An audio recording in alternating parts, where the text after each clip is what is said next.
A battle is a small life, and each time you live it differently, with new skills, opponents, and challenges. In the place where one of the strongest warriors was now, no one could oppose him. This was not a bad thing, after all. He wanted to prove that he was the best in the world. But this whole plan was jeopardized by the fact that a very capable man came across his path. He now realized that he had not taken part in all of this for nothing. However, the fun continued, as neither man planned to give up, so one could only guess what the outcome would be. The dark-haired warrior wanted to finish the job and sprinkle his sword with his opponent's blood. But the opposite happened, and instead of his opponent's blood, his own was spilled, which he had not expected. Even when the inevitable had already happened, the man couldn't realize how it was possible to move so fast, for he hadn't even noticed how the enemy had managed to wound him. Falling to the ground, the warrior's only thought was that there was no significant difference between them, and neither of them had a significant advantage. But still, there was only one winner, and the loser literally vanished into space as if he had never existed. The host of this bloody spectacle stated that there was a momentary blow, and the no injuries title, which belonged to the winner, was not broken. The winner of this round of the final spectator-to-spectator bout, which was organized by Planet Man, was a brilliant high school student nicknamed Black Skull. People were going through a difficult time, because due to the emergence of virtual reality, a certain crossing happened, which led to a revolution in the real world. Crossing over gave access to other worlds that went from past to future and back again in fantasy.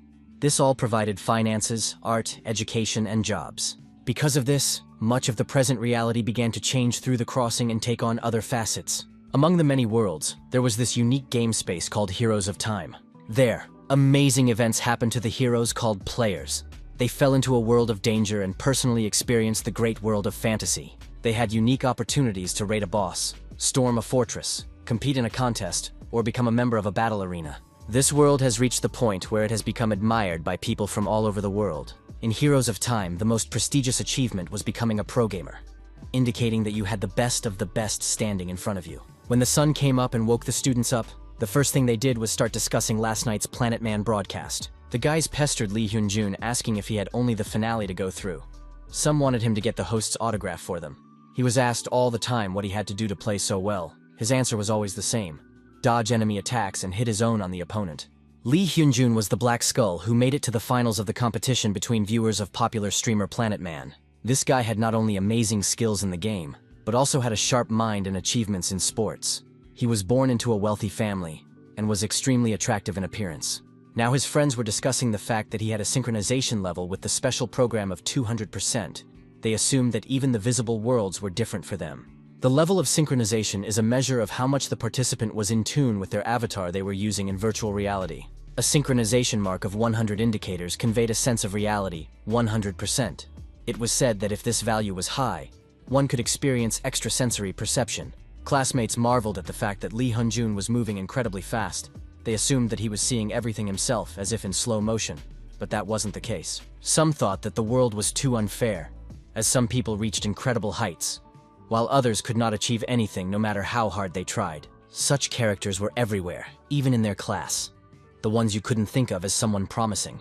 It was a common thing for such people to be bullied by the stronger ones, to humiliate them. They were not ashamed to belittle their dignity in full view of everyone, because they knew that nothing would happen to them, because many of their parents held high positions. And this school bully was not particularly worried, because he did not think that for his actions will be any responsibility. He had full confidence that if the kid under his feet was asked anything, he would say they were just playing. Using a man as a chair was a very bad idea, because he might just not be able to hold it at one point, and so it happened. The two guys ended up slumped on the floor. The bully grabbed his neck and angrily said that the guy fell on purpose, because he wanted him to break his neck. When the poor man heard that now he could be considered a corpse, he was scared, because he knew that his crazy classmate could do anything. Looking at this pitiful sight, Lee Hyun-jun muttered that the loser's life was just too sad. These words made the boy cry, because he himself felt like the most miserable person on this earth, and this cruel world followed the rules of natural selection. The day was nearing its end and the sun was already setting over the horizon. Lee Hyun-jun reflected on the fact that the strong had a special right to humiliate the weak, because those didn't even have any way to resist, and often didn't even look for it. No matter how much the world evolved and how many opportunities for entertainment there were, the guy found something special in only one thing. It was a moment to look down on the desperate face of a loser. This time his opponent would be a player who could change his profession to match his opponent. It was obvious that against Hyun-jun, he would choose something special. Immersing himself in the game world, the guy realized that today would be extremely difficult for him. because he and the enemy would clearly have a difference in physical strength and level of understanding. When he opened his eyes, he was greeted by cheers from the audience. Host Planet Man appeared and signaled the opening of the competition, in which only the strongest finalists would compete. The rules of the competition were the same as the Heroes of Eternity battles: level, equipment, stats. Everything was fixed and brought to the same stats. Only the chosen professions and the ability build dependent on them could change. But the most interesting thing was the display of physical strength and strategy. But enough words, because everyone was already eager to see the participants and make bets on the outcome of the fight. The first participant was Black Skull, an assassin specialist who hadn't received a single injury in previous battles. He had incredible movement speed. In reality, he was only a middle school student, but looking at his current abilities, one could already tell that he would become a frightening leader in the future. Ark was the next finalist. He freely used a variety of professions and easily strategized to his opponent's disadvantage. The host piqued the audience's interest by saying that it wouldn't be long before they would find out what profession this contestant had chosen to defeat his assassin foe. Everyone expected to see something impressive, so the audience was extremely surprised and disappointed when they saw the magician in front of them. Black Skull had always used the skills of an assassin, so it was unclear why his enemy suddenly decided to go against him with the weakest class, namely a mage. Jumping up to the player, the host immediately asked if this was all part of the strategy, but the mage began to deny it. When he saw his opponent, he thought that an assassin of this level could be defeated even by a mage. Ark's words were considered a provocation. After all, he was so simply stating that he could easily defeat a strong contestant like Black Skull. Pulling back his hood, the mage stated that like his enemy, he too had attended high school. Hyunjun had to clench his teeth in anger when he heard that wearing the Black Skull mask was too childish a decision, and in general, his image in an 8th grader's illness. The show started and it was the mage who attacked first. He used his power and transformed it into 2 whips and tried to injure his opponent. He fired magic and escaped, but the Black Skull followed on his heels. The masked guy was even a little offended by the fact that the enemy thought he could be defeated by firing bullets from afar. Even the announcer noticed that Hyunjun was simply furious, the player successfully dodging attacks and moving around the battle site very quickly. His opponent only realized during the actual battle that this wasn't all a joke. He was afraid Skull would manage to dodge all his attacks. But an idea was already brewing in his mind as to how such an unpleasant turn of events could be avoided. When Hyunjun realized that the enemy would let him get close, he decided that the man in front of him wasn't a professional at all, but a simple attention seeker. He decided that he would make the mage regret his actions, so he stabbed him in the back, because the distance was just right to do so.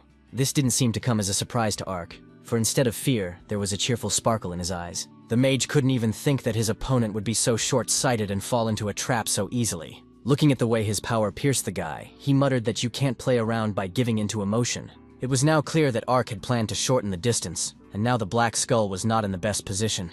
As Hyunjun trembled in pain, his enemy asked if he really thought he didn't know about the assassin's abilities. Now Skull's title of not taking damage had been eliminated. But that wasn't the main thing.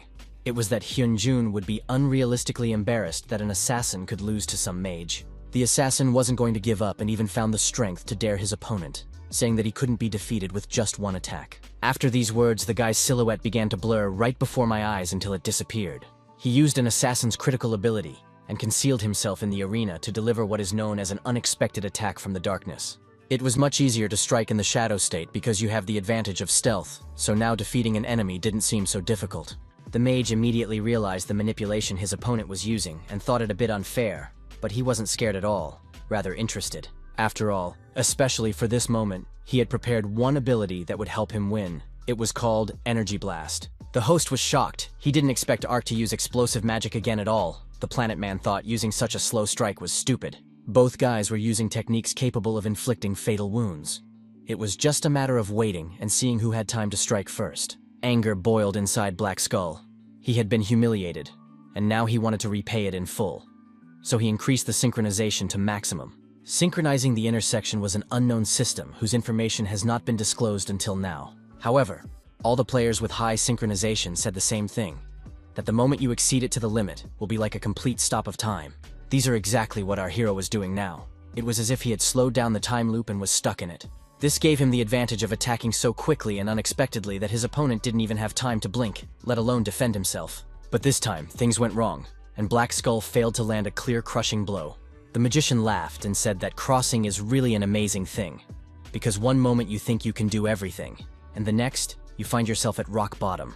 Then he said the phrase that Lee Hyunjun said to a weak classmate when he was bullying him, about how the life of losers was quite sad. At that moment, Black Skull began to guess that what stood before him was not a stranger, but someone he knew well in reality. But all these realizations had to be put aside for later, for they were distracting him and had unintended consequences. Blow, darkness, and oblivion. That was how the fight ended for someone who had never lost before. Back in reality, the guy couldn't come to his senses and believe that not only had he taken damage, but he had lost to someone he thought was weak. It all made him clench his teeth in anger and resentment, for he did not know how to admit defeat. He threw off his helmet and started running around the room like a madman, trying to figure out how something like this could have happened to him, because he was sure that the world followed the rules of natural selection. Many did think in a similar way, that the strong could humiliate the weak, for that was their special privilege. But this story wasn't about the real world, because there was no rule that a loser in the real world had to be that way in the virtual world as well. It is possible to gain power without anyone even knowing about it. That's exactly what Park Noah had done. And now he was very curious what kind of face Lee Hyunjun would have when he realized that he had lost to him, a loser in the real world. Reviewing a huge number of questionnaires, it was difficult to select the best, because it seemed that each of these guys deserved to get a chance. Therefore, the professor faced a really hard choice, which could fundamentally change someone's fate. He was distracted from his complex thoughts by the smell of freshly brewed coffee, and the voice of his assistant asking what he was thinking so intensely about. Assistant Kim handed his boss a hot drink and asked if he still hadn't determined who to take to the academy on recommendation. He respected the professor for looking for people among those who did not live in a good environment, who could not see the light due to lack of opportunities. Due to this, the guy wanted to recommend someone. Kim watched the live broadcast yesterday and found a very interesting person there. He was now in middle school and was perfect for them as a recommendation student. But what impressed him the most was what his synchronization level was. It was well over the 200 mark. Looking at it, it was hard for the man to believe that no illegal program was connected to the crossing. This question bothered him, and he decided to check with Kim to see if his schedule fell on the second half of the day. He nodded affirmatively. He wondered if the professor wanted to connect. He mumbled that he felt it necessary to check personally if this level of synchronization could really exist. For Park Noah, the morning did not start in the most pleasant way. The fist of an angry classmate hit him painfully in the chest. While Hyunjun was the kid kicked by the trash can, his buddies made sure no one saw the fight. The guy was furious, asking why this orphan was going where he shouldn't have. Black Skull's friends were surprised he was beating someone on his own, but losing in the finals explained everything. His main goal was to prove that he was the best among the amateurs and enter the academy. But now he had lost the rank of no injuries and no losses, plus he lost to the same high school student. Of course, his anger was understandable. After all, his title of genius middle schooler had been taken away from him. Guessing who exactly won it was helped by the words he once said to Park Noah, about being a loser being incredibly sad. The kid apologized and pretended he didn't know what was wrong. It was really hard to believe that this weakling could beat him. Here Hyunjun was full of doubts. He didn't know whether to believe this pathetic loser or his inner voice. Thinking it was a fluke, he left the kid alone. He figured there was no way he could lose to someone like this orphan. The fact that Black Skull bought into this deception really amused the man who managed to win it in the arena yesterday. He now realized that yesterday's events had shaken the nervous system of this self-confident scoundrel very badly, and henceforth they were even. From the moment Park Noah entered middle school, Lee Hyunjun's company bullied him. Despite the advent of the virtual world, the fun of bullying others has not disappeared. The guy had no particular reason to target his offender. He just thought that maybe they could fight at least in the game. That's why he started it with such hope. He never thought it changed his real life, for he knew he couldn't catch up with the specification of reality, so his disgusting school life continued. There was another lecture going on, which the students didn't really listen to, even though the lecturer was extremely nice. And again, our hero was unlucky, because the woman decided to call to answer just him. Now he was standing in front of the entire class, who for some reason just hated him and didn't know what to say. Realizing that now she was giving the guys another reason to ridicule her, the teacher regretted the choice she had made. But she decided to pretend not to notice what state the guy was in, and decided to ask if the student could tell the difference between AR and VR. It was really sad that a grown man who saw perfectly well that the guy was beaten up did nothing, let alone a woman who didn't stand up for her student. Perhaps she didn't defend him because the offenders came from rich and powerful families. But that didn't excuse her indifference at all. At that moment, Park Noah realized that reality was too nasty a place that was filled with nasty monsters. And all these monsters wanted to hurt him somehow, either verbally or physically. It was as if they were eager to inflict some kind of pain. And in order to deal with all these creatures, you had to activate your strongest part, the one that defeated the strongest in the game arena. So when he once again tackled a bunch of monsters in virtual reality, he imagined that his real enemies were in their place. When he was here and doing things like this, he felt much better. because there was no need to worry about what was happening in reality. All he was interested in at the moment was killing monsters, gaining experience, and becoming stronger based on that. Here he could feel free to be himself without too much thought. The guy enjoyed the melee and the sense of control it all gave him. There were several classes such as tank, fighter, and supporter. Once a class is chosen, you can take the included profession and start playing. Pak Noah's class was fighter. He chose it because he thought games were played for the flavor of killing. Looking over his balance, the guy realized that if this money could be exchanged for real money, he wouldn't have a problem with his finances. One of the reasons the crossing became known as another world is because the money from the various worlds was gold that could be shared and exchanged for cash in reality. But this could only be done after adulthood. So Pak Noah decided to start saving now, and then he would have no problem with money afterward. While he was thinking about it, he almost missed the moment that another monster was approaching him. The creature was so fast that the boy was lucky he wasn't pierced by a sharp spear that could have blown his head off. Dodging away, the young man began to scoff and say that attacking so harshly was unfair. They weren't monsters, but some people that decided to test their power on a lone guy who was killing monsters in this forest. Turning toward them, Pak Noah rudely asked who was in front of him and why they thought he was an interesting target. He was attacked by those who had killed other players. They were very eager to replenish their account with the young man's gold, which would pass to them after his death.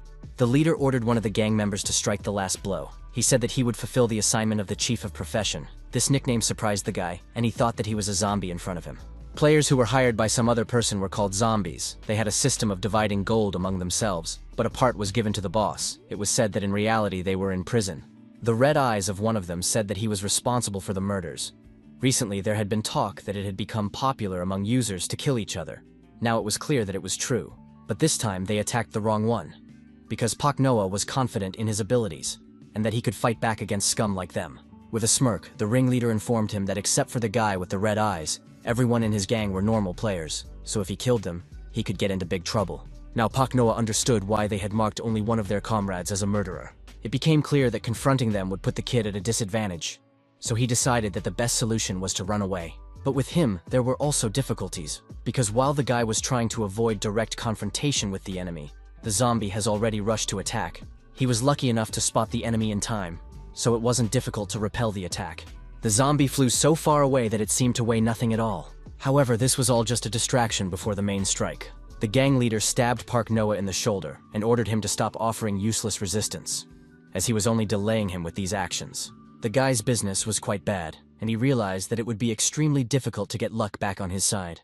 There were tons of questions in the young man's head. Mostly, all of them boiled down to why some individuals were so excited about messing with him. But he realized that some of his enemies don't even realize that their actions demean the other's personality. People like Lee Hyunjun could only beat him up because he looked at him the wrong way or held his gaze for too long. He even thought about becoming an assassin. It threatened him with losing 10% of his gold. But then he would no longer be threatened with death. A decision had to be made now, for his opponents were not going to wait for him to solve this moral dilemma. There was no need to wait long, for Pak Noah's blade slid at a breakneck speed towards the neck of the one who dared to attack him. At least in virtual reality, he wasn't willing to step back and let his detractors defeat him. There was only a useless group of zombies fighting against him. The decision was made to kill them all and stay alive until the end of the killer mode. The guy wanted to make those pathetic scumbags regret this attack, because here he wasn't a weak schoolboy being beaten up by everyone. Here he was capable of things he could only dream of in real life.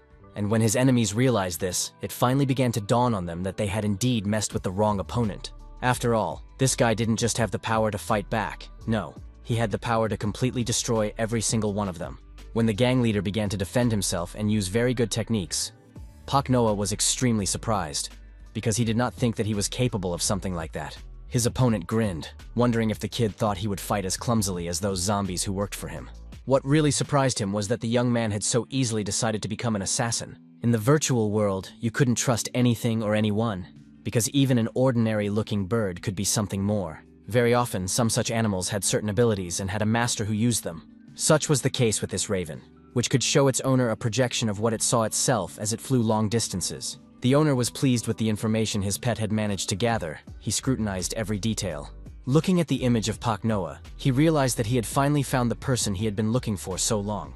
The guy who called himself Ark in this reality. Between opponents felt just a frenzied heat of passion, because no one was not going to concede. Looking at the gang leader and the techniques he possessed, one could tell with absolute certainty that he was a dangerous type. The exact same conclusion was reached by the villain, who wanted profit so badly that he was now in serious trouble. After all, This guy was able to kill all of his warriors, even though they only had one spear each without any protective items. He also dodged all attacks and delivered clear killing blows. But the bandit took it all as a new job, not a mortal danger. For him, everything was a game that was bound to end in the best way for him. He wanted to overpower Ark as soon as possible, and take all his gold and rare items that he probably had hidden in his bag. Pak Noah was extremely focused. He already understood the enemy's strategy and line of behavior, so he clearly knew what he should expect. It wasn't hard to anticipate the blow. It was much harder to dodge it and get out of the mess in one piece. Despite Ark's reaction speed, the bandit managed to get his neck and let him bleed. This really surprised Pak Noah, because he was absolutely sure that he had blocked his opponent and was safe. The guy realized that the gang leader's attacks were much faster than his reactions, so even though he saw them, his body just couldn't react in time.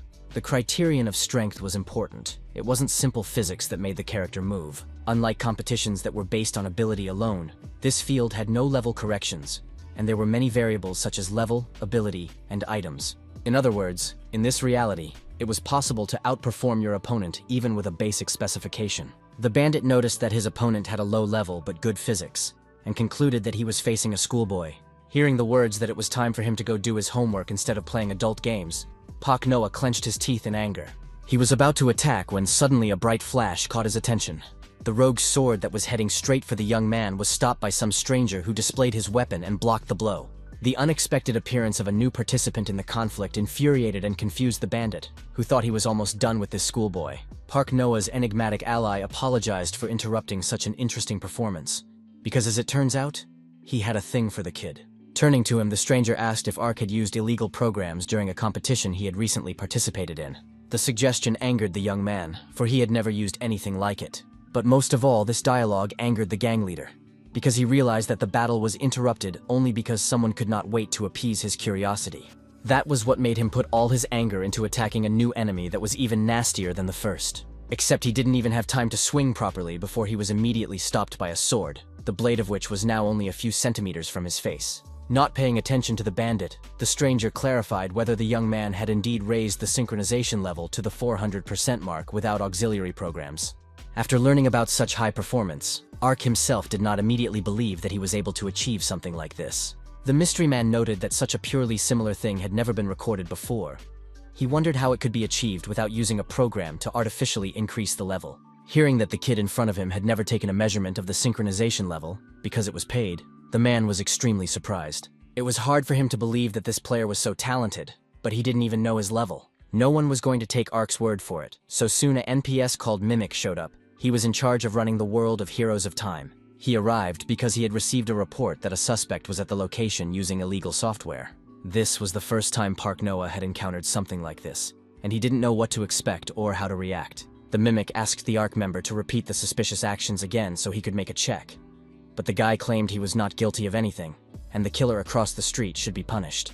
But the NPS said that for killing the participants was the perpetrator received a penalty, a fine of 10% of his profits. But for using illegal programs, the liability was different.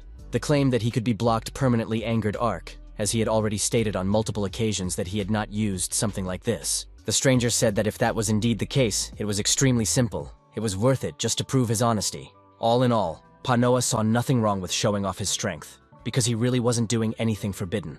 His opponent began to mock and say that he now understood why the low-level player was doing so well. All that was left was to ask the masked man not to stop them from continuing the battle. And that's exactly what the bandit did. He really wanted to deal with whoever had tricked him into retreating and killed his entire team. So now the rascal thought he had every right to take away all those items and money that were in this schoolboy's possession. The guy was fed up with the fact that every person he met was planning to kill him, so he fought back with particular anger. Reflecting the attacks, he thought about how he had never measured his synchronization level, just lived with the thought that his numbers were only slightly higher than others. He had heard about Hyunjun's 200% mark in school, so it was very hard to believe that his synchronization exceeded twice that figure. Until now, there was no player with this level. It spoke volumes that Ark was the first ever. Even the bandit recoiled as he realized that perhaps the man who was considered the best player in the entire world was standing in front of him. The guy stretched in a smile. In that moment, it came to him that he was truly special and very strong. Therefore, he concentrated on his synchronization, which gave him superhuman sensations and was capable of helping him in battle. It was obvious that the guy was late when he tried to react to his opponent's attacks after anticipating them, in which case, he should have acted differently.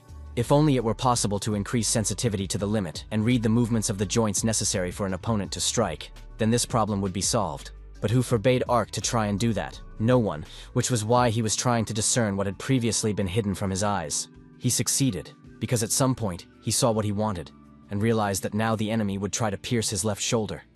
This knowledge helped him to dodge in time. Mimic was watching all this action closely, looking at the number of synchronization level, and could not believe his own eyes. The guy paid absolutely no attention to them, and continued the fight, anticipating another blow. This time a vertical slash to the right side. He managed to avoid each new attack, putting his opponent into an uncontrollable state of frenzy. Finally, the advantage was on his side, and now he could not only defend, but also attack. The bandit kept trying to figure out what kind of guy was in front of him, because it seemed to him, not unreasonably, that he was dodging his attacks, knowing them in advance. The man even suggested that his rival could see the future, but things were more prosaic. At this time, Mimic was closely monitoring the battle, and to his own surprise, he found no traces of illegal programs being used. Moreover, the synchronization level wasn't just exceeding 400%. At this point, it was equal to the 527 figure mark. The stranger was amazed. Even 400 was a very high score, but what he was seeing now was beyond anything. Looking at the guy standing over the body of the defeated enemy and looking like he was dissolving into space, the man thought he had witnessed an unconventional appearance. After another kill, Park Noah's eyes flashed a bright red color. After making sure the guy wasn't cheating the system, the stranger apologized for coming to him with the accusations and said he had one suggestion, but the young man didn't want to listen, saying that he learned today that he had been special in the crossing world all along. At this moment, he didn't think there was anyone he could lose to. There was such a power bubbling inside him that had never been heard of before. In that moment, the man realized that he may have helped awaken a powerful new weapon capable of demolishing everything in its path. But he decided not to think about it for now, deciding that they could talk after the guy had dealt with the killer's condition.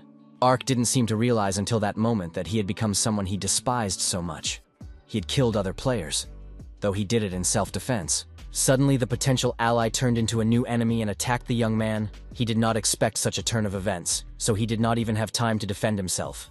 Ark couldn't understand why his high level of synchronization didn't work this time, and he didn't see the stranger about to attack. He was afraid of dying, because then all his items would go to someone else. He heard a voice saying that if he wanted to get back what he had taken for the penalty, he had to find the player with the nickname hidden in the bushes.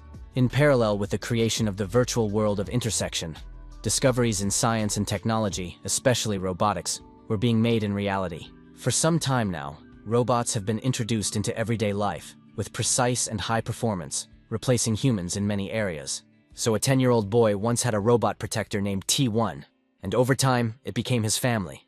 When Pa Noah came home from school in tears, his little friend couldn't help but be embarrassed and ask what was wrong.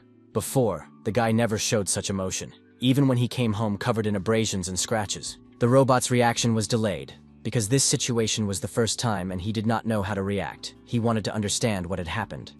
In his iron head, thousands of guesses were built. Because of this misunderstanding, T1's first reaction was anger. He wanted to vent it on those who had wronged his family. If robots could feel pain, that was exactly what he would feel, because it was simply impossible to look at Pak Noah crying. But when T1 heard about the guy losing all his game items, he wanted to personally beat up this juvenile fool. The robotic guard's angry scream could be heard throughout the apartment. He reprimanded the young man for not only spending money at an internet cafe, but also for losing the gold he wanted to exchange after his adulthood. Despite the fact that the T1 was nearly discharged, he found the strength to shout angrily, which should have awakened some common sense in his charge. He decided that in front of him was a real gambler, to whom it was useless to prove anything. All that could be advised was to find the player hidden in the bushes and return the gold. The robot made a point of emphasizing that if need be, the guy should beg this player on his knees for the return of all his accumulated savings. Pak Noah was in a terrible mental state. He was at a complete loss to ask T1 what to do, because he had never had to ask others for a favor before. The young man's assistant was fine with teaching him how to ask for favors, but he warned that the difficulty would be quite high, for this skill had high requirements. The right effort had been made, and now that the right participant had been found, a very interesting dialogue was taking place in the clearing. The man in the red mask listened in amazement to Ark's pleas for him to return all the gold and items he had taken. The kid wasn't just talking, he was doing it in such a bizarre way that hidden in the bushes had not the slightest desire to stop this performance. These strange actions, which involved standing on the head, were called the Great Bow. Ark said he'd heard about it being the best way to ask someone for a favor. Maybe it was. Except the strange man was going to give it all back anyway. This news pleased the guy, because he could not think that everything would be so simple, except that the man specified that he would do it under certain conditions. A contract materialized in the hands of this strange man, the essence of which was that the items would pass to the original owner after he honestly answered all the questions. From this document, the kid realized that if he lied, he would lose all his money and valuables. Within this world, there were crossing contracts, and with them, it was possible to gain support for the system and ensure that agreements were mutually enforced. Judging by the contents of the contract, things were pretty good for the guy, especially since he also had questions for this strange man. The man said he didn't mind telling anything that interested the young man. After the agreements were signed, all his belongings and funds that he had lost were returned to Ark. But there wasn't much time, so the masked man wanted to get to the questions as soon as possible. The first thing this person was interested in was whether or not the middle school student in front of him was really a middle school student. Ark decided to test his luck and figured he could give vague answers to confuse his opponent, so he answered no. In the next instant, an unknown force knocked out of the young man absolutely every item and money that had just come back to him. Trying to come to his senses, after that blow, the guy wanted to understand why his trickery hadn't worked. The man decided to remind him that crossing was a virtual reality game that could read minds, so lying would only hurt. Now Ark realized this himself, so he honestly said that he was indeed a middle school student. Looking at the scattered items, the young man decided that since they were lying right in front of him, he might as well pick them up. It was Ark's turn to ask questions, so he wondered why this stranger was doing this to him. He replied that he wanted to know more information about the guy. He explained this desire by saying that he wished to take him to the so-called game team, but when the guy wanted to clarify what it was about, the man reminded him that it was his turn to ask questions, and now he was interested in what career he wanted to pursue. Rolling his eyes, the young man decided that the questions were pretty useless, and replied that he wanted to work where he would get more money, then asked what the team mentioned earlier was. He was very surprised when he found out he was being considered for a league team that should play in a fantasy academy. It was hard to believe that it was about that very academy. The next thing this mysterious man was interested in was whether Ark enjoyed playing. Of course, the guy answered in the affirmative. He realized that getting into this academy was the dream of every person who wanted to become a pro gamer, so he had a great opportunity in front of him. Getting into a fantasy academy was a dream that Ark dared not even think about because it was too prestigious. A question suddenly escaped his lips as to whether he could really go to such a place. He was answered that all things were possible as long as he himself thought fit. The next thing the masked man asked was whether Ark had the guts to go up against an opponent who was clearly stronger than him. At first the guy didn't hesitate to answer yes, but then he realized it wasn't that simple. After all, the image of Lee Hyun-jun, whose eyes always looked straight into his soul, immediately popped up in his mind. Anxiety gripped the guy's heart. He couldn't understand why he suddenly thought of someone he had already managed to defeat. He clearly knew that he dared to go up against someone who was considered stronger. But thinking about his past opponent, he suddenly had the feeling that his claim was a lie. Then the guy realized that he probably just wanted to seem better than he really was. I had to accept it and answer the question with a firm no, because it was forbidden to lie, because deep down the young man really did not want to participate in a battle in which he would lose. It seemed to him that even attempting such a fight would be pathetic, so he preferred not to get into such situations at all. However, if this wasn't the last battle, Ark allowed that he could overpower himself and get better. Hearing this, the stranger grinned and told him that every year, there was a competition among the students in the Fantasy Academy. Under the watchful eye of the teachers, the teams look only to win in order to become representatives of the academy. Among the guys, many desperately claw for a place in the sun, but fail and give up their dreams. Unfortunately, not everyone survived in this struggle. Some people's dreams shattered, others realized.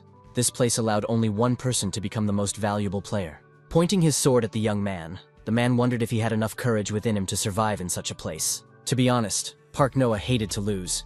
He attacked Lee Hyun-jun in a game he was as good at as possible, and was confident that he would defeat him. But he was well aware that in reality their capabilities were like heaven and earth. And that was the main reason for the mockery. Now the guy himself didn't fully understand what he should do in case he faced an enemy he couldn't defeat. Wouldn't that defenseless, vulnerable orphan boy inside him wake up, who was abused by everyone who could? The answer was obvious, and he knew it from the beginning, for the very fire had been burning inside him for a long time. Grasping the blade of his sword with his bare palm, Ark pushed it away from him and insisted it was his turn to ask questions. He was curious. Wasn't this man looking for someone who could single-handedly take down an enemy team? Such a direct and precise question slightly confused the stranger, who was not immediately able to find the right words. Then he decided that there was no need to pick up any phrases, because he could just answer directly, which he did, saying that he was really looking for such a participant. There was one but, however, patting the kid on the shoulder. The man said that despite his high level of synchronization, he lacked the right skills, so he was unsure of his usefulness. Lastly, he decided to give just one piece of advice, in the process of admitting he would need to take a test of his own. It was the turn of the last question. The stranger was interested in whether the guy was ready to take the entrance test in 3 months and experience all the rigors of training. This was the question Ark boldly answered. Yes, because he couldn't take and miss the opportunity to get into a fantastic academy. Thus, training began the very next day. It was a bit of a surprise considering the fact that so little time had passed since the encounter with the masked man. His trainer was some girl who, at first glance, was quite fragile and did not resemble a strong fighter at all. With a smirk, the lovely stranger said that the person in front of her was another one of those recommended by the professor. These words confused the boy, for he had thought that he alone had been chosen. But now it was obvious that this was not the case. Looking at Ark's puzzled face, the girl guessed he hadn't heard anything about where he'd been dragged into. Just when he wanted to ask about the details he hadn't bothered to reveal to him, his coach changed the subject and informed him that none of it was important. And it didn't matter, because she didn't want to waste time explaining, because she thought it was much more effective to start practicing right now. The first blow was successfully repelled, which surprised the girl, who had hoped that everything would be much easier. Ark was very annoyed that lately, surprise attacks on his person were all too frequent. The worst part was that more often than not, these attacks were quite successful and caused the young man some discomfort. Now, this stranger's attack caused not just temporary discomfort, but intense pain, which in turn stung his Ark. While he was trying to move away from her blow, the girl was nonchalantly musing about the fact that he was way out of sync. It was noticeable that she couldn't wait to fight and test her strength against such an interesting opponent.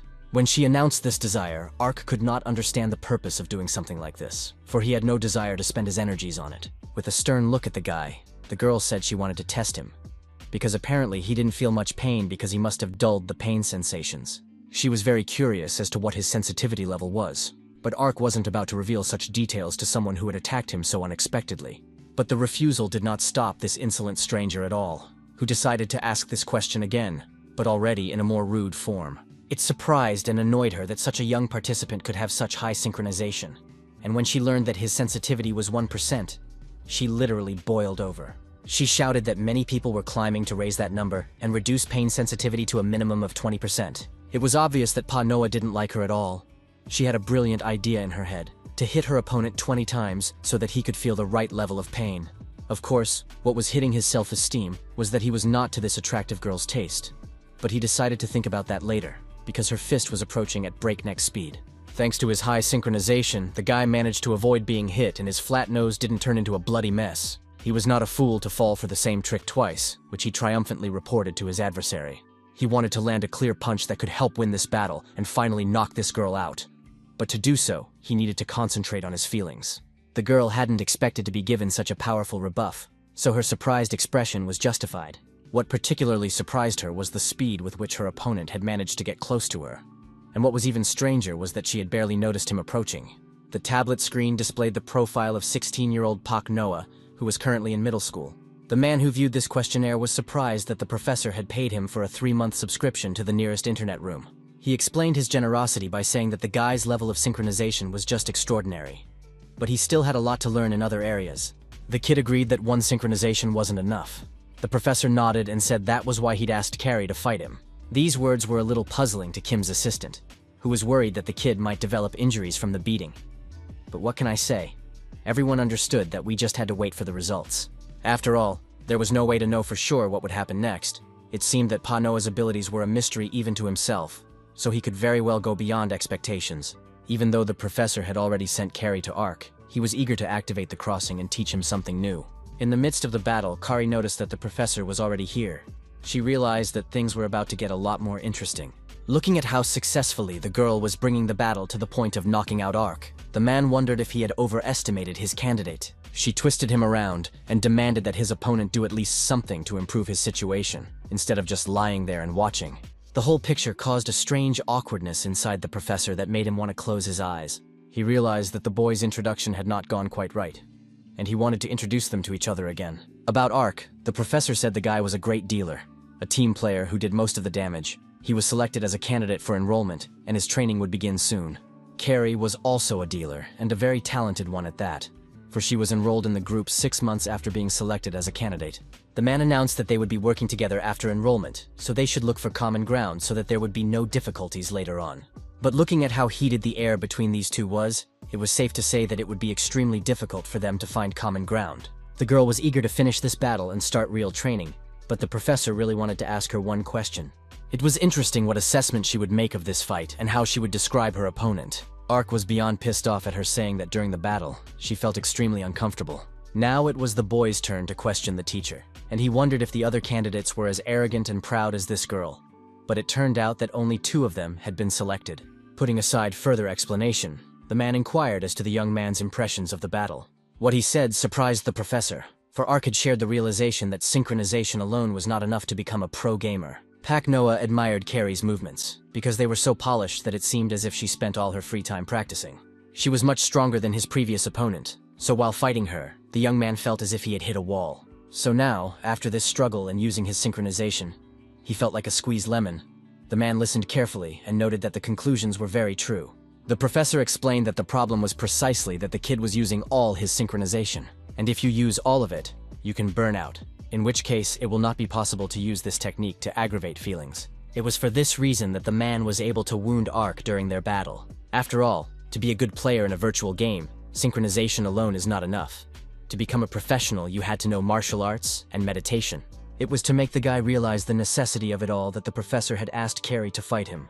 Rejoicing, Ark thought that within 3 months he would be able to catch up with the girl in skills. But the professor denied it, saying that such a thing was simply impossible. Such words greatly angered the young man, but the man reiterated again that he did not expect Ark to have the superpower to help him reach Carrie's level before the test. After all, they were too different. His main advantage was synchronization, and her hallmark was her level of martial arts proficiency. The girl was born with a talent for martial arts, so it is not difficult for her to learn new techniques. Even though she was a recommended student for admission, that didn't stop her from spending all day in the game, so one could at least hope that the guy could catch up to her by the time she joined. Of course, it wasn't just Carrie who had privileges. The professor said he could make arrangements with the kid's school, and then he could focus only on training. It wasn't a bad idea, because then Ark wouldn't have to go to school and be somewhere he didn't want to be at all. This in turn meant that he would no longer have to suffer from Lee Hyunjun and his gang. He was about to agree and say that he wanted to no longer see the walls of the place they called school, but then he remembered some of the things that had prevented him from making that decision. So he said that he had some unfinished business, after which he could devote himself fully to training. Hearing the words that he would be given time to say goodbye to his friends and family made Ark very sad, for he had neither of them. The next day came, and the hustle and bustle of students could be heard again in the corridors of the school. When the bell rang, all the kids scattered to their classrooms where the teachers had already begun to recognize those in attendance. The line reached Pa Noah. His seat was empty. It was strange that someone who never missed a single class was suddenly absent. The guy who was always hurting the boy didn't even pay attention to the fact that he'd gone somewhere. It was nearing evening and the sun was already beginning to set over the horizon. Like all the students, Lee Hyunjun started to get ready to leave for home. After saying goodbye to his friends, he headed towards his apartment alone. He walked through the tranquil streets and had no idea that this peacefulness would soon be disturbed. He was saved from all the hustle and bustle by his headphones and his favorite song playing on repeat. The guy's mood was pretty good, because today something happened that he had been waiting for a long time. The loser kid they had been harassing the whole class finally gave up and stopped coming to school, and it was mission accomplished. He was really bothering and annoying him, which is why he was getting physical punishments. But now his nervous system should be calmer. Hyunjun was glad to no longer see the man he thought was trash under his feet, and to be able to breathe a little more freely. Pondering why this loser didn't leave sooner, the guy didn't even notice how the one he was thinking about suddenly materialized right in front of him. The sight of this man made his eyes round, and the very air that was now circulating freely left his lungs. He pulled his headphones out of his ears in surprise and stared at the man standing in front of him. He thought his own imagination had decided to play tricks on him. Taking off his hood, Pak Noah stared at the creep and calmly asked if he was the one waiting for him as he walked down this street. He really wanted to tease the one who calls himself the Black Skull. So he asked if Hyunjun wasn't curious who this Ark who had recently beaten him up was. Looking at the fact that the kid was clearly going to fight, the young man realized he wasn't wrong when he thought that the villain from the virtual game was Pak Noah. Without thinking long, the school's quiet boy himself confirmed the fact that he was Ark, and was quite successful in the virtual game. And now he was offering not to play at all, but to fight in real life to see who was really cooler. Pak Noah was full of secrets and mysteries. They were even in the most ordinary things, such as his glasses. In fact, they had no diopters and did not affect his eyesight in any way. There was only one use for them. They were character-building material. The guy put on glasses and hid the real himself, playing a cold and timid hero so the character was born.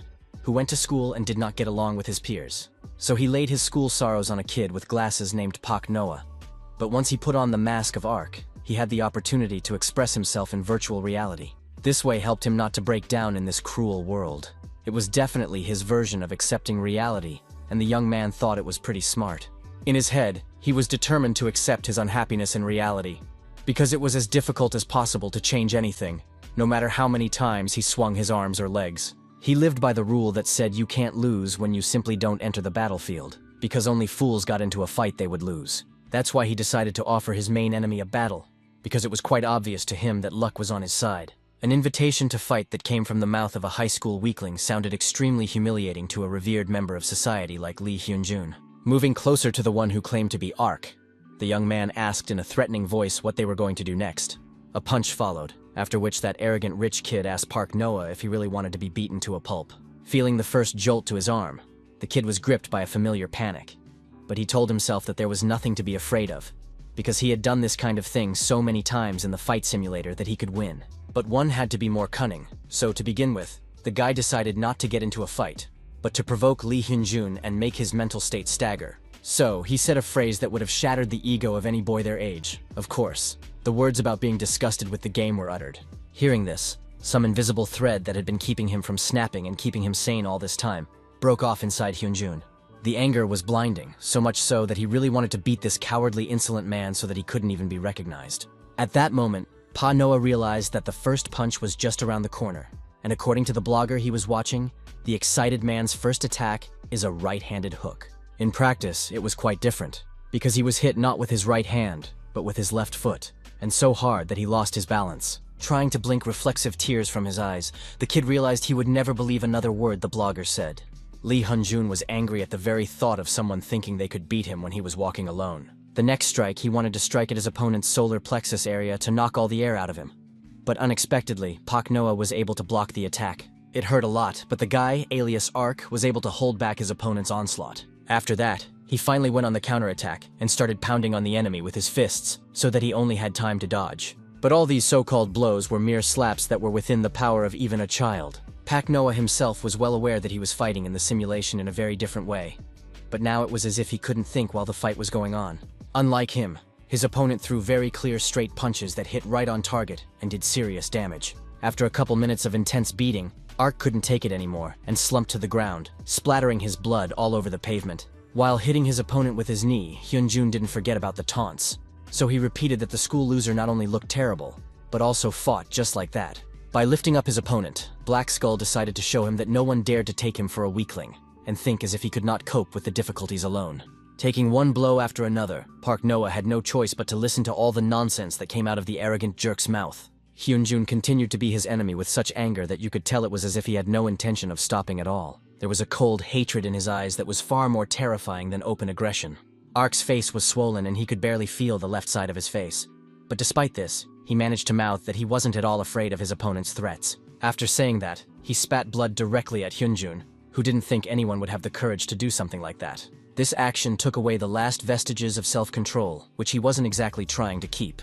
He decided that now he really wanted to kill this insolent man, so he punched Park Noah in the face with all his might. The streets were so deserted at this time of day that it was futile to hope for help. When Hyun-jun finished beating him, he took a satisfied look at his enemy, who was lying on the ground and didn't even seem to be breathing. But the kid was alive, so he was told not to get caught by the Black Skull again, because next time, he might actually finish him off. The winner of the fight turned around and started to walk away, not forgetting to add that Pa Noah was nothing and could hardly achieve anything. Lee Hyun-jun was already quietly leaving the scene when the cheerful voice of his opponent suddenly rang out, who was very interested in where he was going to go if they weren't done yet. That this weakling had the strength not only to speak but also to rise to his feet was very surprising to his opponent.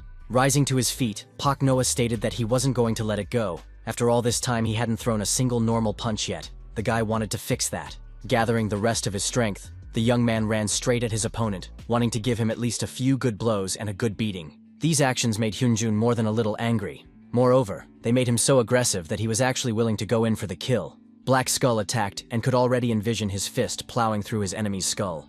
But he missed a bit, and his blow, though it hit the target, was less crushing.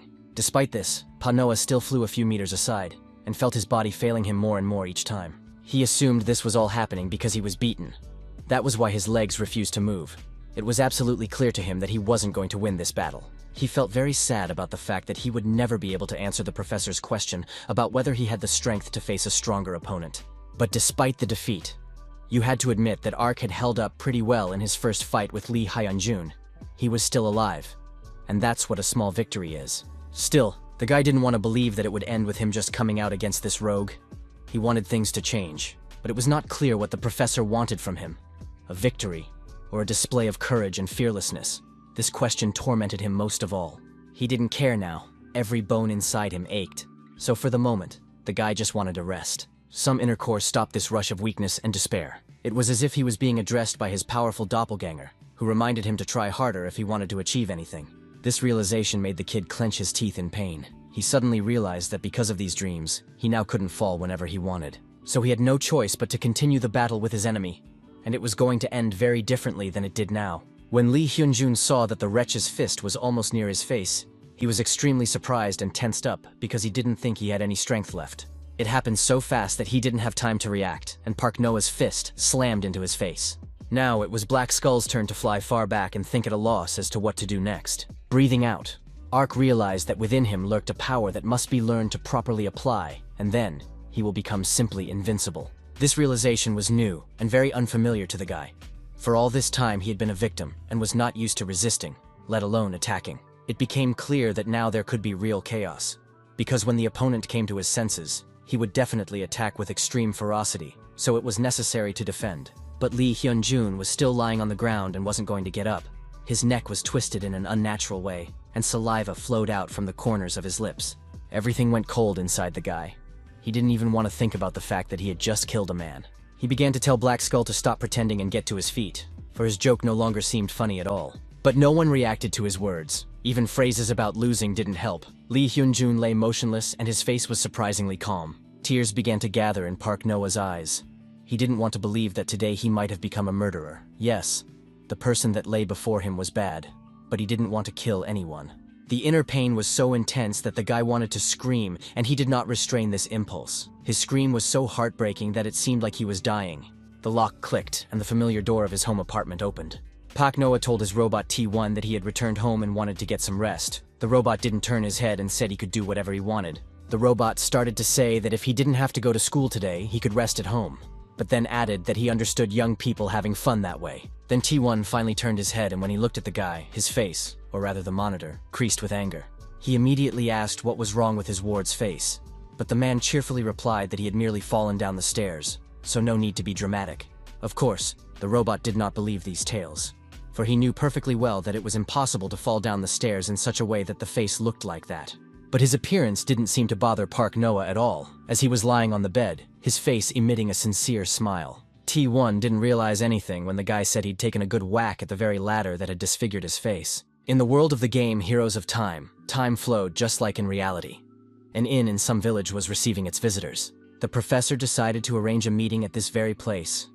He was extremely surprised that his future student finished the assignment much faster than he expected. Looking at a satisfied Ark, he mouthed that he thought it would all take at least a week. He smiled and said he wanted to start training as soon as possible. The man asked if the young man had had time to say goodbye to his friends. The man waved his fist and replied that he had done it in the best possible way. To begin with, the professor wanted to talk about the test for admission to the academy by recommendation, which was his primary goal. The Fantasy Academy had 10 professors who oversaw the game teams. Competitions were held to recruit 5 to several dozen players to each group. This time, they ran into a problem. Due to the fact that there was no limit on the number of players able to apply, some participants were thrown out. This resulted in understaffed teams. Then the academy had to prepare countermeasures. Park Noah had already guessed that this countermeasure was the reason why the school had started accepting students by recommendation. That was it. The professors were looking for capable people, and the academy would allow them to recommend those 2 people each year. But first, they would have to pass an aptitude test. If a prospective student does not accumulate enough points, he or she will not be able to enroll in this prestigious institution. The man claimed that the guy had nothing to worry about, as he chose him for a reason. It was now up to Ark to master all the basics except synchronization. In the 3 months allotted for training, he would fill in those gaps. Opening an image of the training suit on the tablet screen, the professor asked if they could start training now. There were 4 classes that the teacher assigned, the first being lectures to help understand the theory of some abilities. Once a day, Ark had to listen to them and accumulate missing knowledge about virtual reality, such as synchronization level information, battle theory, and player position. The second class helped train the hardening of physical strength in the real world. Pak Noah had a very weak body. It seems the professor decided that he looked the same in reality as he did in the game. The third was investing time in hunting in the game Heroes of Time and raising levels there. This was necessary for the guy to get used to the Academy's schedule in virtual reality, which he would be in for 10 hours a day. And the last class was the most interesting. Every day for at least 2 hours, Ark had to practice fistfighting with Carrie. To be honest, the girl did not understand why she should help train this guy, because there was no personal gain in that. But then she noticed that her opponent's sensitivity percentage had increased, so now beating him was much more fun. Taking blow after blow, the young man muttered to himself that one day he would get the girl to be in his shoes. He was sure that in his current state, defeating Kari was simply impossible. It was scary to think that the Academy was full of pros like her. It was clear that in order to fight such fighters, he should have acquired some other weapon besides synchronization. Until that weapon was available, he would have to be patient and accept that the blows would rain down on his head at breakneck speed. But that's the thing, he didn't want to endure such humiliation, so Ark had a good incentive to start fighting. During the fight with Lee Hyun-jun, he learned something. If you keep your hands up, a new path will open up in front of you. This realization was empowering and kept me moving forward. There could have been an inspiring story of great victories here. But the reality is more brutal. So despite the striving, the guy was still getting hit hard in the face. Thus, 3 months passed and the day of the Academy entrance test came. All morning, Pak Noah spent in packing. Finally, the backpack and stuff was packed and now it was time to leave the house. T1 carefully monitored the process and kept asking if the young man had forgotten anything. He was very annoyed by his robot's hyper-control. As Pak Noah put on his shoes, while he was arguing with T1, he noticed that time was running out, and if he didn't hurry up, he might miss the train. As he ran out of the apartment, the robot protector shouted good luck to him and asked him to try not to get confused during the test. Despite the fact that people thought as if robots had no feelings or emotions, T1 was worried about his charge. It had been 5 years since he had started living in this apartment. Looking at the pictures of John and Lorraine made him sad. If he had a heart, you could tell it was sick. He told photos of Pak Noah's parents that their son had a dream. The boy desperately wanted to become a pro gamer. Now the same Noah, who after the disappearance of his parents only did that and cried, began to dream. Moreover, he is working hard to realize his plans. T1 didn't know exactly what kind of place this academy was, but he clearly understood that the kid's future depended on it. So he asked the parents to support their child. After all, Noah needed a higher power to help him become the kind of person he wanted to be. Entering the train, our hero exhaled a sigh of relief, for it so happened that he was almost late. If that had happened, his reputation would have been tarnished at the very beginning of the journey. This train was an upper-class transportation that went from city to city without stopping. As he sat down in his seat, the young man realized that he was already beginning to worry about what was going to happen next and how it would affect his future. The announcement was heard that the train was leaving. Now there was no turning back. The transport was really lightning fast. The passengers were even squeezed a little into their seats. Pak Noah was traveling to that city for the first time and had built up expectations about what it looked like. Looking at the expensive ticket the professor had bought, the kid thought about what the man was going to do in case he didn't live up to his expectations and failed the test. He tried to insinuate to himself that everything would be fine.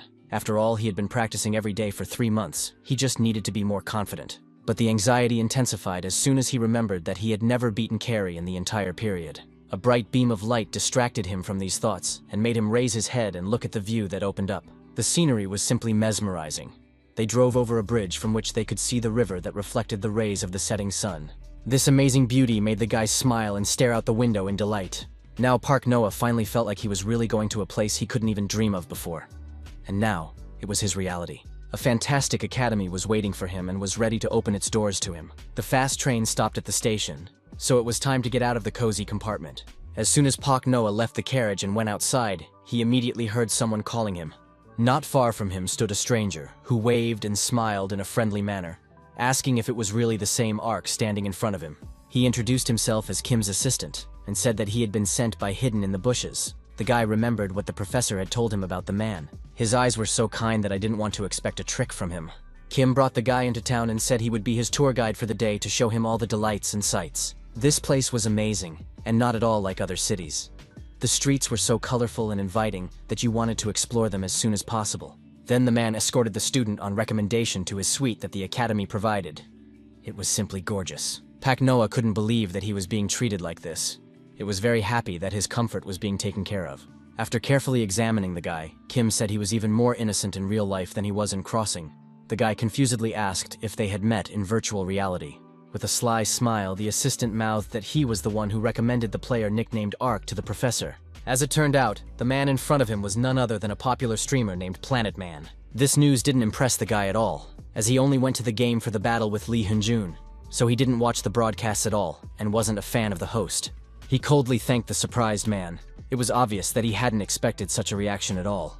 What interested the guy most was not who was standing in front of him, but whether there was any place in the hotel from which he could exit into the crossing. But the man sternly said that virtual reality was forbidden now, because the professor wanted everyone to have a good rest before the test. The kid wanted to object, because only in the virtual world he could forget about worries, and now that was exactly what he needed. Kim noticed this and said he had to rush off to a date right now, so he offered to pretend like they knew nothing about each other's actions. This offer suited Park Noah perfectly. He was even willing to lie about how well the assistant was looking out for him. He even promised to sign up for Planet Man. Finally, a place has been found that will help you forget all your worries and go into virtual reality. The young man couldn't wait to see what was legendary. It was impossible to resist the temptation. He wanted to visit an exact replica of City A, which in virtual reality was called Mirror World. It was a localized world that could only be accessed from City A. It was said that all the changes and structures of the settlement were displayed in a virtual replica in real time. Also there you could use an avatar that would be much faster than the real body. It would make you feel like a superhero. So it was with pleasant anticipation that Park Noah launched Mirror World into the virtual reality of Intersection. Materializing in the new world, the guy found himself in the exact same room. All the details were identical to those in reality, and he also had the feeling that his avatar was his real body, so native and natural it felt. Running out of the hotel, the young man couldn't wait to explore the world. His curiosity was so great that it was simply impossible to hold it back. The streets were bustling with life. It was unlike anything he had seen before. He seemed to be in the real A-city. The chefs beckoned customers and said their orders would be delivered in a flash in the real world. People passing by were friendly and offered to play minigames together. Wandering through such bright and lively streets was a special pleasure. Looking around, Ark realized that the bulk of the people of City A spent their time in the mirror world. It was strange and surprising at the same time, but now was not the best time to consider the absurdity of this phenomenon, because the guy had to find something. When he found what he was so eager to see, he was simply fascinated, for the sight was truly mesmerizing. Ark couldn't take his eyes off the faker statue that only existed in the mirror world. It was simply beautiful. He was the best gamer who left countless achievements. He suddenly left his field and hid from everyone. But his name was still on people's lips. There were legends on the internet that if you prayed to this statue, the game would go smoothly. Ark wanted to test this theory. Not noticing that Carrie was standing nearby, the boy began to whisper intently requests for help in getting in. He wanted to become a student by recommendation. The guys finally noticed each other. Such animosity flared up inside both of them that it was hard to describe in words. At first, the guy asked nicely if the girl was as worried as he was, but the girl proudly replied that she shouldn't put them on the same level. Then Carrie started reprimanding him like a child for disobeying the professor's orders and coming to the VR room in the hotel instead of relaxing before the test. Ark reminded her that she was an apprentice just like him, and therefore had broken the ban as well. But the feisty girl said that as an advanced player she was allowed more. And yet he didn't like Carrie's characterization at all, so the guy decided to say goodbye to her as soon as possible, explaining his departure by saying that he couldn't wait to go to a fantastic academy. The girl's words put him in a stupor. She mouthed that his exertions were futile, for he wouldn't be able to get in there anyway. Turning around, Ark looked at her in disbelief. He had no idea why he would suddenly not be able to get into the training facility. Now there was only one question in his mind. Why then had he endured all the beatings for 3 whole months? Except that there were certain fruits.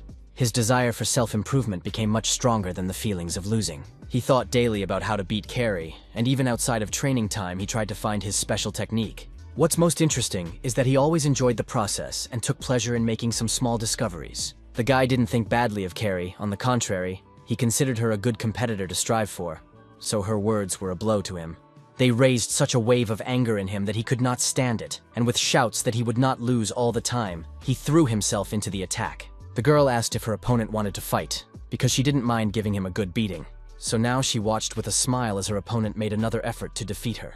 The two guys were already approaching each other, so the anticipation of a new battle was in the air. Their collision was so massive that it could be compared to a massive explosion. This force made Carrie stop for a moment. She was trying to understand what had just happened, because nothing like this had ever happened before.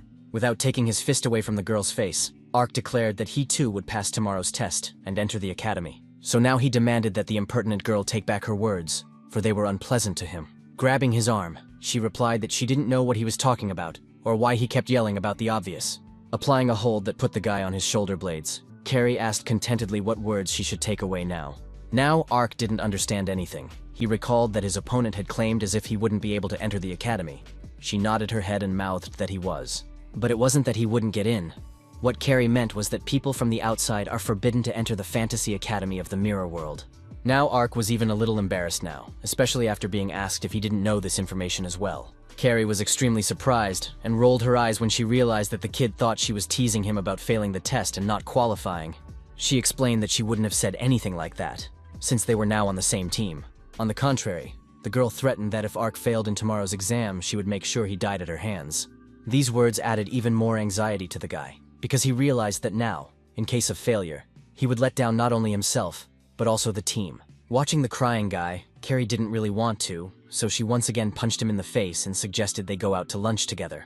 Her behavior was so ambivalent that Ark didn't even know how to respond to such suggestions. Taking off his virtual reality helmet, he suddenly realized that going out to eat together meant he would get to see and meet the real Carrie, who, by the way, was already standing across from him, waiting for him to get his ass out of his chair and go with her. All these battles with the girl had piqued Ark's interest inside, so he was extremely curious as to what she looked like in the real world. All he knew about her was that despite their similar ages, she had outstanding abilities. She also had just incredible punching power, which she enjoyed using. So, after receiving beatings from her for 3 months, Ark managed to gather some information from which to form some idea of Carrie in reality. And to put it mildly, his expectations had a not-so-pleasant appearance, but reflected all the inner qualities of the girl. But now all those images in his head were shattered, for in front of him stood an ordinary, very pretty girl, who did not correspond at all to what Ark had imagined her to be. When she raised her hand, the guy reflexively covered himself.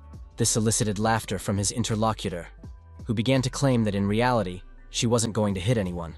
She also thought that they couldn't really call each other by nickname in real life, so she decided it was time to introduce herself and gave her real name as Li Xia.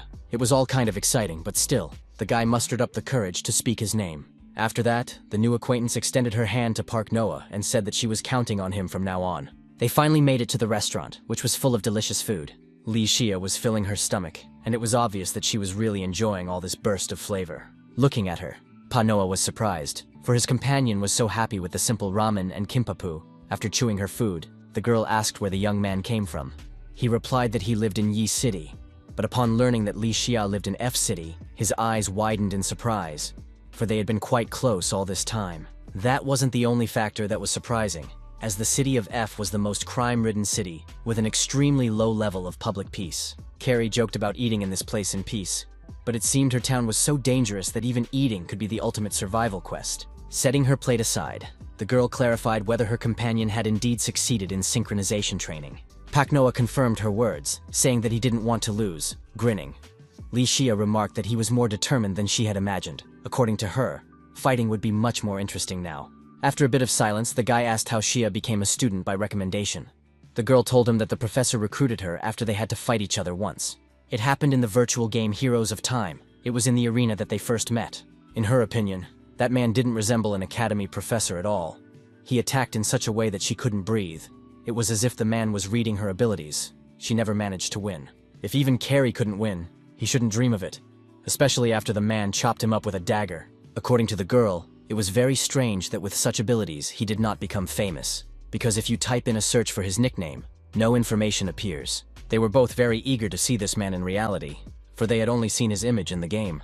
Naturally, it was curious to see the person who recommended them to an academy that only the elite who came from good families attended. But all this can only be revealed to them tomorrow. After a while, the image of that person who can help them achieve unprecedented heights will be revealed to them. Before the test, professors had to discuss some formal points worth considering when selecting students. The principal alerted his colleagues that he would now reveal the content of tomorrow's exam. The professor didn't understand why he would do it now, the day before the exam. There were various thoughts in the man's mind. Mostly they were that the headmaster was up to something again and had prepared some kind of trickery. From his obsessive thoughts, Professor Lee was distracted by a colleague sitting nearby who called out to him. It was Bazin, who was very interested in whether the man had found savvy students to recommend. It was impossible not to notice the intonation with which the man asked this question, because it directly shouted that he had found someone unique. He said that he had really found a genius. Bazin was 100% sure that the kid he had chosen would be the best among the recommended ones. But Lee had also chosen some very challenging kids. But here was Professor Seiler claiming that they would all remain homeless slum kids. After all, in his opinion, Lee kept bringing poor people into the academy who didn't realize where they had gotten to. He thought they were muddying the waters at their prestigious institution. Lee had very different views. He thought that personality was able to manifest itself in any environment. Bazin supported him, saying that he himself had found someone from F-City. Seiler remained silent, but inside him lived a strong dislike for Lee. He didn't understand where the headmaster had gotten this man with no experience, and even with an obscure background, who was now ruining the academy. All arguments ceased as soon as the office door opened and the principal stepped inside. Smiling at his co-workers, the gray-haired man apologized to his colleagues for his tardiness. He thanked the staff for adjusting to his senile pace and said he had an interesting idea. Seiler began fawning over him and complimenting his boss in every way possible. Ignoring this, the director said he intended to disclose the content of the exam. He had high hopes that the staff would like it. First, the Battle Royale game will run in test mode. Recommended students will start with the standard uniforms, and then they will be able to customize them. The guys will have the opportunity to collect items and abilities scattered around the map, as well as fight among themselves, the winner of all participants, and will be the best in this exam. The professors were scared that only one person would pass. The director said he wouldn't create a game with such a failed balance. He explained that they will accumulate points based on the kill and death count received, as well as the survival rate and content of the game. Also, there was what the professors would have to do for the sake of this test. The supervisor asked if the staff was able to prepare the training videos he had asked for in advance. Because now, based on these videos and student recommendation portfolios, they're going to assign ranks to these 20 people. It came out that rank D was given to 7 people, rank C to 5, B to 4 students, and A to just 3. But the least was the S rank, as only one person received it. And that special lucky person will get a special benefit on this exam. Looking at all of this, Lee was once again convinced that the principal was an extremely unpredictable person. Talking was beginning to bore the man, for he was already anxious to start the test as soon as possible. The city lived its normal life, not even aware of the passions that would begin at the academy very soon. Back in his room, Pak Noah decided that he needed to rest before entering a new day. Lying on the bed, he remembered the good time they'd had with Carrie, who had turned out to be very friendly. She didn't even seem to notice that the kid had no experience at all with friends in real life. Park Noah wondered if the girl wasn't worried about the test at all, because she didn't seem to be bothered by anything at all. Tomorrow would be the long-awaited test to enter the academy. The guy didn't even want to think about the fact that if he flunked out, all 3 months of training would be useless. Because of all these worries, the guy felt his body start to beat a fine shiver. He wanted to act so badly that he couldn't take his mind off the intrusive thoughts. At this time, the professors continued their meeting. The principal announced that all the candidates had obtained a certain rank. By unanimous decision of the faculty, only one student was given the rank of S. To assure that no one objected, the director decided to clarify this point with his colleagues again. Everyone remained silent. Lee in turn thought that this time there were real monsters of absurdly high level present at the exam. We could only hope that the boys would do well in their endeavors. Looking at Park Noah's photo, he realized that he was worried about him the most, since the one was given the D rank. Morning came, which meant it was time for the test that all the candidates were looking forward to. Pak Noah felt extremely depressed, for he had hardly slept at night, hampered by thoughts that screamed that his future would be blighted if he failed. Even so, he felt a sense of awe and joy because he had actually come to a fantastic academy. As soon as he arrived, he was immediately ushered into a separate room, handed a book of game rules for incoming recommenders, and told to read it before the exam.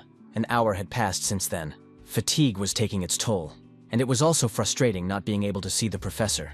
Perhaps that would have helped to relax at least a little.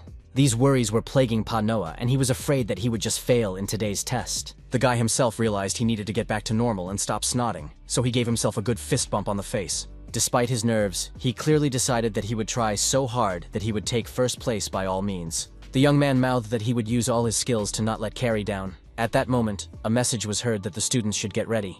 An announcement was made that the exam would begin very soon, so the boys were asked to enter the crossing world inside the academy. Resolutely looking at the helmet behind him, Pak Noah gathered all his courage into a fist.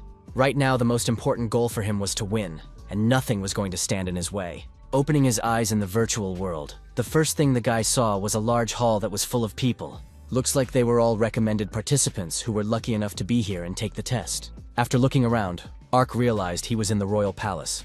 Such a venue for an exam seemed strange to him. But what scared him the most was the number of players. because they were all strong and it would be extremely difficult to defeat them. It didn't take long for Carrie to get close to him, jokingly asking if her crybaby friend had finally arrived. Looking at her, the guy remembered that so far all he had done was lose, but that should end today. The determination on Ark's face was impossible to miss, so the girl was a little surprised. To keep the young man relaxed, she pounced on him and jokingly started throwing light punches in an attempt to give her friend the right attitude. When the last contestant arrived, the king and his servants materialized on the throne, and he noticed that the guys this year were radiating energy. King said he was the principal of the academy, and his name was Jimmy Fullhouse. He was very pleased to meet the potential students. Looking at the guys, he informed them that here would be a test to see if they had outstanding abilities, and if they were suitable by the academy's standards. Materializing some sort of cube in his hand, Jimmy mouthed that he really hoped that all the participants had read the rulebook carefully and understood it. He explained that this exam was a fantasy battle royal, in which the guys could become stronger by collecting items and increasing levels, and the last surviving participant will turn out to be the one who successfully passed the exam. The head of the academy reminded that just as it was written in the rulebook, passing the exam required not just surviving, but also proving your skills. Suddenly, the red-haired kid raised his hand and boldly told Jimmy Fullhouse that he had a question. He had noticed something unusual in the rulebook, and now wanted to know what rank was. The principal praised him for his attentiveness and explained that it was one of the main factors of the exam. Each of the participants was surprised when the gentleman revealed that another topic of the test was the so-called rank capture war. This was followed by an explanation that the participants start the game by being split from D rank to A rank. If an opponent that is higher in rank is killed by his opponent, the latter can get his rank. So the basis of this system becomes the survival of the highest of the ranks. However, the director emphasized that no one will be able to know their level from the start. The assigned ranks will appear in the notification after one player kills the other. But there was another funny thing Jimmy decided to mention. There was the only person among the guys who owned an S rank. The academy's treatment of a child depended on their rank, so whoever had the highest rank would get the best treatment. Ark's eyes lit up. He realized how prestigious it was to own such a high level and wished it for himself. Another participant raised her hand. A girl with mouse ears asked what criteria were used to assign ranks, because it could happen that someone could be in a winning position. The girl couldn't stop being indignant. It was incomprehensible to her how a rank could be assigned just by consulting the teachers. Smiling, the head of the academy asked if she meant to say that she didn't understand the results of the evaluation. He began to provoke her, telling her what she would do. Would she really have the guts to walk off the stage? With a proud note in his voice, the principal said that they were in a fantastic academy, a place that had raised the greatest pro gamers and was the best education body. So if the guys wanted to be among the great players, they should have known that the evaluation that the average viewer gives to a pro gamer has no criteria, and the professional gamer was the one who responds to the audience's quiet accusations by being at the epicenter of everything. And it was this difference that was becoming the star's indicator. After these words, he asked the curious mouse girl to turn around. She did so, looked closely at her opponents, whereupon the principal questioned her. Did the student not see the obvious? After all, it was already possible to see who would become a star, and who would remain just a frightened child. You could always figure out those whose hearts were burning with the hope of becoming the best. The desire to move forward was written on their faces. So if the girl was unhappy about anything, Jimmy advised her to prove something with her play. It was time to start the exam. The man enthusiastically reported that the boys had a simple task in front of them, which was to prove and show who they really were. With their play, they needed to prove that they were worthy of becoming a student of the Fantasy Academy. Each player was emboldened when the director promised to create the best atmosphere for them to nurture their dreams. So the game began. All that was left was to watch the outcome of the battle. This is exactly what those who were presented as the king's retinue were doing. Professor Lee looked at the contestants and cheered with all his heart for Ark and Carrie, whom he had personally selected. The first thing the players had to do was choose a location to start with. Ark had decided everything back when he was reading the rulebook. So now he fell on the fluffy grass. Lucky his body didn't get caught in the many trees that grew nearby. Smiling, the kid thought he had finally learned what a Fantasy Academy exam was all about. But this was not the time to give in to feelings, for it was worth hurrying and getting some things done before having to face the game the professor was talking about. The first thing to do was to decide and organize everything before the game started. Because in this type of game, collecting the right items was the key to winning. The guy needed to find the hidden boxes scattered around the map and get the good items before the other contestants. Only then he would have an advantage. There were a total of 10 zones in this place. The longer you pass them, the more dangerous areas will appear. The players who are on them will die. The problem was that the more areas became dangerous, the harder it would become to find items. So by reading the rules, Ark found a shortcut to get resources. The first item found was a pretty interesting item that could definitely be useful, but steel underpants was not what the guy expected. Looking at them, he had only two questions: why the first jewelry box he came across had them, and how to put this cuteness on himself.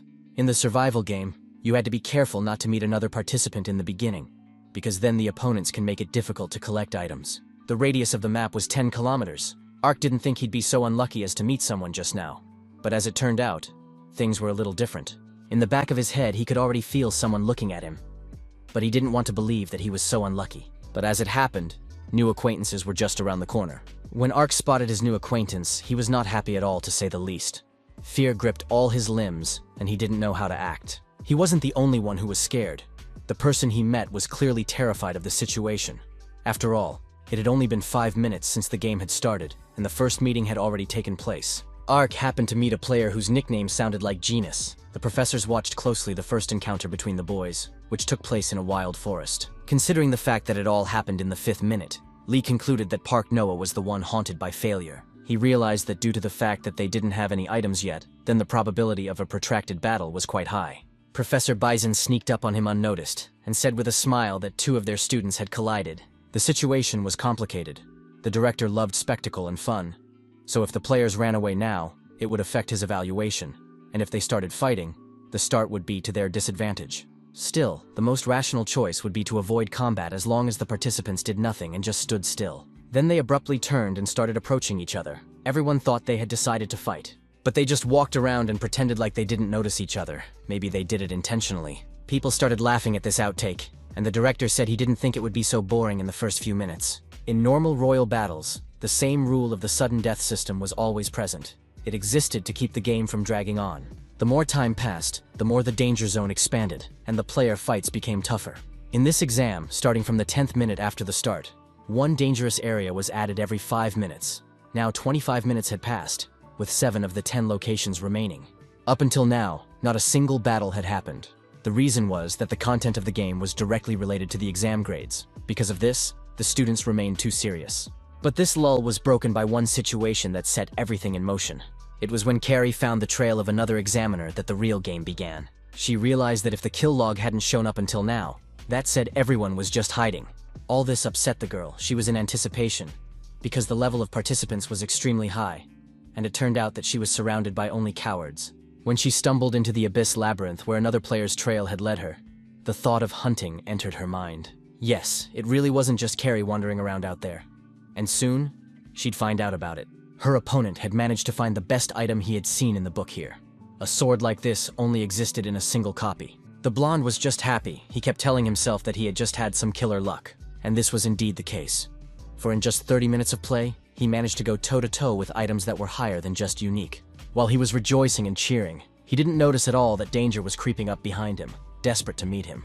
Carrie, though she looked quite friendly and smiling, but she was determined to put up a fight that her opponent would not be able to avoid. Turning around, the blonde wasn't upset at all. On the contrary, he was just as eager to try out the powerful new weapon. Seeing the mood of her opponent, the girl realized that she could put aside formal introductions and get right down to business, which she did. After so long of boring her way around the area, it was incredibly satisfying to finally cross swords and feel the fighting spirit within her. After repelling the first attack, the guy arrogantly said that judging from her appearance, the girl wasn't done with collecting items yet, but he was already on top of it. This remark didn't offend Carrie. On the contrary, she realized that once she won, she could take all of his items and equipment for herself. Her reaction strained the blonde man. He even thought she was unaware of the significance of the difference in equipment in the Battle Royale. Such behavior was extremely disappointing, so he decided to end this upstart as soon as possible. In his arsenal was a technique called weapon destruction. It damaged the enemy's weaponry by 10%. It was decided to use it. The anticipation of the first kill was already in the air, but things might not be as easy as they seemed at first glance. When he started throwing punches, it was no problem for Carrie to dodge each one. At that moment, her opponent realized it wasn't going to be easy, for she moved with amazing speed, her every movement precise and well considered. This gave her an advantage, because her opponent could not anticipate her next move and was confused. He could only guess that the girl was applying some elements of acrobatics, which was why her movements were so graceful and precise. Carrie only now realized that destroying her weapon gave strength to her enemy's sword. This was the difference in combat strength due to the difference in items. Putting aside her sword that this kid had damaged, she said she would then take away his equipment. She wasn't deterred by the words that she wouldn't get the upper hand. But only the blonde thought so. Kari was well aware of her options, so she was far from being a victim in this situation. Her opponent was extremely angry that some girl thinks she can defeat someone like him even without a weapon. It really hurt his fragile ego. Now he definitely wanted to kill his rival with the stupid rabbit ears, and he was willing to go to great lengths to do so. Except he didn't even realize that Kari had the strength and ability to attack him so suddenly that it would be extremely difficult to fight back. He didn't succeed, so it wasn't hard for the girl to throw him back a few meters. To realize that such a strong warrior who had collected the best items was defeated by a stranger with a broken sword was extremely unpleasant, but it was even more unpleasant to watch her gather her strength and bring up her fist for another blow. It was so fast that the blonde didn't have a chance to go on the offense. The girl literally pressed him into the wall, and did so with such force that cracks went down the masonry. Her opponent was in complete shock and didn't understand how such a powerful blow could be delivered with her bare hands. He decided that there was a cheater in front of him, because they said that all participants started the game with the same parameters. These words only caused the girl to smile, for the person in front of her was clearly someone who was not well versed in using an avatar in the crossing. According to Kari, here abilities from the real world were multiplied several times over.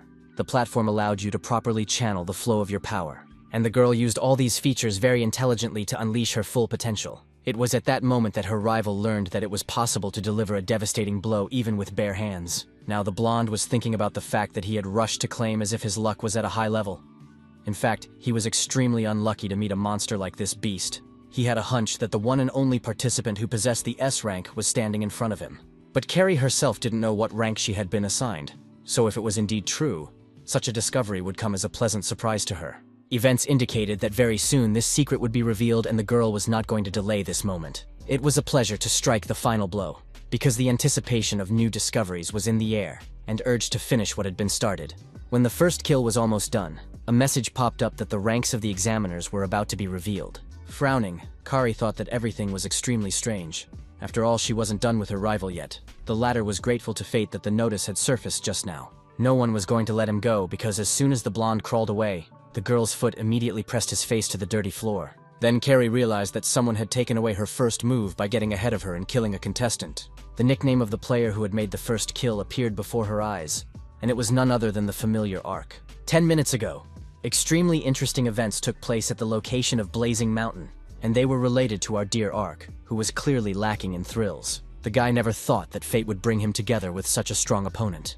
This player was incredibly powerful and agile. His strikes were honed and crisp. His candidacy clearly deserved to win this challenge. Because Ark was unlucky enough to meet a competitor from the start, he didn't have time to collect the normal amount of items. Moving from one location to another took more than 5 minutes. From this we could conclude that the territories here are not small. There was a high probability of meeting someone else. The lad's attention was drawn to a chest that stood out against those gloomy blazing stones. The first thing he did was hurry to open it and examine the contents. There was a sword and shield lying there. The weapons had very good balance. Such a thing would obviously come in handy in battle. Besides, it was rare. The Golden River shield could emit light and put the enemy into an abnormal state. This raised the guy's morale. He wanted to collect as many items as possible, and he was also ready to confront anyone. He announced this loudly and ordered his enemies to come out of hiding. At first, the young man was upset when he didn't see anyone willing to fight him. But then suddenly there was one player who was behaving in an extremely strange manner. His head was stuck into the chest. At first, the sight gave reason to think that there was a dead body in front of Ark. Except that if this man had actually been killed, a kill log would have appeared, so everything pointed to a trap in front of him. There was also the possibility that something had happened to this player's body in reality, which meant that it was worth reporting it to the academy immediately. Before Ark could do anything, the man lying in front of him rose abruptly from his seat. The boy was acting strange and aloof. It was hard to tell if he understood where he was and what was going on. Looking at him, our hero had no idea what to expect from this mysterious stranger. After a few seconds, the man said he would sleep for another 5 minutes and once again ducked his head into the empty trunk. Such behavior was confusing, because sleep was the last thing that the participants of the test to pass the academy should be thinking about. Looking up, the blue-haired elf wondered if another examiner was standing in front of him. Jumping up from his seat, the weirdo suddenly remembered that he was in an exam. He talked about picking up items and accidentally falling asleep, because it was so warm in here. Now he had come to his senses and didn't mind fighting. The ease with which the words were spoken irritated Ark, for the guy was extremely tense about such things. But as he gathered his thoughts, he realized that nothing bad had happened yet, which meant there was no reason to give in. On the contrary, in all this was a plus, because now the guy will finally be able to see the results of all his hard training. He would be able to test out the useful techniques in crossing, that the professor had taught him for 3 months. Don't forget the beatings that Carrie gave him. Yes, being a punching bag is unpleasant, but thanks to such training, Ark became stronger. So now he thought that a guy who could afford to fall asleep in the middle of an exam was an easy target for him. Except looking at this elf's attitude, one could tell that he was not an easy target at all either. All the professors were glued to their screens as they began to broadcast the next clash between the contestants. With a smirk, Professor Bazin walked over to Lee and reported that once again their students had crossed paths on the battlefield. It seemed that they were bound by fate. Lee listened attentively to his colleague's words about Ark being very unlucky to meet Han on his way. It was the same student from F City that Bazin had mentioned earlier. According to him, the guy was a true genius. As far as Lee knew, this young man had attained rank D and was quite good at his skills. There were extremely few workout videos in his portfolio. Bazin attributed this to the fact that the kid refused to be filmed, saying he was lazy. So it could be said that although unintentionally, he had become a secret weapon since no one could see the full potential of his abilities. Han was now preparing for a good fight, for he remembered the professor's words that the academy exam would be fun. But looking at this humble boy who stood in front of him, one could think that Bazin had simply deceived him. Ark didn't understand how it was that just a second ago this sleepy guy was snoozing in a chest, and now he was striking with incredible speed. He couldn't believe that fate could mock him so much, sending such difficult trials and strong enemies at the very beginning. Then he remembered that he now had a shield with unique abilities, so he had the power to plunge the enemy into an abnormal state. The elf's keen hearing told him that an attack could lead to undesirable consequences. Han heard a rhythm that told him that the man in front of him was hiding something. Hearing those words, Ark had no idea what kind of rhythm he was talking about, for he had not heard anything like it himself. The much bigger problem was that it would not be easy to defeat this elf, for he clearly had serious abilities. Yes, the attack didn't have to wait long. Han quickly spun in place and kicked his opponent right in the stomach, knocking all the air out of him. It was amazing how fast the guy moved, because Ark didn't even have time to think about blocking the blow. Bazin knew that such speed and stealth were a consequence of the crossing's hidden system, namely, synchronization. It allowed you to experience things you can't really feel, which is what time dilation was for one of the players. Bazin always wondered if there was a way to increase the level of synchronization, and if it had a limit. Then word got to him about a guy who feels something strange when he's in the crossing, so the professor went to visit him in F-Town.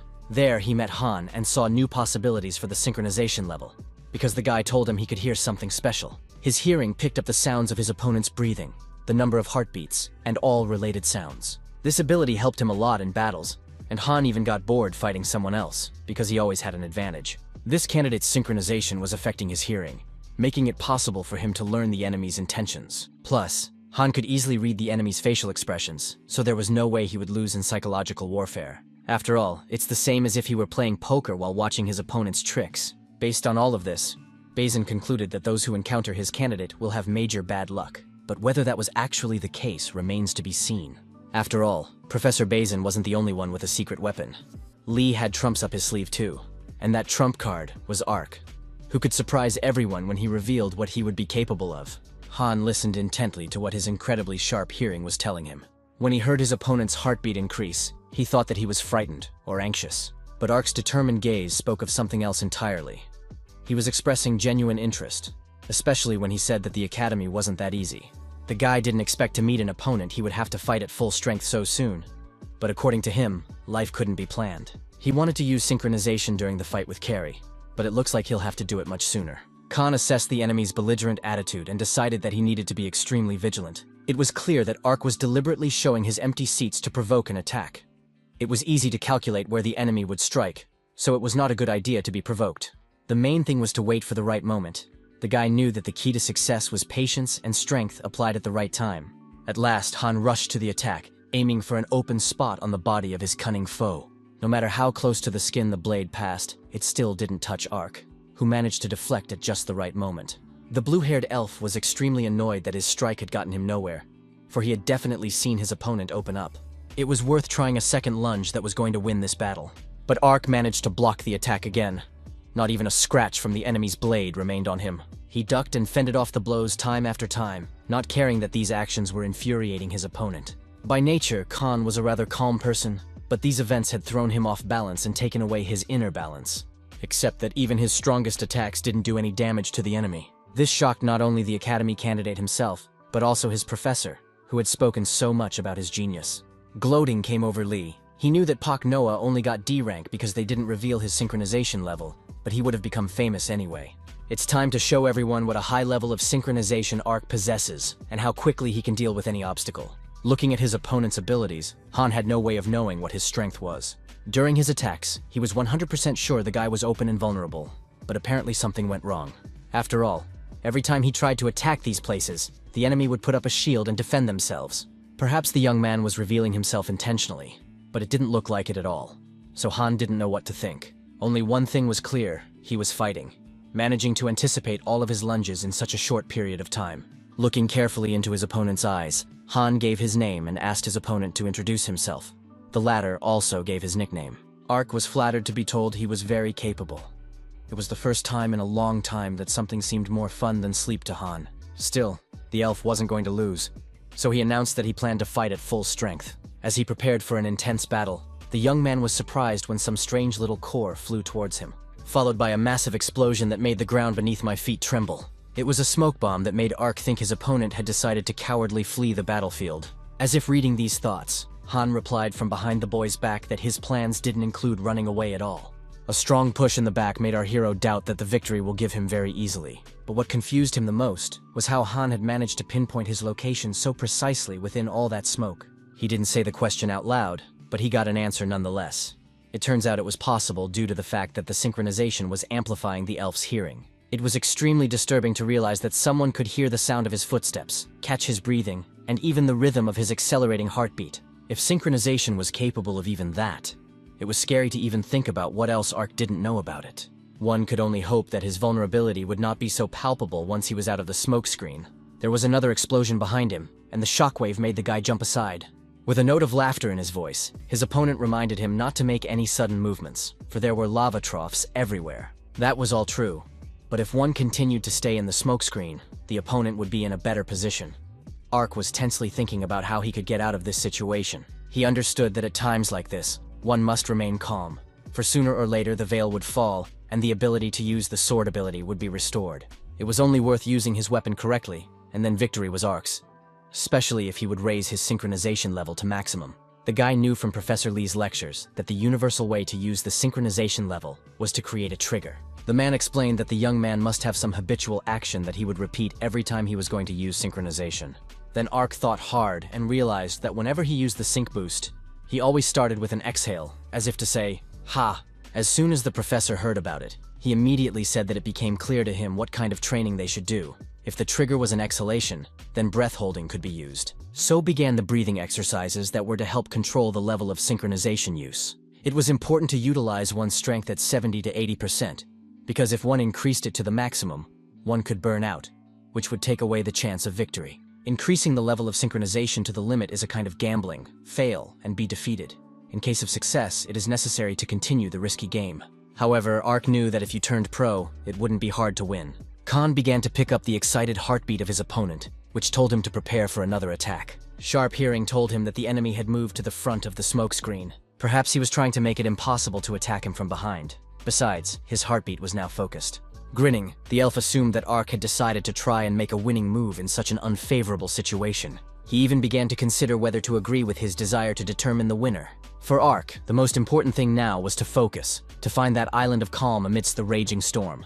He needed to block the attack with his shield, use his abilities and stop the enemy. It wasn't an easy task, as Khan was already stealthily creeping up from behind and planning to pick up his victory. Watching these two candidates duel was extremely entertaining. The headmaster carefully evaluated each of them, and didn't understand why they had been assigned a D rank when they looked at least an A. Perhaps the professors were hiding something from him. Han was unique in that in an instant, his synchronization increased to 300. In addition, he possessed a rare synchronization that enhanced his hearing. But the other man was just as interesting, so it wasn't worth turning a blind eye to his capabilities. Turning around, Jimmy Fullhouse asked with a chuckle, wondering if Professor Lee had the Joker hidden. He decided not to answer, for his sly smile made it clearer than any words. Meanwhile, Han was already rejoicing in his victory, for his opponent was unable to react to his attack in time. Except it wasn't like that at all, and Arc was already preparing to block the attack with his shield ability. Of course, the elf had expected nothing of the sort, for the lust for victory had blinded him and dulled his vigilance. Now, he would have to reap the consequences of his actions, and something told him they would not be pleasant. When Han approached and attempted a direct sword strike, it wasn't hard for Arc to fend it off with his shield, which worked amazingly well. Upon contacting the young man's defense, the elf was put into an abnormal state called Stan, so now he couldn't move. But the weirdness wasn't over. Ark couldn't understand what had just happened, for he couldn't recognize the enemy because of the smokescreen. It was as if his body knew what to do on its own. He decided that now was not the right time for such thoughts. So without further thought, he rushed to attack the vulnerable enemy. All they had to do now was focus on their opponent, and then the victory would be in their hands. Han was well aware that if he didn't figure out how to improve his situation, he would be the first to be killed in this exam. And the killer will be this strange guy, whose abilities were revealed gradually and never ceased to amaze. The outcome of the battle was predictable, for the immobilized enemy could not offer any resistance, so Ark pierced him with his sword without hindrance. As soon as the blade made contact with the skin, the player immediately began to dissolve into thin air. As his body slowly dissipated, he managed to utter that he hadn't even expected to lose so quickly. Without taking his eyes off his defeated foe, Ark said with a note of regret in his voice that they would see each other again. The return to reality was always abrupt and resembled an unpleasant awakening from a beautiful dream. Gathering his thoughts, Han couldn't stop replaying in his head everything that had happened in the exam. He repeated the nickname of the person he had lost to over and over again. Grinning, the boy muttered to himself that just like Professor Bazin said, studying at the academy should be quite fun. Even though he had dropped out of the test at the speed of light, the kid thought he would get something out of it, though he didn't realize if there was any chance he would be accepted. Meanwhile, for Ark, the battle continued. Though he had won this battle, there was still a whole heap of challenges ahead of him. The guy was distraught because the sensation of increasing the level of synchronization was not at all the same as usual. He was distracted from these thoughts by a pop-up notification that informed him that the first murder had just been committed. He immediately remembered the professor's words mentioning that a ranking table would appear after the first kill. He was very curious to familiarize himself with it. As it turned out, both he and this Han were of the same D rank. This discovery upset the young man, for he really wanted to believe that he was the only one who had been assigned S rank. But no, it was a battle between two players from the last places. The highest level of ability wasn't even Carrie's. It was some cute red-haired kid. It was very interesting how strong this contestant was and what abilities he possessed. Finally, the ranking table was shown. As the director expected, each of the candidates he had been watching closely reacted differently. He divided the players into several types. The restrained type tried to create a further strategy of action. The shy was frustrated with their level, and the cautious tried to defend the rank assigned. But there were also people who had a ferocious character. They were obsessed with finding the strongest competitor and throwing him off the pedestal. It was in this category that Kari belonged, who was unhappy that Pak Noah had taken away the privilege of her first kill. But most of all, she didn't like that there was someone stronger than her. Raising up the sword she had taken away in the battle, the girl promised herself that she would destroy whoever was assigned the S rank. Chuckling, Jimmy Fullhouse watched with interest as the bravest players took an interest in that special kid and made him their target. The only thing left to do was to wait and speculate on how the S rank, who now had to be wary of every rustle, would act. The deserted location, which was extremely gloomy, reeked of death. Perhaps she wasn't that far away, for the red-haired player was being slowly approached by his competitor. A long-haired guy nicknamed Royd reported that he had spent too much time trying to find a high-ranking boy. The one squeezed out a faint smile and asked if his competitor was here to take away his rank. Royd was annoyed by the fact that there was someone stronger than him, so he brought in an assembled team of allies to help him turn things around. Turning around, the kid realized that he would have to fight against 3 contestants. He never thought that the exam would find those who would engage in team play. The ringleader muttered that there was no prohibition on alliances in the rulebook, so now their enemies would have a hard time. He demanded to quietly give him the S rank and offer no resistance, then death would be painless. Those words were so predictable that the red-haired participant closed his eyes to keep from betraying his annoyance. He was amused by the limited world these bullies lived in, who suddenly thought they could win just because they had good items or a larger population. A highly ranked player named King thought they were lucky, as they would be lucky to be killed by the best of the best. Not just anyone. The prospect of an interesting brawl was obvious, so the professors ducked into the screens to make sure they didn't miss anything. The participants were extremely strong and all had fairly high ranks. There were many questions for Professor Seiler, for it was his students Royd and Max who formed the alliance. He didn't see anything wrong with it, unlike his colleagues who thought it was unfair that players with the same ranks teamed up and went through a single game that way. But the claims were not only against Seiler, but also against Vaughn. Because his apprentice Boratz was also in this gang, his mentor did not understand how the guy got there. The argument stopped as soon as the headmaster said that none of that mattered. Only the outcome of the battle mattered. Especially since they didn't specify a rule banning something like that. Though Jimmy didn't think anyone would do such a thing during an official contest, this faction was extremely interesting and added spice to the game. So the head of the academy decided not to sanction the players. Looking at Royd's actions, Siler could definitely tell that his candidate had prepared before the exam. This guy grew up among the mafia, so he had great leadership and information-gathering skills, making him a brilliant criminal. And Royd also had incredible personality traits, so if an S rank got in his way, you could say he was done for. He stared at Borat strangely, and the latter decided that he was expected to strike first. The elf didn't join this group willingly. This nasty kid was blackmailing him. Somehow, he had learned of his father's weakness, and was now using that information to his advantage. Borat had no idea how Royd knew about him in real life. He said that if the guy helped him become the first, he would get rid of the compromising photos as a thank you. So now the elf was fighting not for his superiority, but to keep his family safe in the real world. When he attacked King with his spear, he easily stopped the blow with just one swift movement of his hand. All who witnessed this action were amazed, for they did not expect to see such power. This innocent-looking kid could effortlessly scatter his enemies in different directions, for he claimed that he couldn't lose to the likes of them. As he fell Borat's to the ground, he didn't forget to make witty jokes that hurt more than his blows. Royd did not expect such a turn of events because he thought that if he gathered a team, it would be much easier for him to win. I had to clench my teeth to keep from letting out a cry of frustration, but it didn't take long for him to maintain his composure. For after a couple of seconds, he rushed at the enemy with loud shouts. Before fending off Royd's main blow, King decided to hit Max, who was standing nearby, with his weapon as well. After that, he successfully blocked that cocky fool's punch and smiled victoriously. Next, the kid spun around once more and threw a punch that helped him take down two opponents at once. Max and Royd didn't even realize how it was that they both flew off in different directions and weren't in a winning position. Inspecting his work, the red-haired boy did not forget to make unpleasant jokes and call his enemies by the names of various animals. His opponents didn't realize what nonsense he was talking about and paid no attention to it. Looking at the ease with which his students were defeated, Siler asked how such a thing was possible. The colleague standing next to him reminded of the rank King had. It was the red-haired boy's mentor. The man's name was Musashi, and he thought it was not a good idea to behave impolitely with a stronger opponent. But he himself realized that his students' actions resembled some kind of failure, because they were too unbelievable. According to the rules of this world, in order to get something, you had to give up something. There must be a balance, which means that the player is bound to lack some ability or resource. But King broke that balance because he possessed better stats, excellent situational awareness, high synchronization, reflexes, and physical ability. Plus, he had a matching ego and an unwavering belief in his own victory. His peculiarity was that he never once even allowed for the possibility that there was a possibility of his defeat. And his confidence was well-founded, for he had defeated his opponents without much difficulty. As he watched all his dreams of victory crumble, Royd pondered the fact that he hadn't considered the fact that his opponent might be really strong. Now it was clear to him why looking at King had awakened a bad feeling inside him. After all this time, the cute red-haired kid had only thought of them as entertainment. That realization hurt Royd, for he had thought he was the top predator in this game. But now, he was the cornered prey. It hit Siler as much as his apprentice, for he had hoped to mentor the winner. But some creep had disrupted his plans and was now at the top of the food chain.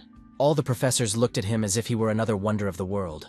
Bazin generally stated that he believed that there was no one among the players who could beat King. Looking at the fact that this player had defeated A-ranked players like little children, one could tell that his abilities were truly outstanding. The head of the academy believed that among all of them, only 3 players, Ark, Carrie, and the red-haired masked stranger could challenge him. All this aroused a genuine interest within Jimmy. He was intrigued as to how this fight would end. Events take us to a location called Rough and Dry Lands. There, Gynus had to run away from the danger that was waiting for him very close by. He was trying to get to the border in time to help him leave the dangerous territories. In order to make it before the real chaos started, the guy jumped up. His hand had almost touched the separating barrier, and he was anticipating the sense of peace that awaited him at the safe location. But he never felt it, for a sharp heat racked his body, telling him that Gynus was out of time. The participant's body began to melt, and he couldn't even understand how it happened, because it seemed to him that the safe place was very close by. 50 minutes had already passed since the start of the exam, which meant that there were already a lot of danger zones. This was the reason why there were fewer activity spots, so a lot of fights were arranged between players, hence the dropouts appeared. The best student was, of course, King. He achieved first place overall thanks to an unrivaled kill count. At one point, there were only 5 contestants left. Carrie and May were spotted at the Promised Land location, and the Assassin's Den managed to locate King, Jay, and Ark before any of them met. The location the guys were in was an extremely gloomy and unpleasant place. Ark had a direct sense that this place wanted to kill him, so when he walked through particularly dark places, anxiety kept him on his toes. The only thing that pleased him was that his synchronization level had kicked in, and now he could be a little less afraid. But regardless of that, there was still the fact that he had been assigned D rank, while Kari was A rank, which meant she could easily defeat him in a fight. The guy tried to insinuate to himself that even though he'd never beaten her, that didn't mean he had to accept that he had the lowest level of ability. No time to let up. Ark knew he needed to focus on the game, for in 4 minutes there would be another dangerous territory in this spot. He looked out of the tower window and decided that he should take a good look around before going out. He acted wisely, for after a couple of seconds of observation, a man was seen who gave no signs of life, yet did not dissipate, and was therefore alive. Taking a closer look, Ark recognized this stranger as Ji, a guy who had been assigned A rank. It became clear that if anyone could take down someone who was equal in strength to Kari, only the best of the best could do it. More specifically, it was of course about King, whose abilities inspired genuine fear. But it should not be forgotten that this guy was not only strong, but also all other indicators, so it was not difficult for him to calculate that someone was watching him. Turning his head in the direction where Ark was, he smiled broadly and announced loudly that he knew he had one hidden spectator. Hiding in the tower, our hero thought with annoyance how this guy was able to notice him if he was busy fighting with another member. Finally, Ji decided to remind him of his presence, and wondered why his opponent kept getting distracted.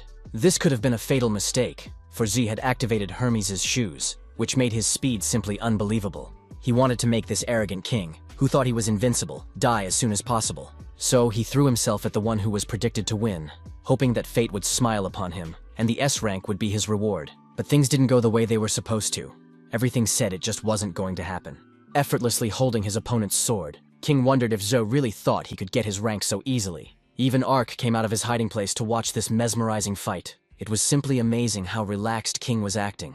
Thoughts of all the students at the academy being real monsters popped into Ark's head.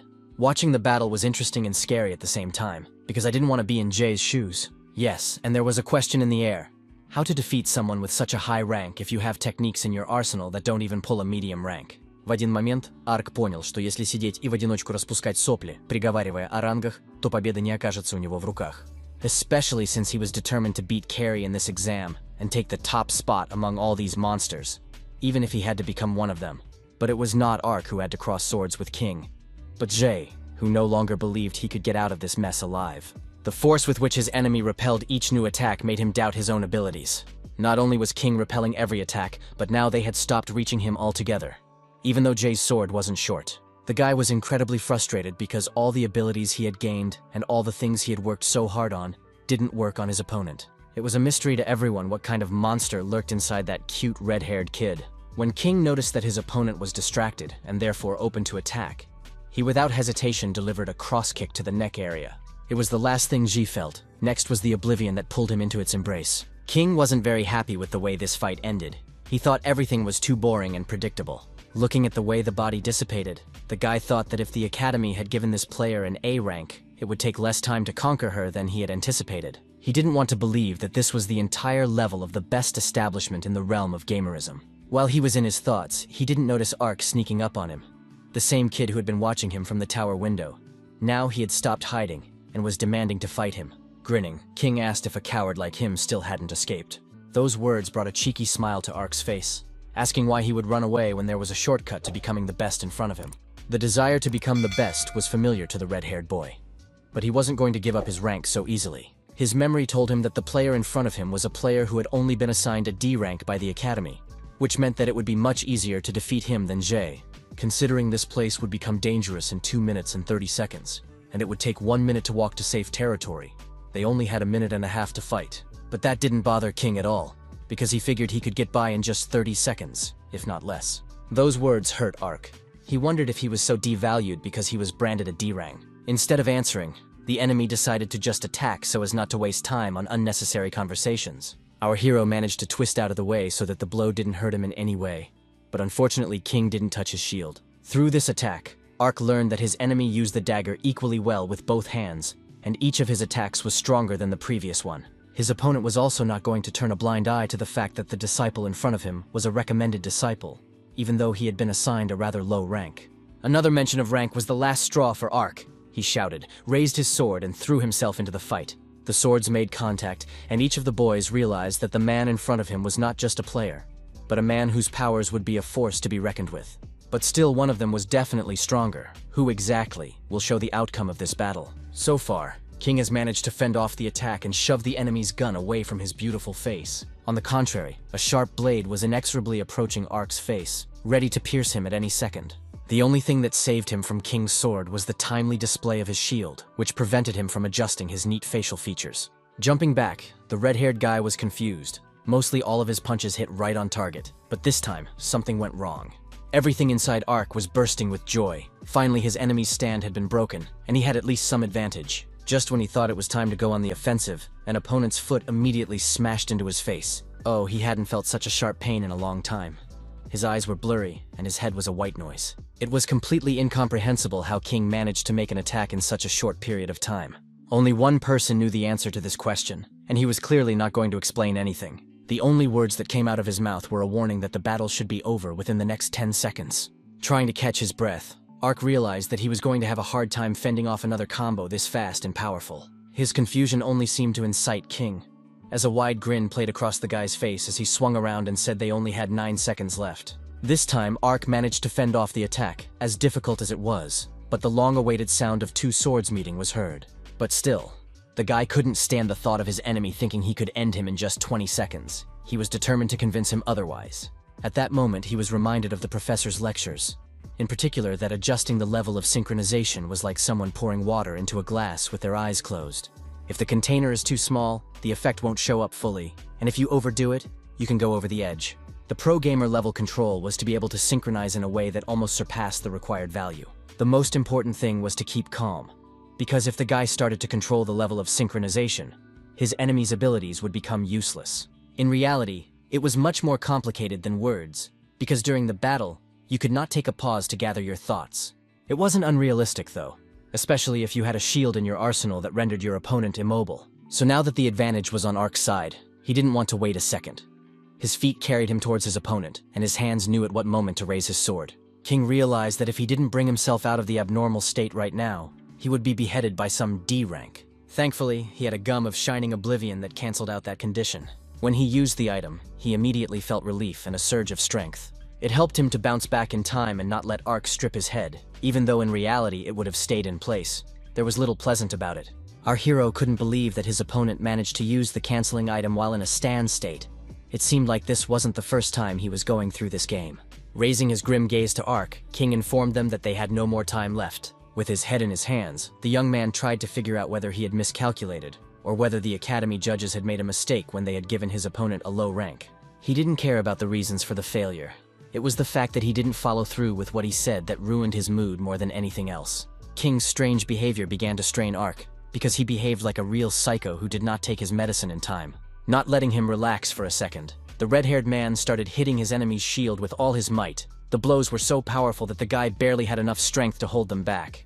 The atmosphere around this madman was getting more and more tense. It seemed that King was about to be torn apart. He overwhelmed Ark non-stop with his attacks, not allowing him to move an inch. It seemed that there would be no end to this nightmare, because the onslaught did not decrease, but on the contrary, only increased.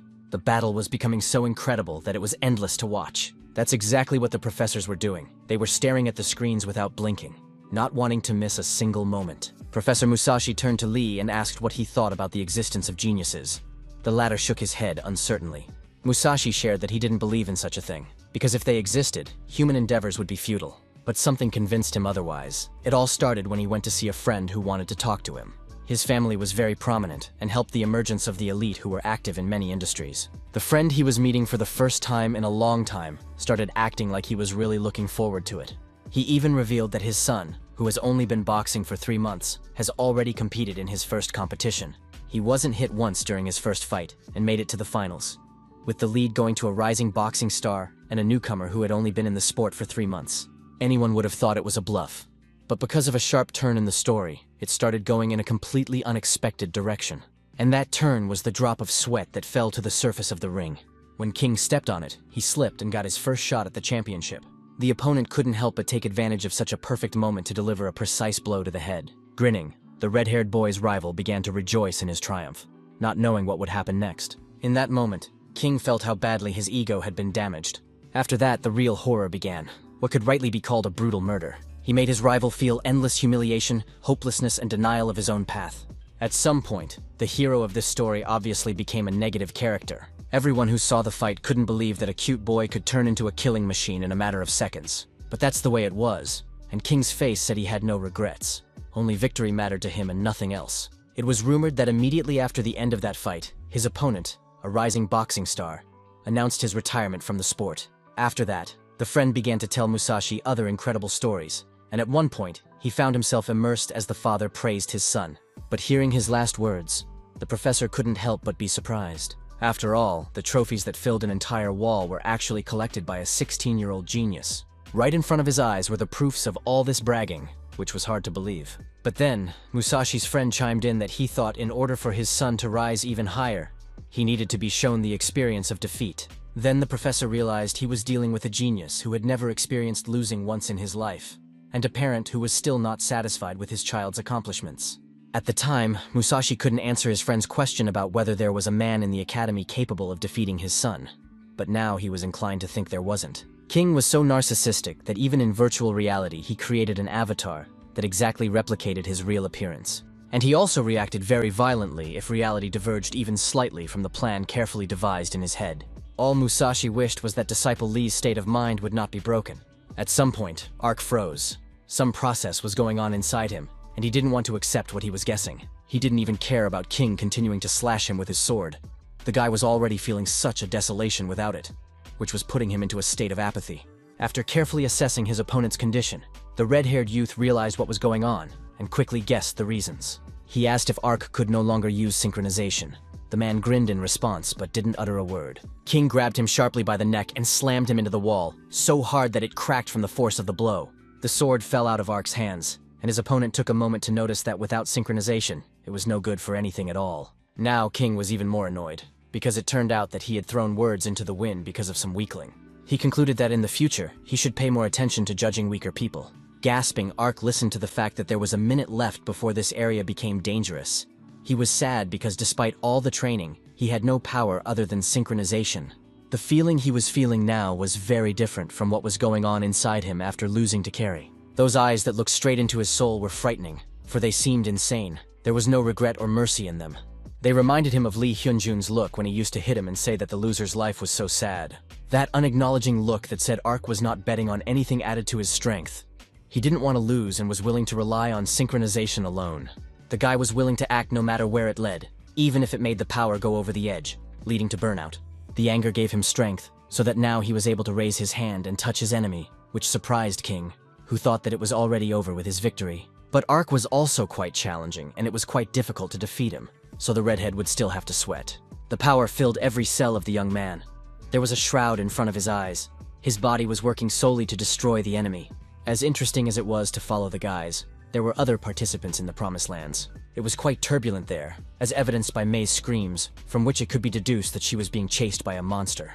The monster was none other than Carrie, who was extremely indignant that someone dared to call a fragile girl such a rude nickname.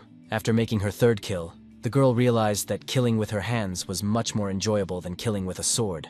Looking at the stats, she realized it was just her, Ark, and King left. She was pleased to see her familiar doing better than she expected. Making herself comfortable on the grass, Carrie decided that she would wait for her next opponent here. For this was the last safe territory. But who exactly would be her opponent was being decided right this very second. King noticed the change in Ark, especially evident in his eyes, which were glowing with a strange light. So far, both guys have blocked each other's punches and not gone on to crushing attacks. It was a real mystery to King how this guy was still standing on his feet. He had read the rule book carefully and not a single sentence from it could explain what was happening now. It really annoyed him that he didn't understand something and he wanted to kill this strange young man as soon as possible. Except that it was harder than ever to do so, as Ark dodged his every attack with lightning speed. He continued to swing his sword, but it was all to no avail, his opponent moving swiftly and deftly, maneuvering between his strikes. Even when the blade was at critically close range, Ark still managed to make sure there wasn't a scratch on his skin. Such an amazing ability to remain unharmed could not help but attract the attention of the head of the academy. Looking at the synchronization level, which had almost reached 800%, he wondered if such a thing was really possible. At the same time, the indicator was not going to fall. On the contrary, it was rapidly increasing. This allowed Ark to hang on and not just fend off blows, but take them without apparent harm to himself. King realized if they didn't finish now, they could be in for a sudden death, because the area they were in would be destroyed. Time was extremely short, and victory was not on the horizon, so it was worth changing my plan. But who said the enemy would allow it? Ark continued to strike and advance, his sword getting closer and closer to his opponent's body. Eventually, he managed to snag King, and the latter suffered a large cut on his neck. Our hero was experiencing a very strange sensation that was hard to describe. It felt as if his soul and body were separated, and all sensations soared upward. All his instincts had sharpened, and now he could anticipate the way his opponent would move, and understood how he should move. His new abilities allowed him to pick up on every little detail, right down to the feelings of his opponent. He knew without error where the next strike would be aimed, and had no trouble dodging it. Trace threw accurate single punches to the spots that King had opened up during his attack. He wanted to feel this power stronger and stronger. The synchronization was growing, and his physical body could no longer bear the strain. The professor saw warning alerts stating that member Ark was in danger. Lee realized that what he had warned the kid about had happened. He had reached his limit and was starting to burn out. But despite that, he didn't stop. Looking at his colleague, Musashi asked what was going on, but he didn't have time to answer, for his body was already dissipating into space. The battle still wasn't ending. The guys were strong and stubborn, and that didn't bode well. When Ark attacked with the hilt of his sword, his opponent was outraged. King was incredibly hurt that someone dared to think he was weak. He realized that there was no way he could reach Ark, as he was striking with a non-stop attack technique. Trying a deceptive move, the redhead hoped it would work, but he believed it too much. It was clear that it was urgent to come up with a cunning move, because without it to destroy this bastard will not be possible, and he did not want to lose. Realizing that for the first time in his entire life, he had allowed thoughts of defeat, the boy covered his mouth in horror. He couldn't believe that a man who made him feel weak had come across his path. Being in a stupor, King did not immediately notice that his enemy was undergoing some strange processes. The realization that something was going wrong only came when Ark slumped to the ground without anyone striking him. The thing was that someone interfered with the game in reality, and that someone was Professor Lee, who was very afraid that he was late. Park Noah was in such a state that it was hard to tell if he was breathing. His head was hanging down and blood was pouring out of his nose, staining his clothes. Opening my eyes had never been so difficult. My eyelids felt heavy and my head hurt so bad it felt like someone had hit it with a hammer. When his eyelids finally lifted, Park Noah squinted. The light seemed too bright, and he had no idea where he was. The familiar voice of the professor calmed the inner anxiety a bit. But it didn't take long for a new bout of headache to set in. Lee advised against any sudden movements. He explained that the guy was brought to the hospital after he was in shock during a game at Crossroads. Noah listened carefully to the man he thought was a doctor, and tried to piece together the information in his aching head. Resentment came over the guy when he suggested that it would be considered as if he had given up in the middle of the game, and yet he still had to fight Carrie. Having interrupted this self-abuse, the professor asked how the boy was feeling. He replied that except for a sore head, nothing bothered him. It turned out that he had spent only 2 hours in the hospital. Then he began to say that he urgently needed to go to a place and started demanding to be discharged, because the examination for the recommendation students could still go on. Lee finally realized that the young man did not understand who was sitting in front of him, because before he had only seen him in the virtual world of the crossing. Pointing at him with his pen, the professor said that he now knew the answer to his question.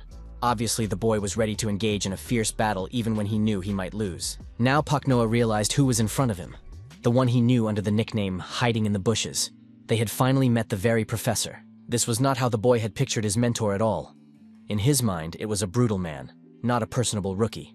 That's why he blurted out that Lee looked more normal than imagined, then followed up with a story about what happened after Noah passed out. Getting right to the main point, the winner of the recommended students exam was Carrie. All the other players were passionate about this victory, but according to the professor, the girl, as always, was not happy with the result. King was unable to escape from the dangerous territory and dropped out due to his quick death, which was why Carrie wasn't happy, because the battle with the S-ranker never happened. Park Noah asked if that was how he finished the exam as a D rank. It seemed King couldn't have made such a mistake. Waving his hands, Lee muttered that the guy had brought everything to this outcome. King was unable to leave the dangerous territory, not because he didn't try, but because he remained standing still and staring at one point after the battle with Ark. The man felt that it was very inconsistent to rate his ward as a D rank, because he had so much influence on King. Patting the kid on the head, Lee said that he shone the brightest in the exam.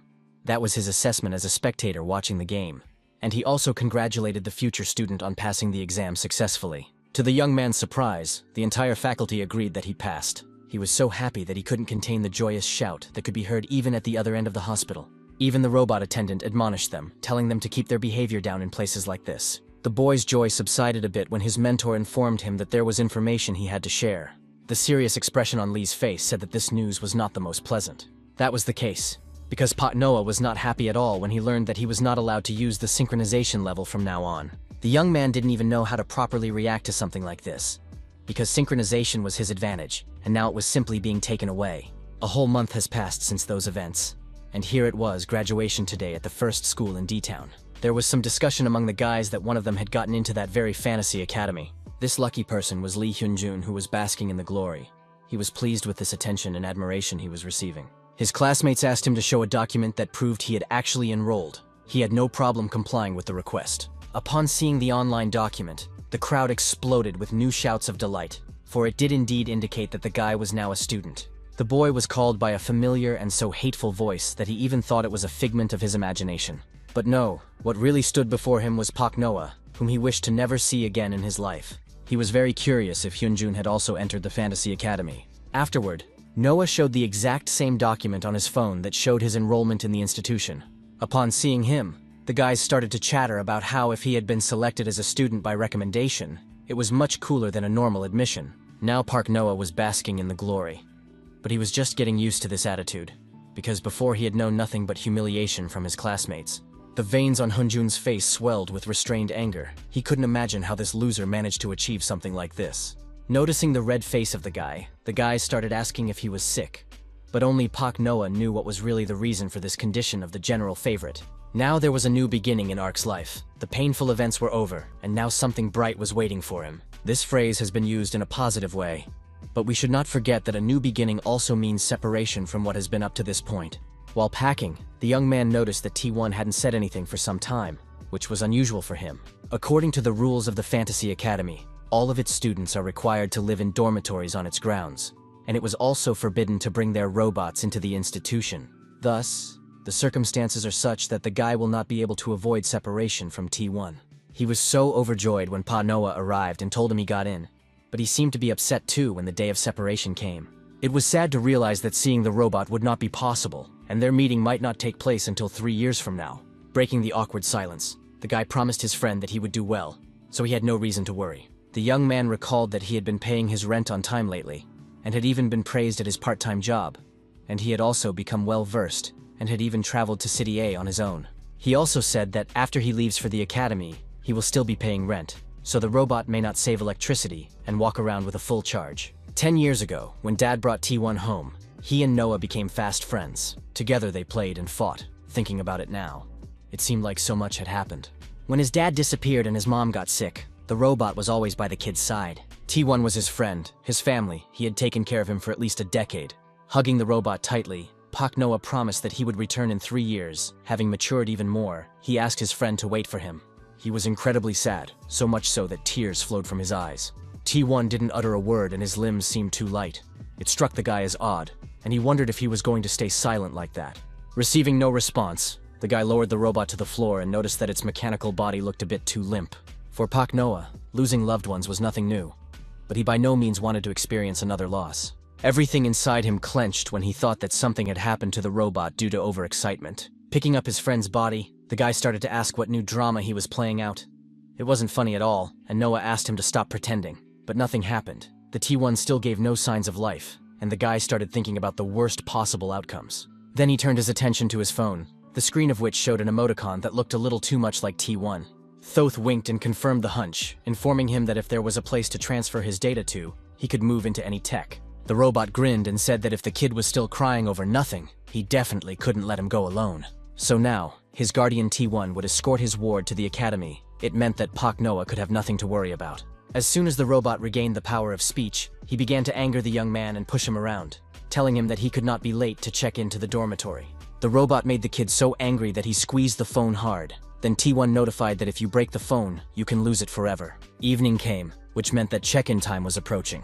All future students were gathered in the courtyard of the academy's dormitory and lined up in rows. Pak Noah was extremely agitated, even though he kept telling himself to relax and square his shoulders, and T1 kept telling him to behave more freely. One of the faculty members stepped forward and shouted loudly, demanding silence. He announced that it was 5 o'clock in the evening on the clock, so right now the check-in process was beginning. James, the dormitory manager of the gamer faculty of the Fantasy Academy, was standing in front of them. He said that if the guys followed the rules, they wouldn't have any problems. The second thing the man announced was that from the moment they entered the academy, each of them must forget their real names and use only play nicknames. According to James, unlike others, their gamer faculty operated on a rank system. The higher the rank, the better the equipment the students would receive.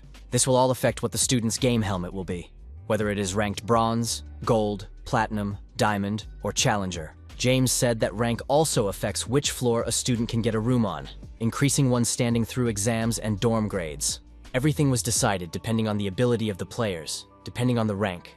The environment around the guys would change from a cheap dorm room to a luxury hotel room. Now, by means of messages, those who have entered in the usual manner will be distributed, after which they are to wait in their rooms. Yoonjun was extremely uncomfortable hearing that the recommended disciples would stay here and split into groups based on the rank they received. This distribution left less than half of the students in the courtyard. James said that due to the fact that they had shown their abilities in the academy entrance exam, they would be given a bonus. D rank got bronze, S rank got silver, B rank got gold, A rank got platinum, and S rank got diamond. Park Noah now realized that all these distributions were to arrange for dormitory occupancy. Asked by the crowd if Carrie was among them, a short girl stepped forward and raised her hand. It was reported that for winning the exam, her rank would be upgraded to S level. The one she defeated became the one next to her. King was extremely gloomy and sullen and didn't utter a word. Carrie was extremely friendly and tried to strike up a conversation, asking the guy about his abilities and trying to make jokes about not losing to anyone else. But when she received no answer to any of her questions, she frowned, for she was not accustomed to such disrespect. When King turned around and silently walked away, Carrie flared up with anger. She didn't like the fact that she could be ignored like this. This scene was watched by Ark, who didn't like the girl being treated like this. He didn't understand why the guy had such a serious expression on his face, because there was no point in having a war right in the schoolyard. While Ark was thinking about the fact that he would never show his weak side, his classmates had already decided that he wasn't their rival, and they shouldn't expect any serious trouble from him. James watched the students' first communication carefully and with noticeable tension. King still didn't utter a word, but now at least he approached the rest of the students who were standing in a group near Park Noah. The guys immediately recognized the one who had killed them during the exam, because the guy looked exactly like his avatar in Crossing. They didn't understand why an S-ranked player would approach D-level guys, but he only asked if Ark was among them. Hesitantly raising his hand, Park Noah announced that he was the player. The guys standing nearby were extremely surprised. They didn't understand what such a highly ranked player had in common with a kid who was below average in strength. Looking at the stunted young man, King couldn't believe that this was the same Ark who had nearly defeated him in the Crossing. The only thing he uttered was a promise that he would definitely win next time. This was all heard by Carrie, who was well aware that these words portended great trouble. You don't have to be too smart to realize that from now on, you have to walk the hallways and turn around at every suspicious rustle. King was a rising star, the best. Among all the recommendation students in the academy, there was a reason he was given such a high rank. He killed 8 players in the exam, and also showed a superb performance when he single-handedly caught most of the examiners. This was enough for his arrival to attract everyone's attention and cause curious whispers. Park Noah was at a loss for words when he heard the red-haired guy admit what he felt like he had lost to him. Hearing this, their classmates were shocked, for they couldn't believe that this weakling was able to defeat King. They asked why he didn't take away his S rank then. It seems that despite the outcome of the battle, the redhead was acknowledging the fact that he had lost the battle. Ark stood and physically felt the pressure of everyone's gaze on him. He couldn't answer King anything, for he had passed out then, so he didn't remember how their battle ended. His opponent really didn't like being ignored. Park Noah realized that his silence was making him angry, so he decided to cheer the guy up by saying that he was a little out of shape during the last fight. It didn't help King to calm down, but on the contrary, it hurt his feelings, because he had just given his best. The troublemaker took an interest in James, who decided to point out the overly talkative student in his place. The dorm superintendent ordered the guy to his room and threatened to assign penalty points if he didn't stop making noise. When James, in a gruff voice, ordered everyone else to go to their rooms as well, Ark suddenly realized that school life had not started off well. Gradually, the rooms filled up, and lights came on in the windows of the dormitory. Our hero's face showed pure delight when he finally saw his apartment. The room was quite bright, cozy, and simple. There was nothing superfluous in it. To say the least, Ark had expected more. But it seems that's what they meant when they said the D ranks wouldn't get fancy rooms. While he was thinking about it, his future roommate quietly approached him. This unfamiliar kid moved so quietly that Park Noah was startled when he suddenly spoke, and asked if he could take the second floor of the bed. Ark looked at his neighbor carefully and asked if they knew each other.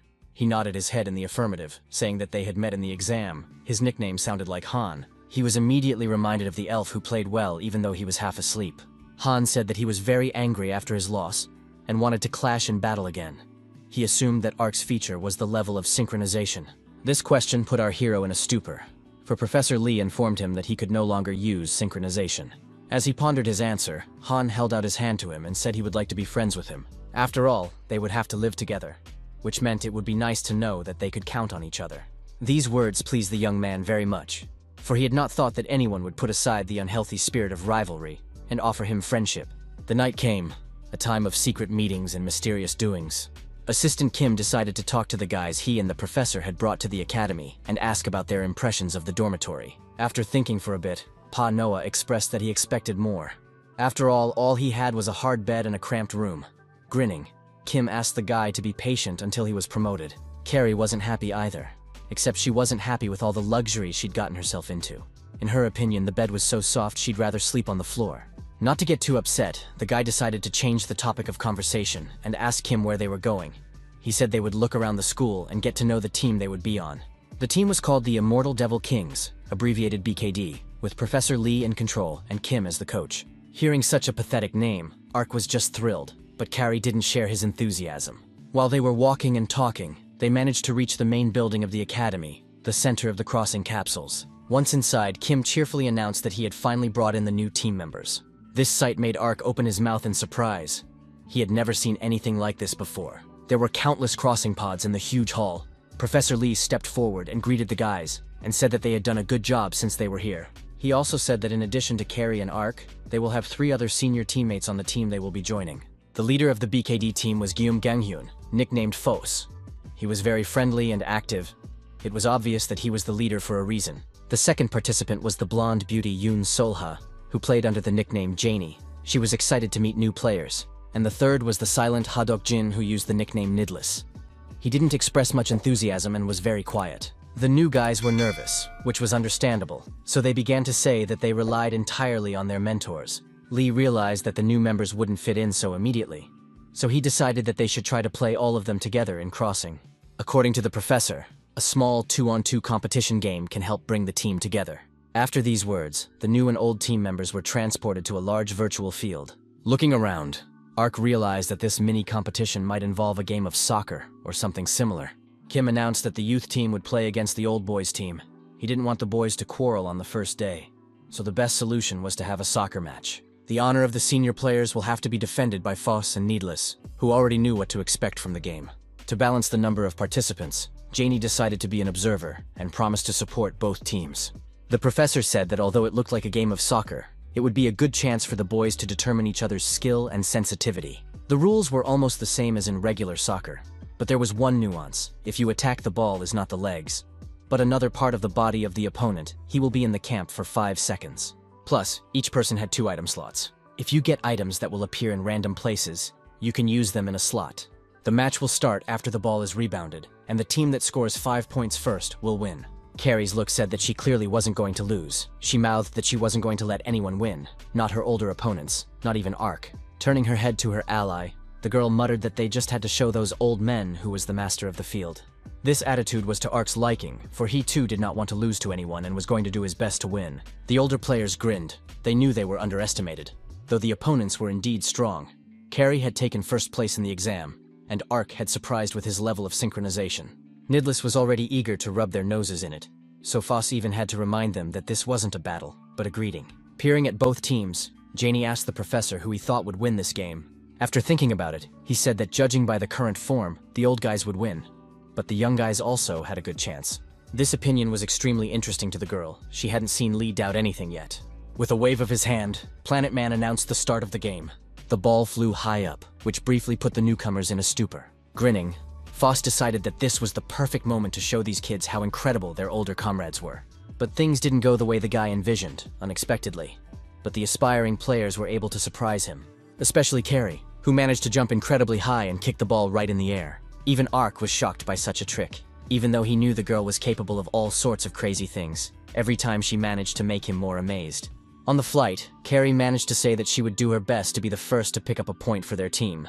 Watching her try was a separate pleasure. It had been a long time since Professor Lee had seen such dedicated players. The ball had been kicked, and now it was flying towards the opposing team to cause them problems. The trajectory of the ball wasn't bad, so Carey had every reason to believe it would go where it needed to go.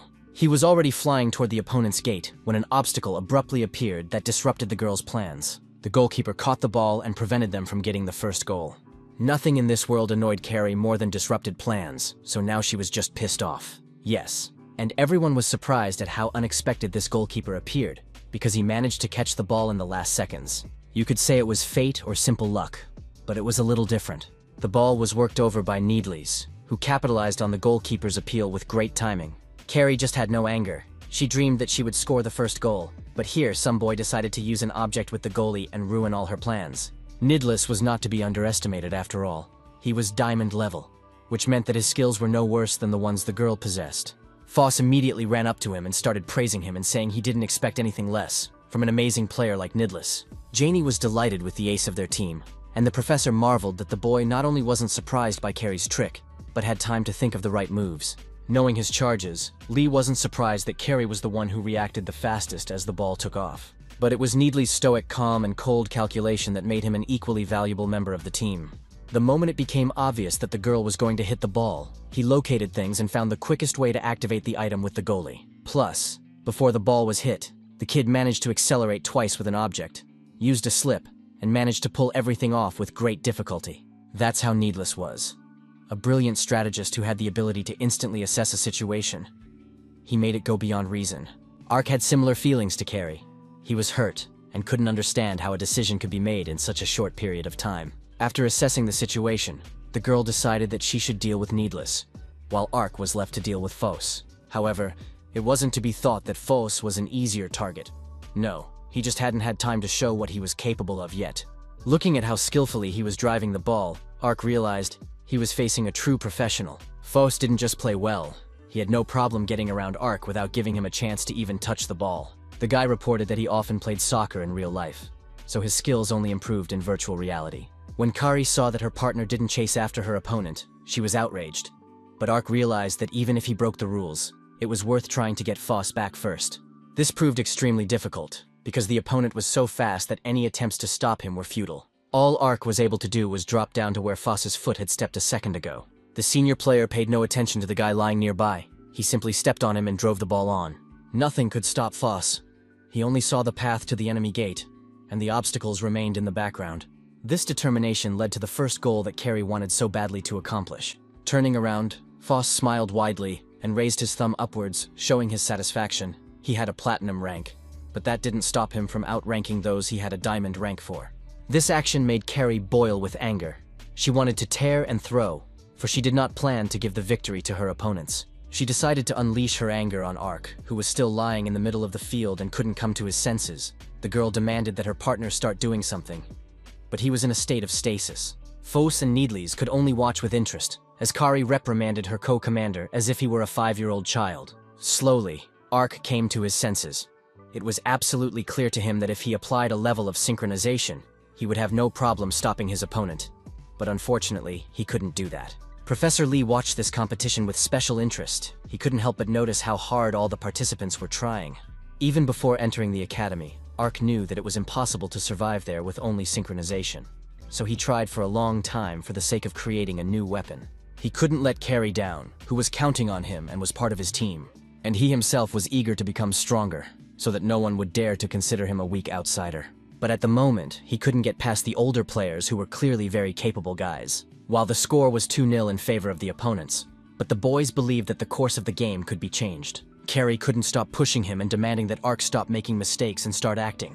At that moment, he noticed that Needles were driving the ball towards their goal and approaching inexorably. He was so quick and agile that it was almost impossible to contain him, so another goal could not be avoided. Carey watched the numbers on the meter change, and everything inside her exploded with anger.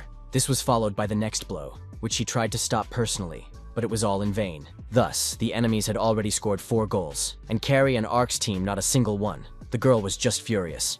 Looking at how difficult it was to gain the upper hand, the young man no longer knew what to do or what strategy to use. He was at a complete loss. Only now he realized how weak he was without the use of synchronization. Thanks to it, he was able to achieve everything, and without it, the guy felt like a schoolboy being beaten by his classmates. Ark suddenly realized that he had no choice but to use this ability. This desire was so obvious that Professor Lee decided to intervene and ordered the game interrupted. His stern look said that someone might be in serious trouble right now. The man muttered with obvious irritation that the guys had learned enough about each other, so he thought the simulated competition could be over. These words were to the liking of Foss, who thought they had rubbed the nose of the younger members of the team. But what confused him was that these two were so angry about losing the battle that they couldn't contain their emotions, even though it spoke of their intense thirst for victory. So you could tell they were going to be extremely motivated in a team battle, which means they had two very good guys coming in. Approaching them, the leader said it is normal to feel frustrated after a defeat, but they should get a response after the game. Turning to Ark, the guy said that he understood why he was worried.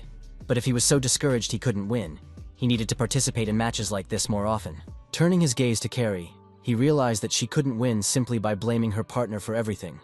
Taking her anger out on someone else was highly ineffective.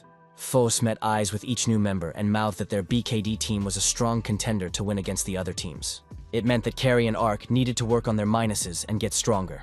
The girl was in agreement that fortitude was essential, and the key to victory was the ability to not waver before losing. Carrie lit up at these words and began to ask the leader if their team was so professional that they often won. She'd already fantasized that since these guys were so strong and their team was successful, they would be at the top of the academy. But it was a little different. Foss was proud to announce that they were ranked 10th in the rankings last year. Hearing this, Carrie was stunned to say the least. She immediately remembered the rumors that there were only 10 teams in the academy. Her face changed in an instant when she realized that they were lucky enough to be on the last place team. The other senior players also didn't understand why their leader was so proud to talk about the fact that they were at the very bottom of the rankings. Professor Lee decided to remain silent and not enter into this conversation, for he had nothing to add. Listening to all of this, Ark realized that even in his new school he had no luck. He once again felt like a loser who would be laughed at by the stronger students. These thoughts kept him awake day and night. While his neighbors slept peacefully on the top shelf, he just stared into the void. Even T1 noticed that his ward wasn't himself, so he asked what he was worrying so much about. The guy tried to reassure the robot that everything was fine, but it was hard to hide the fact that he was worried about whether he would be okay if this continued. He was reminded of his conversation with his professor about not being allowed to use synchronization at this level, as he was undergoing a strong metamorphosis right now. The man said that at first his level was at the 300% mark. Then it reached the 500 figure, and then it almost reached 1000. So Lee thought that the guy was overstressed because of that, which meant that using synchronization could be dangerous for Ark, even though he didn't understand how he could stay in the intersection without it. The professor explained that Carrie's score was 103%. She had never once used the synchronization boost or justified her weakness with it. Of course, no one asked the guy to forget about using this ability forever. He was supposed to not use it until they revealed its secret, especially since there was a professor at the academy who specialized in such matters, so there was no need to worry. Lee thought that the crisis was a chance, because now Ark had a chance to abandon a game that was dependent on synchronization. Now he could find a new feature. It killed the guy to think that he was physically much weaker than Carrie. His agility was far inferior to Foss's, and he couldn't assess the situation as well as Needley's. Even though these worries kept him awake, Ark was determined that he would do whatever it took to succeed.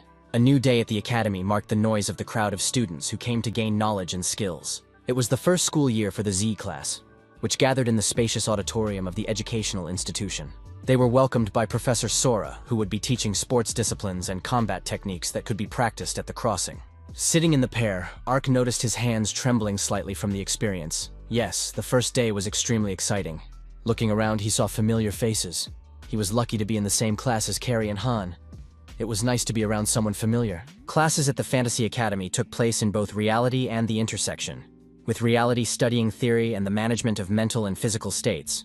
And in intersection, the emphasis was on learning the game, technique, and practicing avatars. It was very exciting and wondering what to expect from my first class at Crossroads. With a friendly smile, Sora informed her that she didn't want to stress the students from the start, so all they would do was measure strength. She reported that there was a theory that physical health affected the avatar. Plus, being in the virtual world for long periods of time didn't stress the body enough, so sports were necessary. They were all asked to change into their sports uniforms and go outside. When everyone was ready, the professor took them to the academy's holographic gymnasium.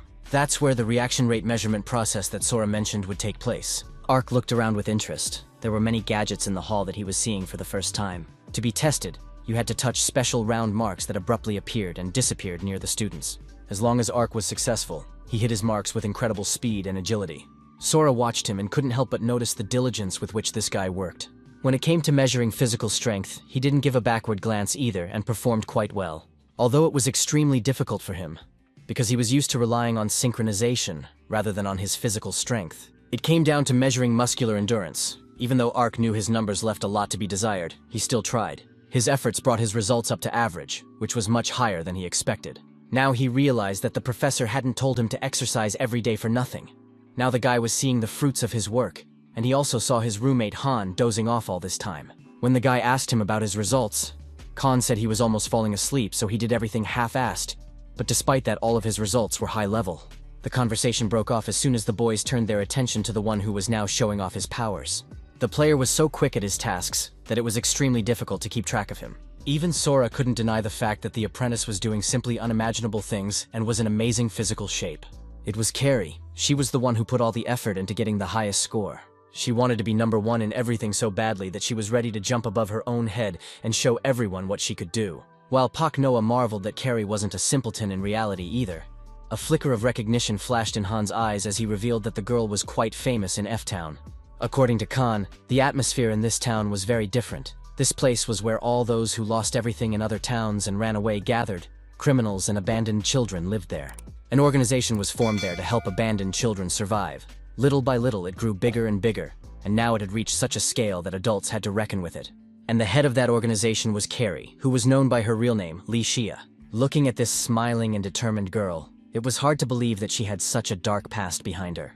When the girl approached the guys and asked if they were done with their exercises, they quickly said yes, and Ark added that she had done a very good job. Sitting down next to the guy, Carrie asked if he'd heard anything important about the teams, one of which they were lucky enough to be on. Looking at the young man's incomprehensible look, she explained that the academy had 10 teams with between 20 and 50 members, so they were divided into 2 sub-teams. What's most interesting is that there weren't even any candidates for their group, and there were only 5 people in the group. Plus, the BKDs were ranked last in last year's evaluations. The conclusion was self-evident, and it was not very comforting. It looked like the team they were on was in serious trouble. Foss was distracted from his studies in the hall by a familiar voice calling his name. He immediately turned his head to find the source of the sound. Janie and Needles walked up to him. The girl mouthed that he was already the best member of the gym, but still worked out. The guy said that without exertion, his body was starting to ache. Frowning at his friend, Nidlis warned him that if you trained to the point of exhaustion, you could ruin your body. But wisecracking was not the main purpose of coming to the leader. The boys wanted to know his opinion of the newcomers without turning their heads. Foss replied that they could definitely squat. Needless didn't appreciate the joke. Giving himself a serious look, the young man said that even though Carrie was a bit rough, in terms of physical fitness, she was the best. As for Ark, there was a lot to hang on to. You can tell you start to expect a lot from him because of his flaws. But Nidlis was not interested in assessing ability. Yesterday he noticed the faces of the new guys. When they talked about the performance of the team, it seemed as if they might leave. So the guy asked if it wouldn't be better to try to recruit at least students who entered the academy in the usual way. Foss emphasized that these 2 were selected by the professor, but Needless stood his ground, saying that if this continued, things could turn out the same way they did that year. The team leader understood the boy's anxiety, but tried to put it into his head that they should trust the professor's choice, because he had his reasons for choosing those guys. Janie kept neutral on the matter, but it was obvious that she was very concerned about their team's situation, and Needley's words only raised the alarm within her. She walked down the corridors of the academy and wondered if she should talk to Lee about the fact that their team was going through a very difficult time and things could get worse. All of her friends seemed so sensitive because of what happened that year, and they also had poor grades due to lack of strength. Stopping at the window, Janie noticed a very interesting picture that alerted her. In the schoolyard stood Carrie, and she was talking to none other than Matthew, their adversary and a member of the Viper Elemental team. The guy didn't beat around the bush for long, and immediately offered the one who came first in the exam to join their team. Carrie was discouraged at this unexpected suggestion, but Janie was most discouraged. For now exactly what Needles had warned of was happening. Frowning, the girl reminded him that she was a recommended student, to which Matthew replied that such students could also change teams. Matthew said that Professor Lee was famous for forming a team only from poor losers. Because of this, BKD was often bullied, so the girl was offered to save herself from disgrace. Plus, Carrie was promised a special sponsorship that was created to support the players. Now the girl was seriously considering how much she could be given on the BKD team if their opponents were offering such a generous gift. Looking at Carrie, it was hard to tell what was going on in her head and what choice she would make, because this girl was so eager to always be the first and the best. Watching all this, Janie couldn't believe that their new girl would leave them so easily. without even starting to train together. When she noticed that Nidless had come to the window and was looking in Carrie's direction, the blonde was horrified, for now he would think he had predicted the event. In the meantime, Matthew did not give up trying to lure the girl to his team. He even offered her money, because he knew that the natives of the slums lost their minds when it came to large bills.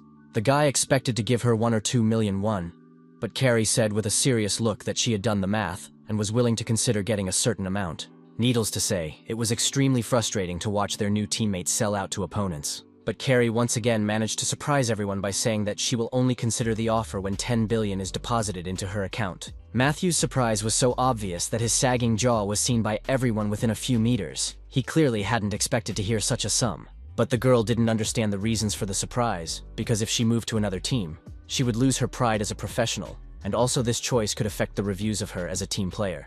But most importantly, she will betray the professor who found her and gave her a chance, so all this damage needs to be covered by such a huge sum. After all, Lee was the first person to believe in her and her abilities. He believed that everyone should have an equal chance. Everyone should get what they rightfully deserved. That's when Carrie first got her chance at a better future. And she didn't win it like she's used to. She was given such a gift by a stranger who owes her nothing. So now she was ready to betray all this only for a fabulous sum. Because 10 billion is only a small part of the amount that the future superstar will earn. It was the fact that there was logic and strict calculation in her words that infuriated Matthew so much. He rushed to attack the girl because he couldn't bear the thought that someone might think he was a naive simpleton. Carrie was prepared for this turn of events, so she was able to dodge the attack with ease. Just a couple of simple movements, and Matthew was lying on his stomach, face pressed against the dirty asphalt. When the guy demanded to be let go, Carrie only pinned him down harder, saying that she'd had to deal with the likes of him countless times in F-Town. She was disgusted to breathe the same air as rich people who thought they could buy everything and everyone with their filthy money. Needless's opinion of this girl changed dramatically. He never thought she would behave this way, and not buy into the offer. Ark flew into the place where the showdown was taking place, thinking his partner was in danger, so he raced to help her. But then he noticed that it wasn't the girl at all that needed saving, and began urging Carrie to stop this violence, because it was not going to lead to anything good. The guy was in such a hurry that he didn't slow down in time, and was unlucky enough to trip and lose his balance. So Matthew got a double dose of violence, because the kid fell right on top of him. To put it mildly, he was very unhappy with the circumstances. These guys he had already put on his enemies list. Sprawled across the tiles, Matthew's only thought was how he could have fallen in such a way that this clumsy newcomer's elbow flew into his head. Looking at the speed at which the bump on Matthew's head was growing, Carrie laughed, saying that Ark had been very cruel to hit the poor man so hard. Who was not laughing was the member of the Viper Elemental team, for his consciousness had left his mortal body, and now there were doubts as to whether this poor man was even alive. The guys tried to move Matthew to the side so that he would eventually come to his senses on his own, but Ark noticed that they had witnesses. Needles watched their every move, while Janie waved affably, as if nothing had happened. When the older guys called them over to talk, everything went cold inside Ark. He couldn't believe that they had been spotted, and not by anyone, but by the senior co-commanders. The events led our heroes to a familiar gymnasium.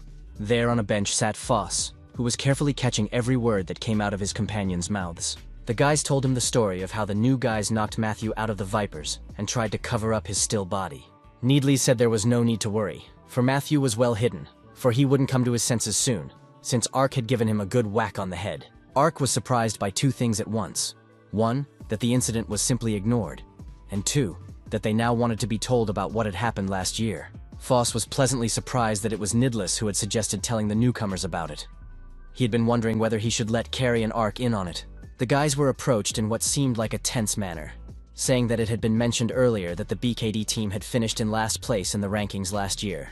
According to the leader, there was a good reason for this, which had nothing at all to do with ability. Foss said that originally, this academy was a school for the elite and children of high-ranking people. This current was interrupted by the recommendation enrollment system and Professor Lee.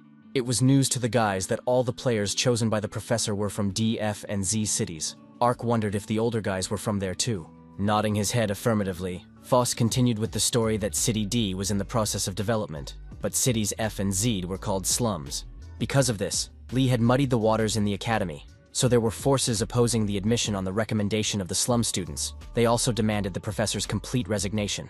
But as if disputing all the rebukes, Lee and his BKD team have performed well every year. That was the case last year, though their team consisted of only 5 people, including a third-year student who was preparing to turn pro, and 2 strong freshmen. Their team was discussed as the strongest contender to win, so their existence couldn't be ignored by other teams. And then came the incident that was painful and unpleasant to remember. Even now, Janie could barely hold back her tears. One first-year student who had joined them with Needles suddenly announced his desire to leave the team. Though everyone tried to dissuade him and change his mind, he said only one phrase and then turned around and walked away. This guy informed me with a nasty smile that he should jump at the chance he was given. Needles entered the conversation and added that afterward, they heard about the traitor moving to another team after receiving a huge amount of money. It was obvious how painful it was to remember. But still, the kid finished the story, saying that for the sake of riches, the bastard had no problem betraying their team and the professor. As a result, they were unable to find another contestant and performed as a foursome, which made them appear to be in a weak position and placed last. Listening to this unpleasant story, Ark realized that the academy was very different from what he thought of it. Perhaps that's why Lee asked him once if he could go into battle against an enemy that was significantly stronger. After all, they will not only have to fight other academy teams, but also the limited views of people directed at them. Needles said that much more than the guy who betrayed them, he was annoyed by the so-called school elite, who thought they were better than others. According to the guy, you should never believe the cries of the rich that everyone who grew up in unfavorable conditions was a loser. After all, these losers could crush their detractors so quickly that they wouldn't even have time to squeak. Those words resonated with Carrie, so she smiled and informed her that she was among them for those reasons. Anger filled Ark's heart, as he realized that Needles's words described exactly everything he'd experienced in school. The boy loudly letting it be known that he didn't want to lose either. All the team members were surprised by this emotional outburst. Some were mortified, and some didn't realize what this sudden outcry was all about. Ark's speech continued. He admitted that at the moment, he lacked strength, but he promised to work hard to become a worthy part of the team. The guy declared that by all means he would become an ace. Yes, so strong and capable that he could lead the team. When T1 heard this, he let out a tear, because he realized that his little friend had grown up to be able to say such words. But the speech made didn't please some members of the team. Needles and Carrie didn't understand why they needed another ace, if there were players like them. Noticing the predatory looks, Ark didn't realize what was wrong, since he didn't seem to have said anything wrong. Carrie and Needles pounced on the kid, shouting that they were ace. Janie watched the scene anxiously, but for some reason Foss was having a lot of fun. After she stopped beating Ark, the girl declared that she would defeat Needles in a one-on-one fight. The latter reminded her that she had almost lost last time, so she should temper her ardor. The words said so angered the girl that she screamed so loudly that her scream could be heard on the other side of the academy. Professor Lee couldn't help but notice the way his team members were lapping each other up. These quarrels caused a slight smile to appear on his face. Walking through the schoolyard, Ark's attention was caught by one announcement, which he stared at and had been staring at for several seconds. A message projection floating directly in the air announced that the opening ceremony of the Academy competition would be held in a week's time. Apparently it was held in intersection with the party concept. Ark was reminded of information that last season's event was held in the world of Heroes of Time. Lately, he had been spending more time on other games, so he decided that he needed to focus on this universe from today. With these thoughts, he came to the auditorium where the first pair was taking place. Professor Seiler, who was in charge of world's design, said students will learn more about the world of Crossing today. According to him, it was a virtual world that satisfied a lot of parameters of reality, so that with its development, there was a big change in human life. The greatest of these was the disappearance of spatial limitations. That is, what has been called the origin of the world became possible. After the concept of the world was introduced, separate universes with singular goals began to be created, such as the game world, the office world, the banking world, and so on. Thus came a convenience that could not be compared to reality. Seiler explained that a lot of economic markets have been moved from reality to the intersection, and in the wake of that, the world has evolved a lot too. For example, if you become the manager of some universe, you can feel that you are a god who can do whatever he wants. With a wave of his hand, the professor demonstrated what he meant, so now all the students were floating in the air, and then they were abruptly landed on the floor. A black sphere appeared in Seiler's hands. Twirling it around, he explained that from now on, each of the students would have to try and design a world. Ark had not yet recovered from the hard landing on the floor, but a sphere had already appeared near him, thanks to which he could try to create his own world. The students were so intrigued that they did not take their eyes off this strange object given out by the professor. Looking at the sphere, Ark realized that he had absolutely no idea what kind of world to make. Sitting on a rock in the universe Seiler had transported them to, the boy didn't even notice when Han came up to him and asked if he was doing well. Sighing, Ark informed that he didn't even have any thoughts on what kind of world he wanted to create. Then asked if Han had made any progress. The latter replied that he was already done. The guy happily demonstrated his world, which consisted of a huge number of beds, which stood in even rows, and next to them some machine was making noise. Han told me that it was a humidifier. that it provided the right amount of humidity that was so necessary while sleeping. It seems this guy really liked sleeping a lot. Looking at Carrie's focused face, Ark became very curious as to what kind of world she had created. He was so intrigued that as he ran towards the girl, he completely missed the unfamiliar blonde man he accidentally almost knocked over. A hard shove brought him back to reality. Ark quickly apologized and said he hadn't kicked him on purpose. But the man didn't look friendly at all and didn't answer anything, instead only throwing him a scornful look. This behavior did not please Ark at all, but he said nothing so as not to provoke a new conflict. But the stranger's behavior puzzled the guy, because this stranger behaved as if he had touched something dirty. And then Ark realized what this was all about, because not long ago this was exactly what his senior teammates had been telling him. As he looked around, he realized that this was indeed the case. There was really no one approaching the natives of D, F, and Z cities. Not only that, there were such cold stares directed at them that one wanted to hide from them as soon as possible. Now that guy finally realized what kind of prejudice he would have to face while studying at this academy. A few days have passed since this class. The day of the opening ceremony of the competition has arrived. Professor Lee's team looked just fine, all dressed in similar costumes. The guys looked strong and confident. But despite his outward bravado, Ark was still worried, which was natural since this was his first outing. The party venue set up by the academy wasn't as impressive as one might imagine. It was a fairly simple but large hall with plenty of treats. Ark noticed that the tables were organized into teams, and there were definitely fewer people near their seat than anywhere else. Looking at the other members of the BKD team, the guy realized it was only him who was concerned, as all the other guys were enjoying delicacies straight from the buffet. Carrie was distracted from her meal when she heard words about their team acting too lighthearted, as they always did. These whispers didn't stop. The other players scoffed at the way the guys gorged themselves on the food. In their opinion, this was true behavior of slum natives. The two haughty maidens thought it would be much better if all these poor people disappeared from the academy and stopped poisoning the air with their presence. The BKD team members didn't care so much about what the stupid rich kids said that they just silently pointed out to them how nonsensical their statements were. Seeing this gesture, the girls rolled their eyes and said that they didn't expect any other reaction from such scum. Ark realized that he was lucky to be on the same team with very resilient people who ignore baseless attacks from the elite. He realized that he needed to take an example from his friends, because yesterday they had decided that they would fight against prejudice from other students and some teachers. During that very conversation, Needless said that the new guys should get to know their enemies better and get to know the other teams. The guys showed the emblems and brief information about them, but said that there was no need to memorize anything, because no one could oppose them if there were no mistakes on their part. Still, 3 teams had to be remembered, for they were their main opponents. First, you had to know about the White Owls. This team was ranked number 1 last year. They never lost, though key players graduated. They were joined by strong monster rookies.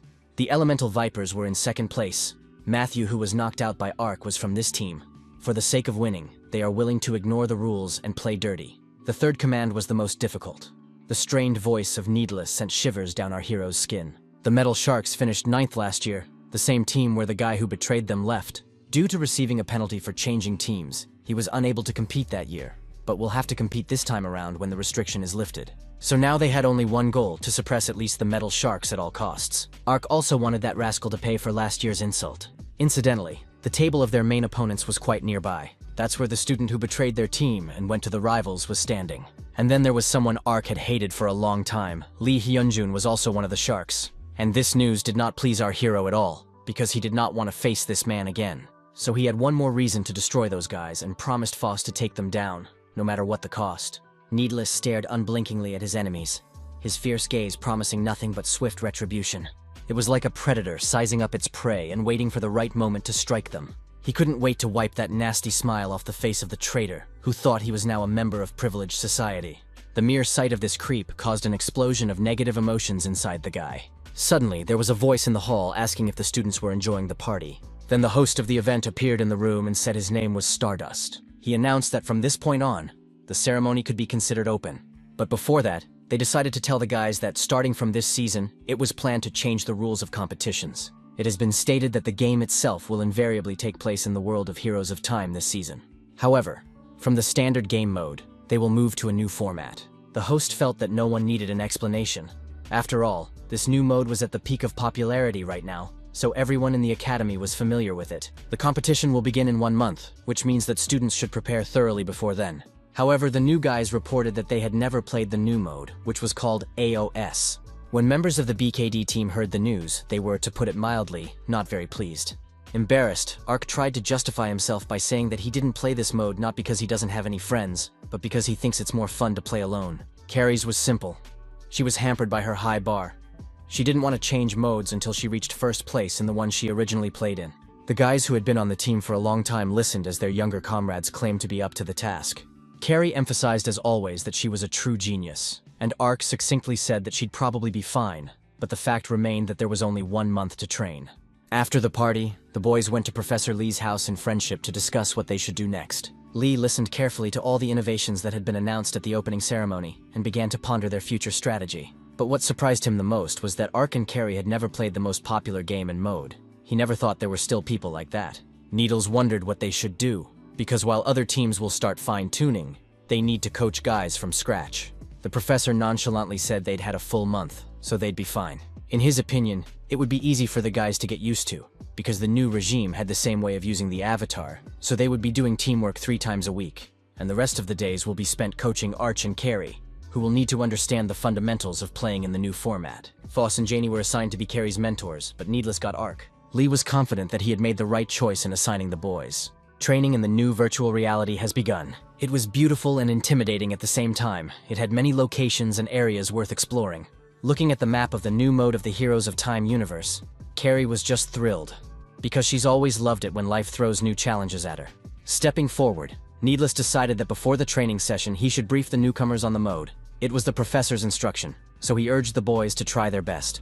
The essence of the mode, which was called Move, was to storm the fortress. In this game you had to pump the character, suppress the enemy, and win by destroying his base.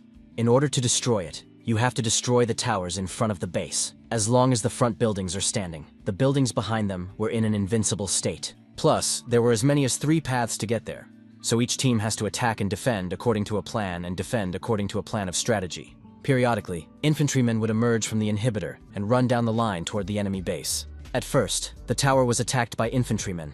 At this point, players can storm it. In addition, while killing enemy soldiers, you could get money and experience to improve your character. Raising his hand, Ark said he had a question. Needless answered him in such a serious tone that it was clear he was becoming more and more like an assistant professor. The guy wondered if he could keep it simple and just run just 1 line with the 5 of us. His older comrade shook his head and said it was impossible. After all, if you kill an infantryman altogether, the experience gained for him will be divided among the players, so that the fast pumping became impossible. And this was one of the keys to winning in this mode. So it was because of this that you had to spread the participants across the lines and gather all the experience without skipping the infantrymen.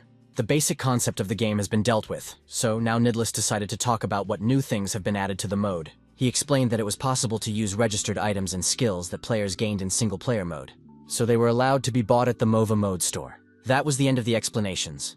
They lasted so long that the newcomers could hardly stand it anymore. It was very difficult for them to concentrate and memorize absolutely everything. Needless announced that practice would now begin. He wished the boys good luck and told them to work hard. Carrie was the first to enter the game. She and her opponents materialized in the new world. Foss and Janie were watching her in view mode. They informed her that they would keep an eye on things, so she could just play it safe. One of the guys who arrived at the game asked the girl which line she would take. She said without hesitation that she would walk down the center, for it was the line that seemed most important to her. Well, it was time for the game to begin, and Carrie was as ready as she'd ever been. After a couple minutes of advancing down the line, the girl finally saw her opponent. Foss immediately raised her voice and said that it was best to attack with the foot soldiers, because if she stepped forward now, she would have to face everyone alone. But the girl didn't care at all, because she was 100% confident in her physical strength. So without further thought, she rushed at her opponent, and no shouts from her older comrades stopped her.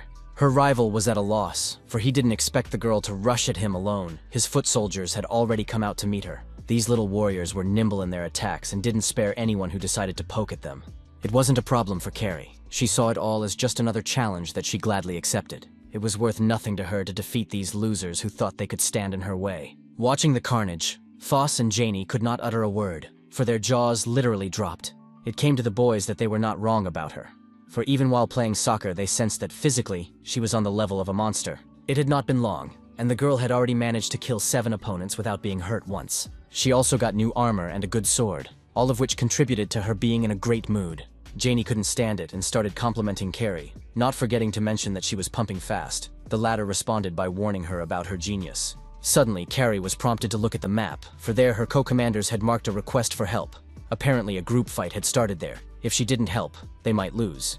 The decision was not an easy one and one that needs to be made now, and she accepted it, but first she told her mentors that if the main goal of this regime was to destroy the base, she had found a way to win unconditionally. The girl asked if it wouldn't be better if, while the battle was going on, she went and destroyed the base, as her strength allowed her to do so, because she had managed to pump up quite well. She didn't care that her mentors were screaming that it was impossible and very dangerous. Carrie was sure that there were no limits to her strength and genius. Foss decided that he needed to let her realize on her own that she could not be defeated in MOVA by physical strength alone. Moving faster and faster, the girl was able to get closer to her opponent, and was already anticipating how she would destroy him. In response, the enemy of course began to fight back and throw fireballs at her, but Carrie successfully dodged each attack. It so happened that the explosion destroyed not her at all, but the Marines who were on her side.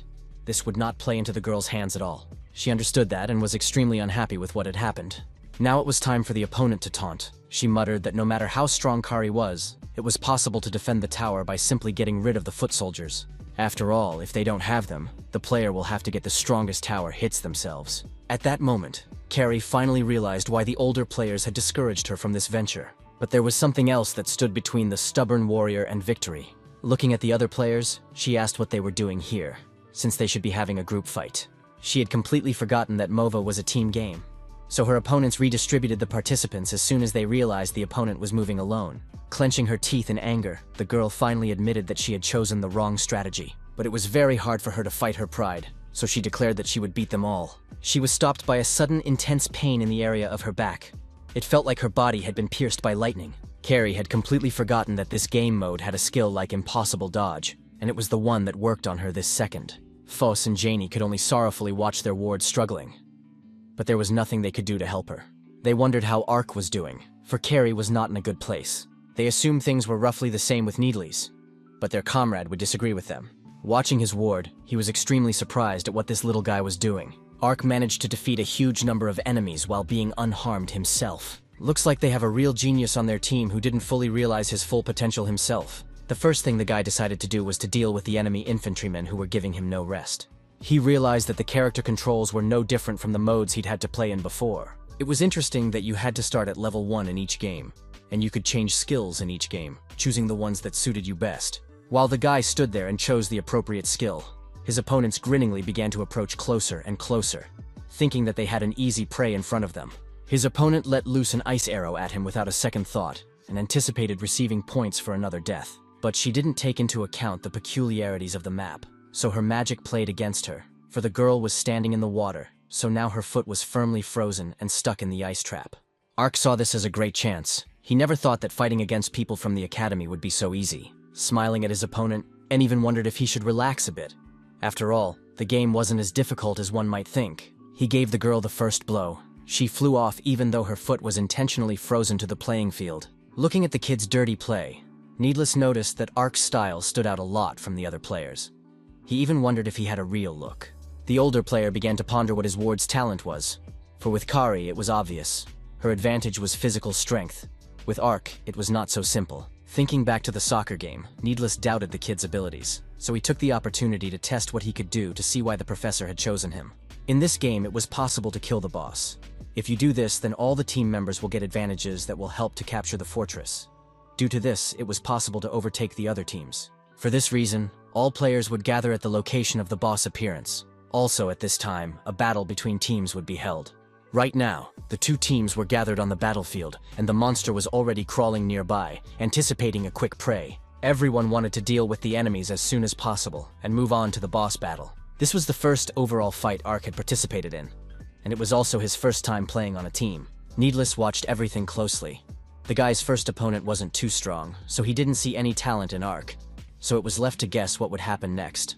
The opponents gradually surrounded the young man, trapping him in a ring, leaving no opportunity for escape. Along the way, they fought amongst themselves, trying to take the right to deal with Ark for themselves. The opponents were very strong.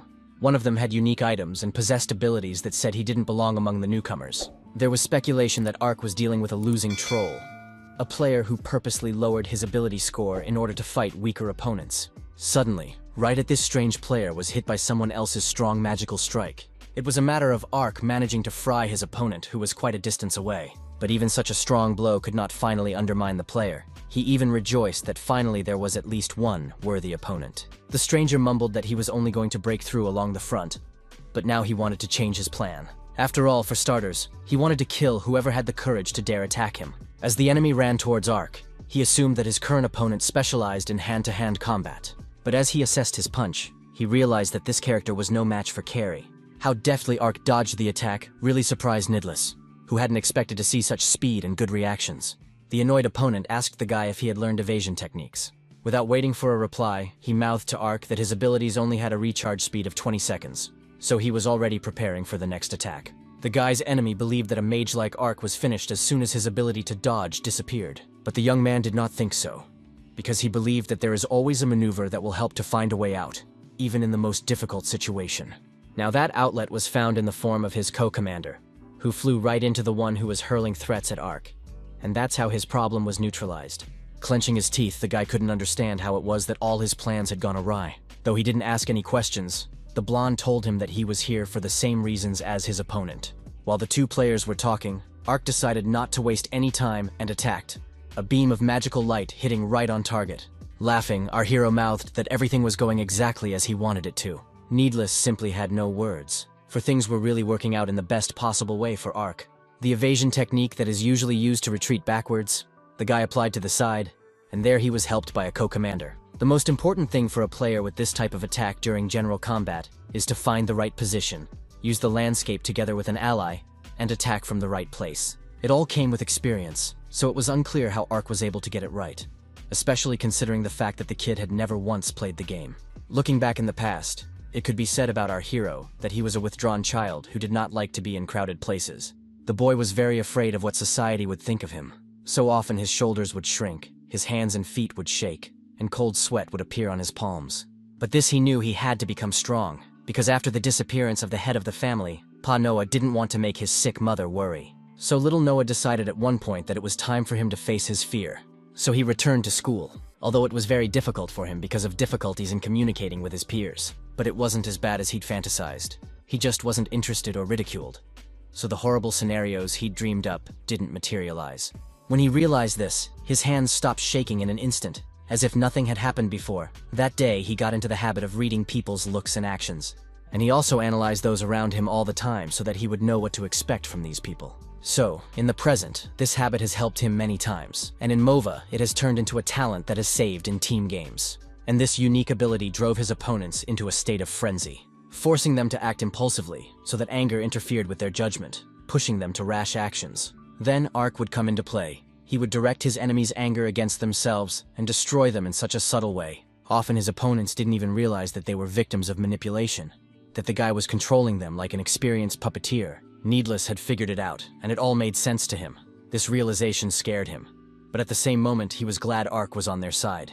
And it also became clear to the senior mentor that his mentee was choosing his position by locating all the people. After selecting a suitable location, one could proceed to deal a critical strike by using a compressed mana bomb that dealt heavy damage. The explosion was so powerful that it knocked everyone within a few meters radius off their feet.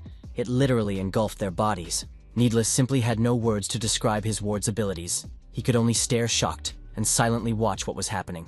It was hard to describe how this freshman managed to put down all of his enemies so quickly. It was clear that they had some real genius on their team that hadn't been seen before. Back from the virtual world, the guys met in one of the rooms of the academy. All the members of the BKD listened with open mouths to Nidless's story of how deftly Ark had dealt with his opponents. The older students were fascinated by the fact that the guy could detect all the looks of others even during a complex team fight. Ark's modesty was even a little annoying, for he stated that he thought everyone had such abilities. Nidus concluded that the professor knew of the boy's abilities even when he himself hadn't thought about it, but he was sorely mistaken. While the guys were arguing and discussing his skills, Ark finally realized that he actually had the ability to play team games.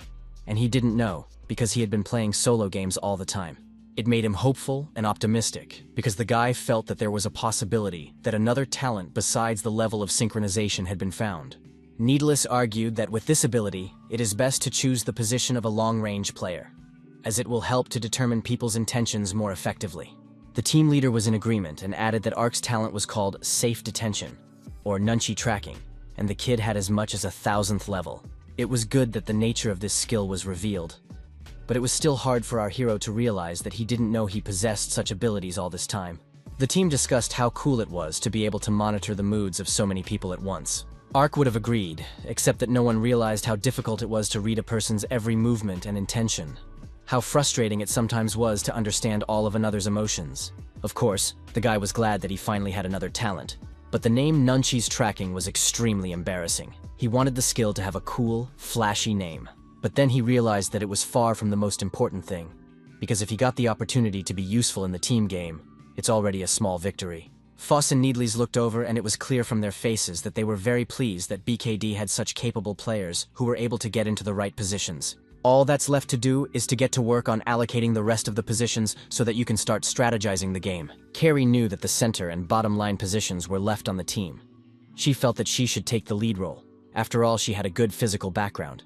Though his specialty was tracking Nunchi, Ark really wanted to go to the center if possible. The silence was broken by Needles. He felt that Ark should take the center position and Carrie tool around down below. Ark's face literally shone with happiness because exactly what he wanted so badly had happened. But he decided to put his own feelings aside and activate his tracking ability, and see how Carrie felt.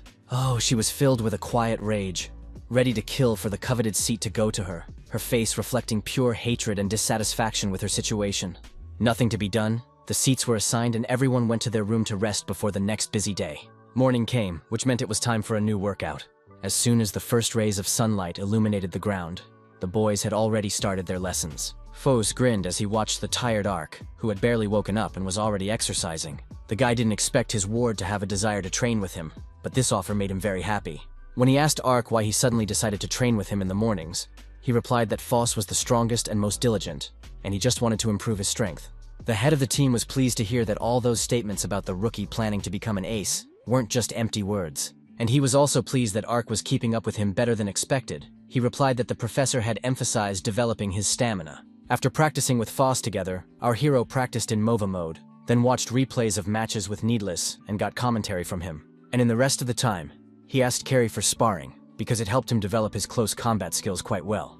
Although there was no rest in Park Noah's new schedule, he enjoyed every moment that helped him find his talent and develop the abilities he had already acquired. With Carrie and Ark already accustomed to the new game mode, the professor decided it was time to start the real BKD team battle. According to him, unlike a normal game, communication with comrades was a very important factor in the competition, so you had to get used to the signs used by your teammates. After these words, the man ordered the boys to disperse to their chosen positions. You could see Carrie's face become too stern and displeased. Her patience only lasted a few minutes, after which she erupted in indignation and began to ask why she hadn't been put in the center. After all, she thought she was superior to Ark in every way. Needless looked at her unhappily and asked if she was unhappy with her position. Carrie boldly met his gaze and said without hesitation that that was just the way it was. She didn't like the role she was given on the team. The older comrade slowly approached her and calmly asked if she knew why there were two people standing on the bottom line. Without waiting for an answer, he explained that in the center should be someone who is able to pump quickly from the beginning. And at the bottom, you need someone who becomes strong at the end, a player who is able to evolve. The girl fell silent and listened intently to the reasons why a bottom player should be nurtured. It turned out that in the second half of the battle, it was the bottom contestant who would actually run the entire game. In other words, he was the key character. But since Carrie did not like the role of the main character, Needles promised to come up with something. Now the girl changed her mind and began to shout that nothing needed to be changed. The senior members of the team could only silently admire how successfully their friend was negotiating. Ark noticed that Kari was in a great mood after that conversation.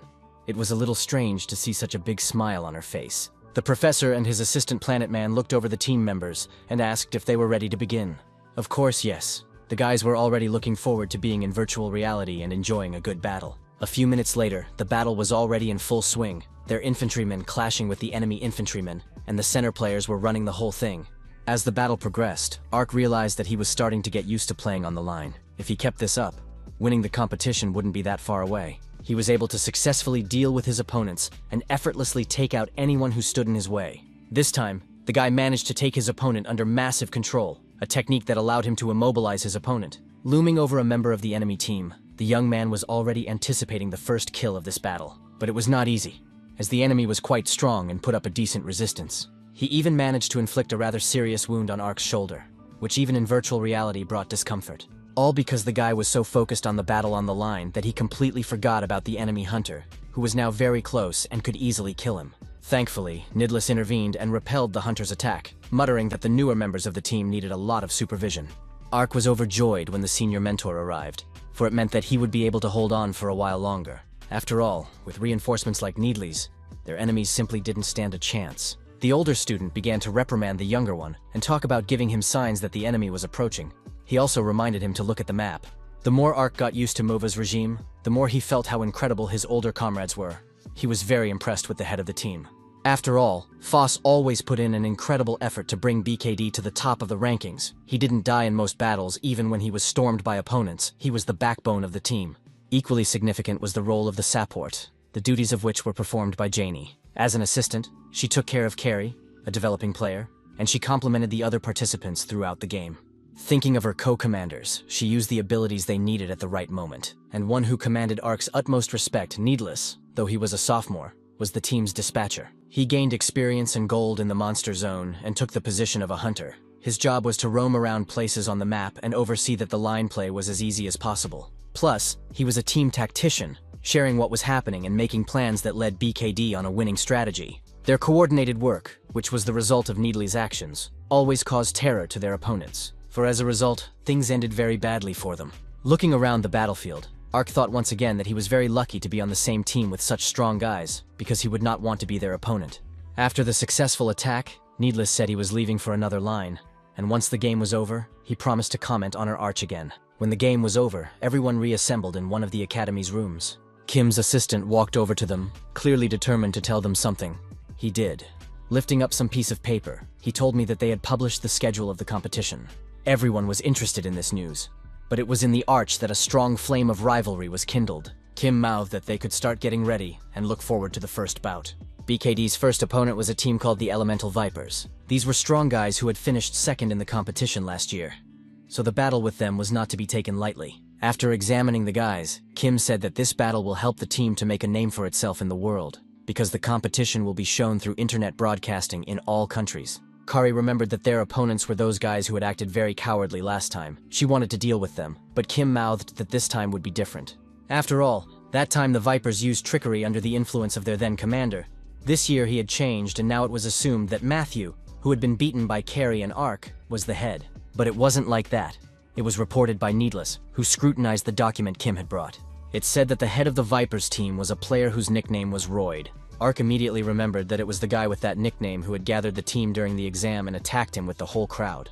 He informed the guys that this player came recommended with them and was a pretty strong competitor. Everyone was surprised that the captain was a 10th grade student who had just entered the academy. Honestly, Royd himself didn't understand why he was where he was invited to be. It was not hard to guess that a 10th grader could not get such high knowledge, but one did not want to think about the reasons, because it was impossible to guess them. One of BKD's detractors grinned as he looked over a report that mentioned that the enemy team now had a member who was able to defeat an S-ranked player. In the man's opinion, it was quite an interesting discovery. The new players were led into a strange room. They looked around in bewilderment. They didn't understand why Kim had so much stuff, and why he had turned one of the offices into his personal warehouse. He didn't answer anything, only mumbled that he had to find a spare uniform. Yes, it was the uniforms they had come for, but they hadn't expected to see such a mess. Personal belongings were also scattered, but the box with the robot protector stood surprisingly straight. Ark was surprised to see such a thing, for robots were forbidden to be brought into the academy. But here stood a packed and seemingly working copy. Following the guy's gaze, Kim said it was empty, but if you put an artificial intelligence in it, it would work. It was his hobby to collect robots.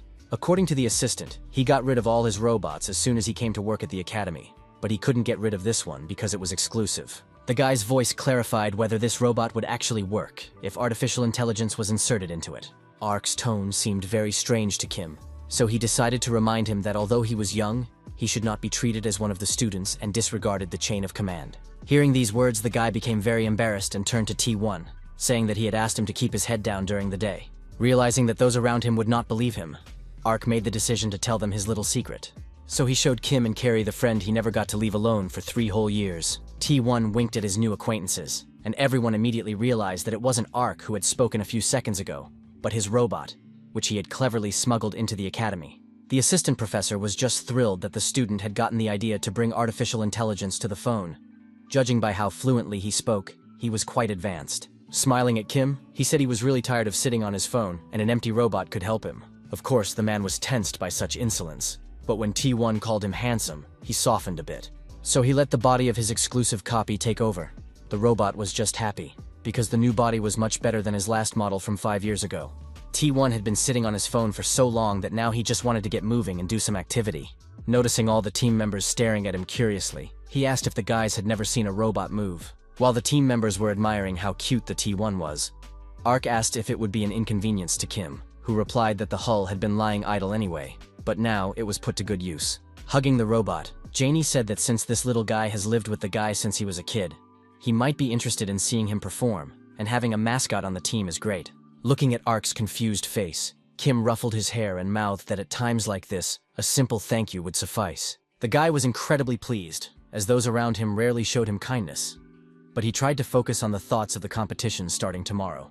The opening was incredibly large scale. It was an entire spectacle led by 2 presenters. The first was the commentator and part-time host Starbro, and the second was a competition analyst named Big Fish. They announced that this was the first competition to be held on the Fantasium floating islands. According to them, viewers who came to watch this season will not regret it, because there is an incredible spectacle ahead of them. Before the start of the match, traditionally, the director of the Fantasy Academy was given the floor to give a valedictory speech. The head of the school said he was one of the main fans of the competition. Watching the students' abilities was a special joy for him. Through the game, he said, the effort the players put into these contests is transmitted to him. Their blood and sweat penetrated his soul. However, as cruel as it may be, only one team can win, and they must perform the best. The director wished each participant to show their fuse through the game, so that they would not have to regret anything in the future.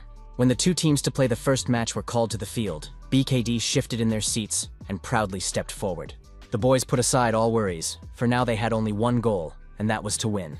The elemental vipers were coming from the opposite direction, their heads proudly raised and a sly grin playing on their faces. The opponents stood opposite each other and met each other's gazes while the principal called on the audience to greet both teams with loud applause. The arena where the competition was being held exploded with loud shouts from the crowd. Ark never ceased to be amazed at everything he saw, especially impressed by the special glasses he had been given the day before. They allowed you to see the Academy Stadium in the crossing without having to immerse yourself in the virtual world. Plus, the surround image floodlights mounted on the walls of the place made it so that spectators could see the players from the intersection. The guy was so thoroughly impressed by the scope of the competition that he didn't even pay attention to how predatory his opponents were looking at him. One of the Vipers, Royd, recognized him and was very curious as to how Ark had gotten on the BKD team. Images from memories of Ark defeating his entire team in an exam flashed through his mind. It gave the guy a sharp headache. A longtime member of Team Viper approached Professor Lee and asked in a mocking tone if he had actually managed to recruit enough students. After giving him a handshake, the man expressed his hopes that both teams would have a chance to have an interesting time. Shaking Professor Seiler's hand in disbelief, Lee said he wasn't sure about whether the game would be so entertaining for his colleague. After all, the BKD boys were so strong that they will definitely exceed all expectations of their opponents. Seiler snatched his hand away and wanted to curse, but then he calmed down because he remembered that there was a huge crowd watching them, and he didn't want to make the principal angry. Ark found it very funny to watch Lee easily defeat his colleague in a verbal battle. Meanwhile, a player from the opposing team was getting close to the guy, and his behavior was too much like the way a snake behaves before attacking. The creep started spilling out all the information about Pa Noah, including that he lost his parents early and had been living with one robot helper the whole time.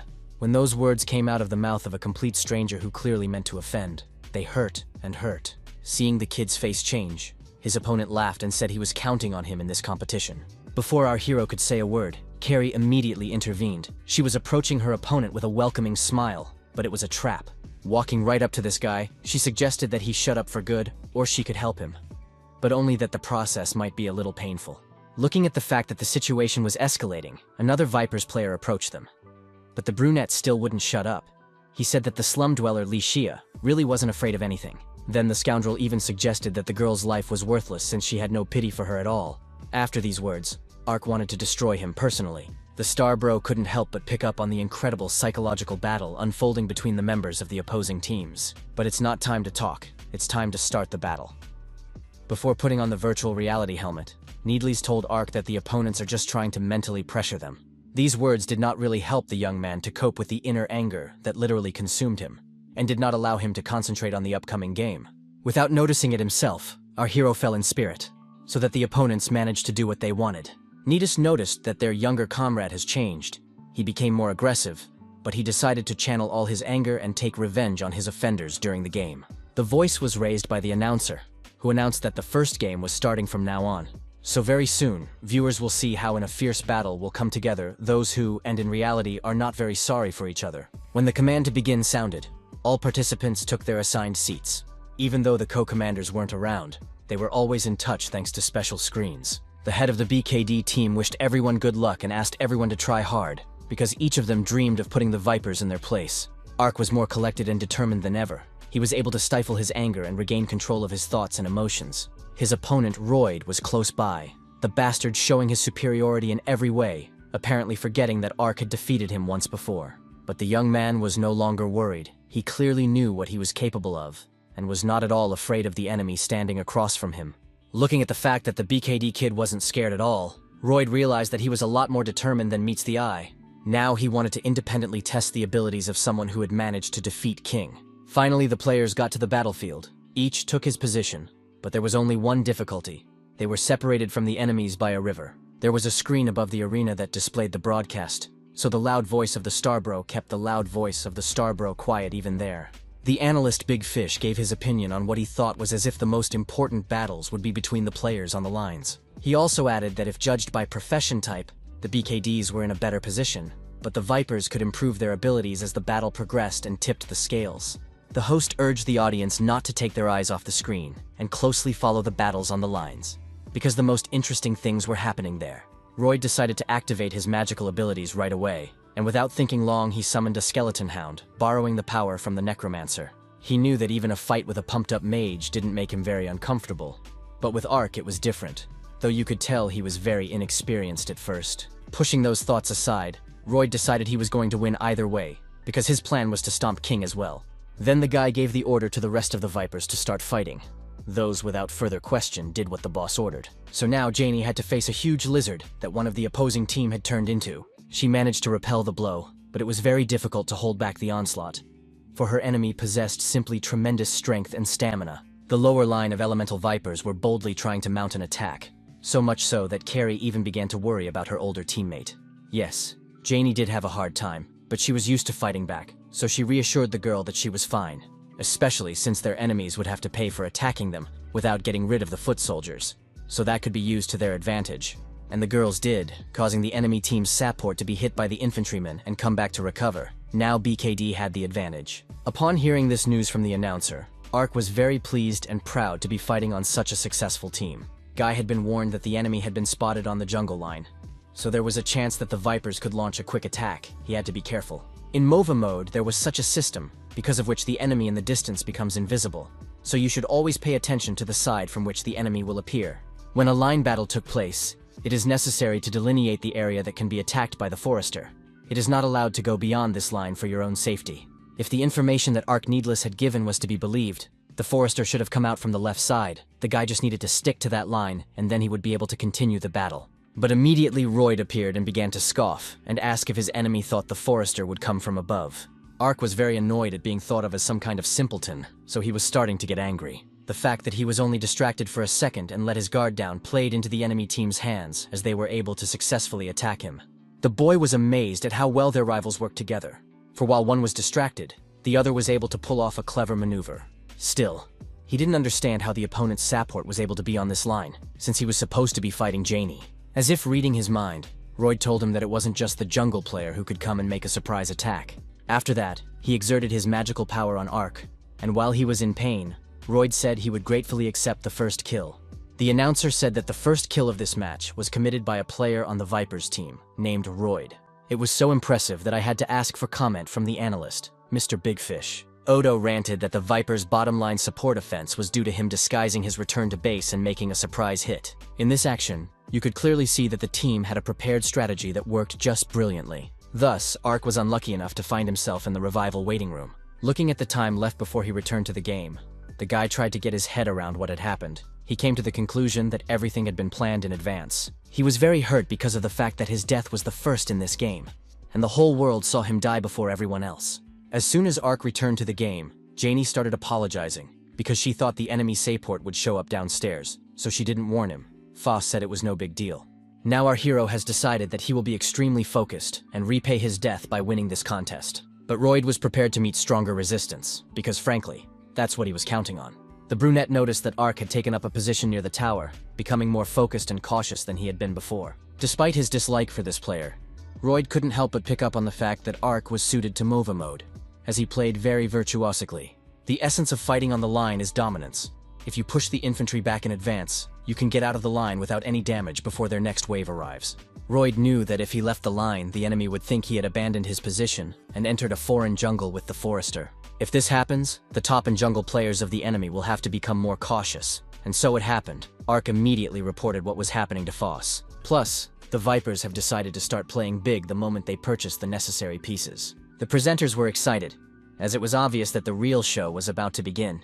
After all, the Vipers had taken their gold and experience points in the BKD jungle, and also the support had moved quickly again and was now in Needless's area of responsibility. Then, at one point, it appeared that the entire Vipers team had gathered in the center and attacked, showing great teaming speed. They continued to press the BKD and were now heavily outnumbered. Sylar was just bursting with pride. He realized that their strategy, which was maneuverability, had been successful, and also all the players had sped up, with the help of the items they had bought.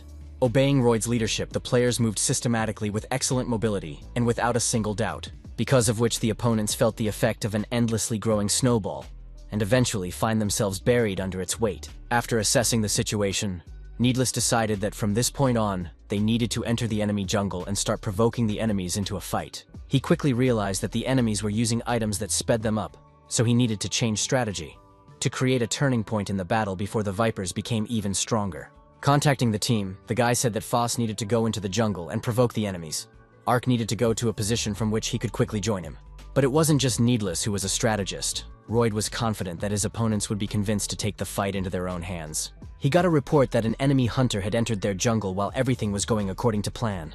After all, it was pretty obvious that the BKD would want to get even and would provoke them into a fight. A picture formed in the Viper leader's mind. If Foss entered the jungle, he most likely asked the top or center for help. So he decided that no matter how many players the opponents sent there, so many of their members would be elsewhere. Royd wanted to create a structure from the bottom. The guy wasn't going to waste his time on such a useless team, as his only goal was to repay the debt he received during the exam. The battle was coming up for Carrie and Janie, who had worked well together during the battle, but even their well-coordinated work could not help, for real trouble was coming upon them. Royd and his co-commander were already rushing towards the girls to deliver a crushing blow. The enemy was sure that this was the end of the game, because, in his opinion, none of these losers would be able to give him proper resistance. It would be strange if Needless, with his genius ability to assess the situation, had not foreseen the fact that Royd would be overconfident. All Vipers have sinned by underestimating their enemies. It was this behavior that dug them a hole. Activating his ice spear, he didn't blink an eye and attacked and hit right at his comrade Royd, who was about to jump on Carrie. When the head of the Vipers realized that their plans had been disrupted, he was extremely surprised, all thinking that everything would go smoothly and without any obstacles. Suddenly, the path in front of him was open, and at the end of the road he saw Ark, who stood staring at him unblinkingly, as if waiting for something. This guy's behavior was a little scary, so Royd asked what the purpose of tracking him down and coming to this place was. A few days ago, on the eve of the contest, Nidless questioned whether Ark could read his opponent's intentions with Nunchi's tracking. Ark was confused, so he asked, if it turned out to be possible, wouldn't it be considered the superpower he had dreamed of for so long? But Nidless had something else in mind. He wondered if the guy could sense anything when watching the reactions of others. Ark replied that he could understand the direction of the gaze, but not just the people he is looking at, but also those who were behind his back. After watching for a bit, Ark deduced that although Janie was focused on the game, her gaze was fixed on the snacks that stood not far from her. Turning around, Nidless realized that his younger comrade was absolutely right, except that it was incredibly difficult to understand it without looking at the girl. To see if she really intended to eat something tasty, the guy picked up the snack plate and began to carry it away. While the blonde was indignant, Needless did his best to explain to her that it was all about her and Ark wanting to check something out. But then he noticed that he continued to watch everyone in the room. It didn't save him from getting a bump on the back of his head from the girl who wanted sweets so badly. Disregarding this trivia, Needless suggested running a few checks to see if these skills could be used in the game. He asked Ark to obligingly read his opponent's gazes, and the rest of the team would try bashing as his premonition suggested. After doing a lot of testing, he and Needless determined that all of his guesses were 80% correct. A guy only had to see the look in his opponent's eyes to realize all his intentions. It was amazing and frightening at the same time. It wasn't hard to catch Royd's eye. as he was always trying to control events and maintain eye contact with his teammates. This played to Ark's advantage, and he now had a clear understanding of how to act to deal more damage to the enemy team. The head of the Vipers had so far managed to fend off the infantrymen's attacks, but it was obvious that he knew that victory would not come easily to them. A couple minutes later, that sly serpent disappeared. Using some magic trick, it vanished into thin air in an instant. Ark wasn't surprised that his nemesis suddenly disappeared. He could read intentions for a reason. Such an act was expected, especially since Royd had been looking down the entire time since the moment Needles had entered enemy territory, so it was clear where to go.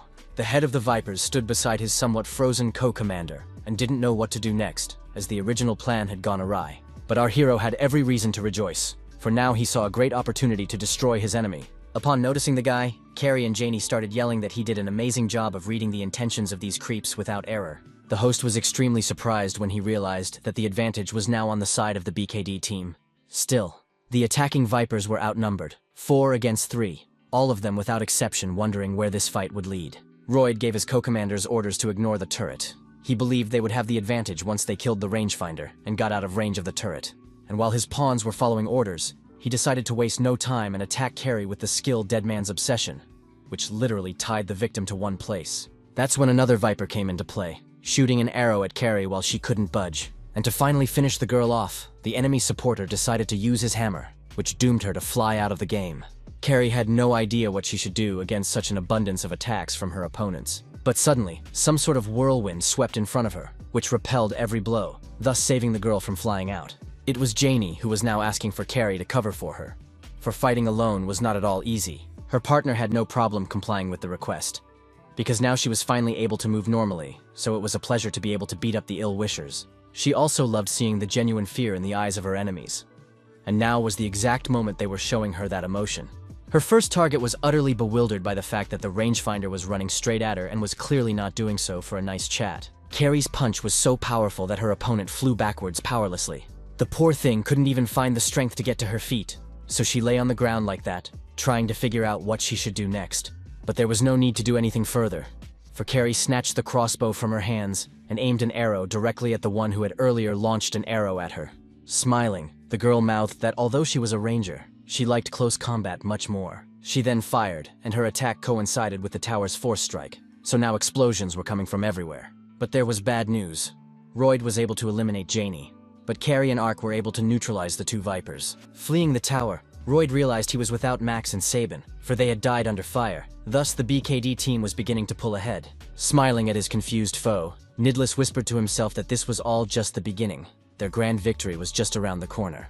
Looking around, the guy had already spotted his next target, which would be so satisfying to eliminate. Starbro announced to the audience that Needles had entered the enemy jungle. He probably wants to launch another attack. Suddenly, the player Matthew, who had been near the tower all this time, found himself in a 1 versus 2 battle. He himself realizing that he was not going to have any luck. He didn't last long, and after a while, the announcer announced that Matthew was dead, and the BKD team reached incredible heights in an instant. The Immortal Devil Kings showed the audience a terrific game. Tony even made you think that their last year's results were a lie. T1 followed the game closely. He couldn't stop watching, because he didn't even realize that his pack Noah could do something like this. The robot asked the professor and his assistant if his charge was doing okay. The two immediately realized that this was the first time he was watching the game. The men said that Pa Noah made a turning point and helped the team in a great way.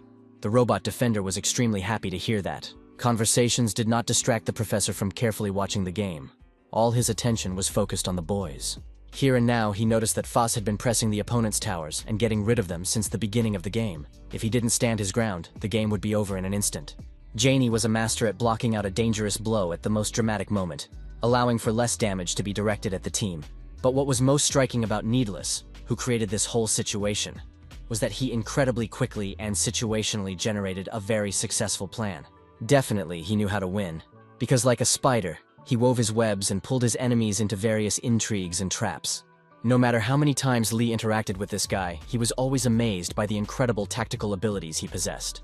In the meantime, the announcer couldn't stop marveling at the fact that the BKDs were pressing their opponent without any obstacles. Taking the advantage from below as a base, they quickly broke through the line and began to surge forward. Not an hour later, Lee's team smashed the guard of the second line of defense. Then they attacked the center barracks of the Vipers, putting the rest of the team in a very difficult position. Looking at Foss, Nidlis gave him a sign that urged him to start acting on the plan agreed upon earlier. The guy asked if the guys remembered how they lost to this team last year. Foss decided to make a joke remembering how his teammate cried after the loss. But then he got serious, and said that of course he hadn't forgotten the spectators who had seen them defeated. The silent and cold stadium was forever imprinted in his memory, which did not emit happy cheers, and was not happy. That moment seemed like a nightmare. Yes, Nidlis remembered it well too, for he hated losing more than anything. Not only to his opponents, but also to the academy with its spectators, Foss wondered, asking if the latter were his enemies too. It was more complicated than that. The guy saw the need to take away their choice and make them scream with joy. He wanted to end this game with a 5-on-5 fight to give the audience a good spectacle. On the eve of the game, there was a poll of players from other teams. It was interesting to know their opinion on who will win, BKD or Vipers. So the first team was treated with some contempt. All as one answered that there was no way BKD could beat those who were runners-up last year. They thought this match was futile and uninteresting. The players were unanimous that the Vipers Elementals would win. They prophesized them to win by a large margin. But things didn't happen at all as they expected, as the BKDs pressed their opponents without respite and gave them no chance of escape. The new guys enjoyed the game as much as the experienced players and did their best to bring the victory closer. And longtime members of the team were happy to have such thoughtful and talented guys fighting alongside them now. At some point, they had already started to storm the tower in front of the barracks. They were very close to the final goal. And finally, the spectators could see how the Tower of Vipers fell. It literally crumbled into small pieces. Now the BKD opponents were left with only Barracks and Nexus, a fact that clearly did not make Royd happy. He wasn't going to give up so easily. There was a certainty living inside of him that it was possible to turn things around by winning the battle. He wanted to believe that there was a way to accomplish this. After a bit of thought, he decided that he should use the waiting wands on the backside and attack the opponents separately, for the sake of winning the big fight. A plan began to mature in Royd's mind. In his opinion, if he killed the Dalnik, there was a chance they could win the fight. Another target. He identified a mage who was injured early in the game. Except they didn't know that Ark could read intentions. He knew immediately that someone wanted to harm him. Without turning his head, he told Carrie to look back. Their reptilian opponent didn't understand how the guy had guessed the danger. Carrie didn't care about the details. She trusted her partner and it worked perfectly, along with saying that Nunchi's surveillance master had done 100%. Despite the praise, Ark recalled that he really disliked that silly nickname. He decided to take out all his anger on his enemies, and he succeeded perfectly, because the anger helped transform the force into a real wall of fire. When Ark eliminated another member of the Viper team, Royd was furious, for he thought this kid was the weakest on the line. But that wasn't the case at all. Had he been a little more attentive, he would have noticed that the atmosphere around Ark had changed noticeably. Pak Noah didn't let himself relax. He said that he couldn't stop since he had only caught one opponent. As he surveyed the battlefield, he realized that he had to immediately understand what his enemies were up to and how his team should proceed. The guy mentally marked out zones that could tell who was going to move in what trajectory. He also found it necessary to find a safe position and attack from afar as often as possible. For the sake of victory, he was willing to do anything, whether it was following Nunchi or anything else. His comrades were doing quite well too. Take Nidlis as an example. He was already struggling with the enemy, but Ark decided to help a bit, so he pierced the enemy with an ice arrow.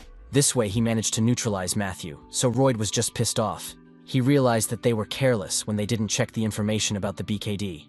They knew that the 3 students from last year didn't have outstanding abilities, so they didn't even think to see such results, especially since they were joined by only 2 new players who also didn't possess impressive line play skills. In Royd's opinion, their team had to move up in the rankings fast enough to fight King to repay him for all the humiliation.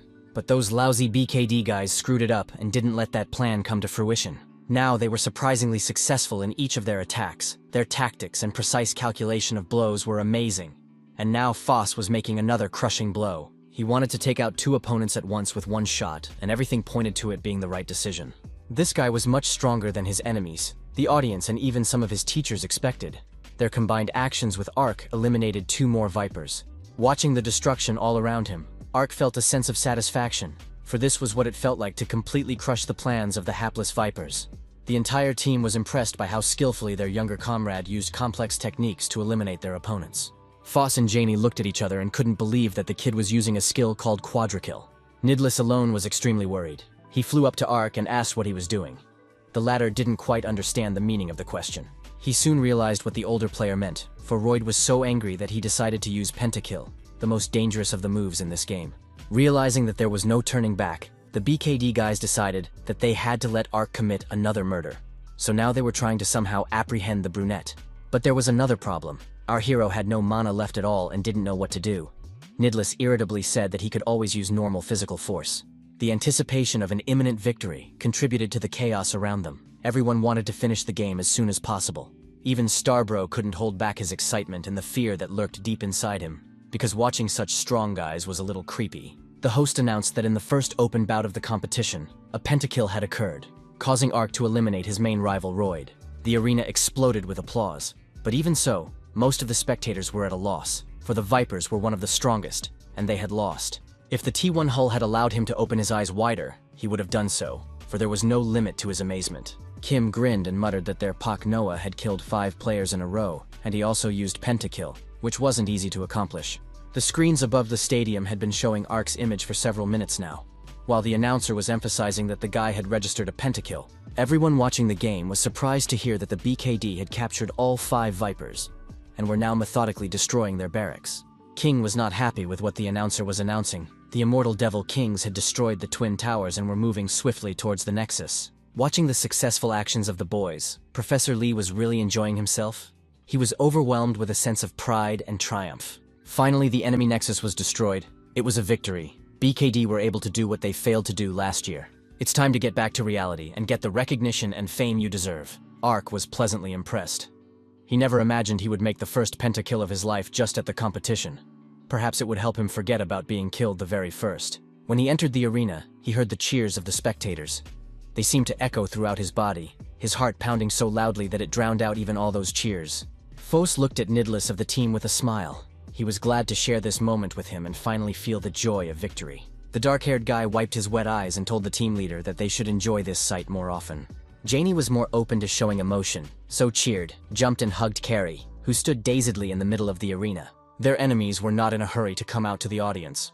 All of them were extremely depressed, and some of them were in a state of aggression. Finally, when the two teams were aligned and looked into each other's eyes, the host announced that the victory went to the Immortal Devil Kings. Snow, a special reporter for the competition, came on the air and asked viewers if they enjoyed the opening ceremony. Anyway, she planned to make the broadcast even more interesting, as she decided to interview the man who made the competition between BKD and the Vipers unforgettable. That man was Pak Noah, better known by the nickname Ark, and it was he who made one of the most difficult moves and actually led BKD to victory. It was obvious that the guy was nervous because it was his first interview. He was intimidated by the fact that people from all over the world were watching him. Asked by a reporter if he expected his team to beat the Vipers, as they finished second in last year's rankings, Ark dryly replied that he had full confidence in his guys. The girl further noted that the guy had experienced a lot during the game and asked him to share his impressions. He again responded extremely dryly, saying that he enjoyed it. Noticing the young man's tension, Snow asked him to relax a bit and give a final word of caution to the other teams that would meet him in the future. This request confused him. Due to his inexperience and modesty, the guy just didn't know what to say to that. But then he looked at BKD and Professor Lee, at those who were there to support him in everything, and words came into his head that could later become the team's motto. Ark spoke clearly and confidently that no one in the academy, or indeed the world, should underestimate them. He said it with such fervor and anger that he even bit his tongue so that the audience could watch him spit blood. Repture Snow was extremely unhappy with the performance, but later reported that the player was fine, and the injury was not serious. T1 and Carrie almost choked with laughter, for they had rarely seen Ark so belligerent, and the fact that he had nearly bitten his tongue off added to the caricature. Ark was embarrassed about that interview, especially the BKD members couldn't help themselves and often made fun of him. Only Foss kept pulling them back and reminding them that it was the guy's first time doing it. But our hero still felt extremely depressed because he missed his moment of glory and appeared to the audience as a stupid coward. Professor Lee and his assistant disagreed with this statement. They thought that everyone had done a very good job, and now the whole world knew about BKD. Picking up on this theme, Janie shared that she loved hearing everyone in attendance shout out their team name. Lastly, the professor asked all the guys to monitor their condition properly before the next tournament. The man was about to leave, but he was called and asked to stay a little longer. It was Ark, his face expressing concern, and those suspicions were confirmed when he said he would like to consult a mentor. They were transported to virtual reality, and the guy told the professor about what it was that bothered him and kept him awake. He wanted to play better on the line, because it seemed like he was the reason the guys on the team were having problems. Lee picked up on the fact that the guy was starting to evaluate himself. That was a good sign. The guy really wanted to know if there was a way to be more efficient at the game. The man said some methods were available. One of them was to independently create their own training world. In Lee's opinion, this shouldn't be a problem. After all, Siler was supposed to teach it. After thinking about it for a bit, Ark decided that if he created a world to practice line play, there would indeed be results. This idea energized him and gave him confidence that he had a great opportunity to improve. Not even a few hours later, Ark had already presented the professor with the world he had created for training. At first, Lee didn't even know how to react to what he saw, for everything was too incomprehensible. Then he took a closer look at the situation and noticed many nuances that stressed him out. His facial expression literally reflected a degree of dissatisfaction and concern, for it would be extremely difficult to train here. But when he saw the final result of the world Ark had already built, he realized that things were even sadder than he had thought. Now he didn't see any options on how to train properly in a place like this, and it saddened him. His student excitedly asked if the professor liked the training world. The professor pointed out that there were too many towers, making the space not the best place. But the guy didn't see anything wrong with that. In his opinion, if he could get through all those builds, his line play would be many times better. Looking at all of this, Lee realized that he was starting to care about Ark's assessment of the design of worlds. He decided to tell him about the essence of simple worlds. First, they had to determine the purpose for which they planned to use the space. Their goal was to build a plaza to practice line play. Next was to purchase a source of the Heroes of Time world from the Crossing's internal store, and then the inconvenient moments in that source should have been trimmed. Demonstrating what he said by example, the professor added that it would be fine even if there was only one tower left. Besides, they could change the victory conditions. After a few minutes and a couple of clever manipulations, the world for practicing mid-battle was ready. That was all great, but Ark wondered what about an opponent to train with. But Lee convinced him that wouldn't be a problem with that either, especially since he had a database of collected player data at his disposal that could be used for his own purposes. One option was to make a bot on them and train with them like with a real enemy. The database was not small, so it took our hero some time to decide on the choice of opponent. While looking for a candidate, Ark noticed that one player had unknown instead of a nickname. Lee tensely said that the thing was that the information about this player was outdated, so it had disappeared. So he didn't recommend picking this character. But who was there to listen to recommendations? Ark wanted to choose him as his opponent. He wanted to defeat him and quickly move on to other saved data. For some reason, the professor didn't like his choice. Perhaps there was a reason for it, but no one had voiced it yet. Training began in the new world that had been created through the efforts of the professor. Surprisingly, there really was only one centerline, which is exactly what Ark needed. Not even a few minutes later, his first enemy had already appeared in front of the guy. It was the bot of the same nameless player whose information had been wiped from the database. The system had identified it to the assassin class. Ark realized that he needed to win as soon as possible to move on to the next data. The basis of the battle was to not get attacked by enemy infantry, so only go out with his own. While he was pondering, the enemy wasted no time and attacked, moving so fast that Ark didn't even notice it at first. The guy noticed it only when something cold and dark touched his body. He froze for a second, and then realized that the fight had already started. It scared him that he wasn't the one who had set the pace for this battle, but there was nowhere to go. Though he didn't understand why the enemy would attack him at a time like this. Surprisingly, the enemy didn't attract the tower's attack, but Ark was quite a bit out of their line of sight. Our hero had no time to do anything yet, and already flew backwards from the strong blow. Strangely enough, his abilities did not help him to anticipate this action. This unknown was so powerful that it was incredibly difficult to resist him. He was chaotic and unpredictable, which made the job very difficult. At this time, Professor Lee was sitting in his office and couldn't get rid of his intrusive thoughts. He was excited, but realized he couldn't act like an adult in this situation and talk the kid out of making the wrong choice of opponent. The man was well aware that it would be extremely difficult to defeat the past version of him, so he wasn't remotely worried about Ark. A full day had passed and the bright sun had long since hidden behind the horizon. All of the immersive virtual reality chairs had long been empty, all but one. Ark had been playing since the morning. He had 79 practice fights, but in that time he had never once managed to even wound his opponent. The unknown style of play was very different from what Ark had been trained in. This was the toughest opponent he had ever faced. After such a busy day, I wanted to get to my room and rest as soon as possible. But at the same time, Ark realized that he needed to keep his word to the professor and finish within today, because if he didn't, his co-commanders would definitely start teasing. He was distracted from these thoughts by some guy who called out to him and asked him if it was really Ark standing in front of him. This man was a little frightening. He smiled and wondered if such a player kills himself in training late at night. As he came even closer, the stranger noticed that the boy was very different from his older companion Nidless. As it turned out, this man was also a second-year student. As he hugged the young man, he let slip that he became a fan after he made his first pentakill in the competition. The corridor was empty, so the stranger decided to share that he and Needless had had a fight, and now they were not on good terms. But this guy expressed his desire to make up, because there was a misunderstanding. and Nidless does not want to listen to him. Ark was at a complete loss and didn't know how to act, especially when the strange guy started pressuring him and saying that their mutual acquaintance was too stubborn. Even the sophomore began to say that Needless grumbles a lot and stifles others by his excessive pedantry. Our hero found it hard to deny all these facts. Looking around suspiciously, Needley's strange former friend muttered that their acquaintance was not changing at all. Finally, the strange man walked away from Ark saying that he would be cheering for BKD. Lastly, the stranger asked that the guy tell Needleys that he was cheering for them.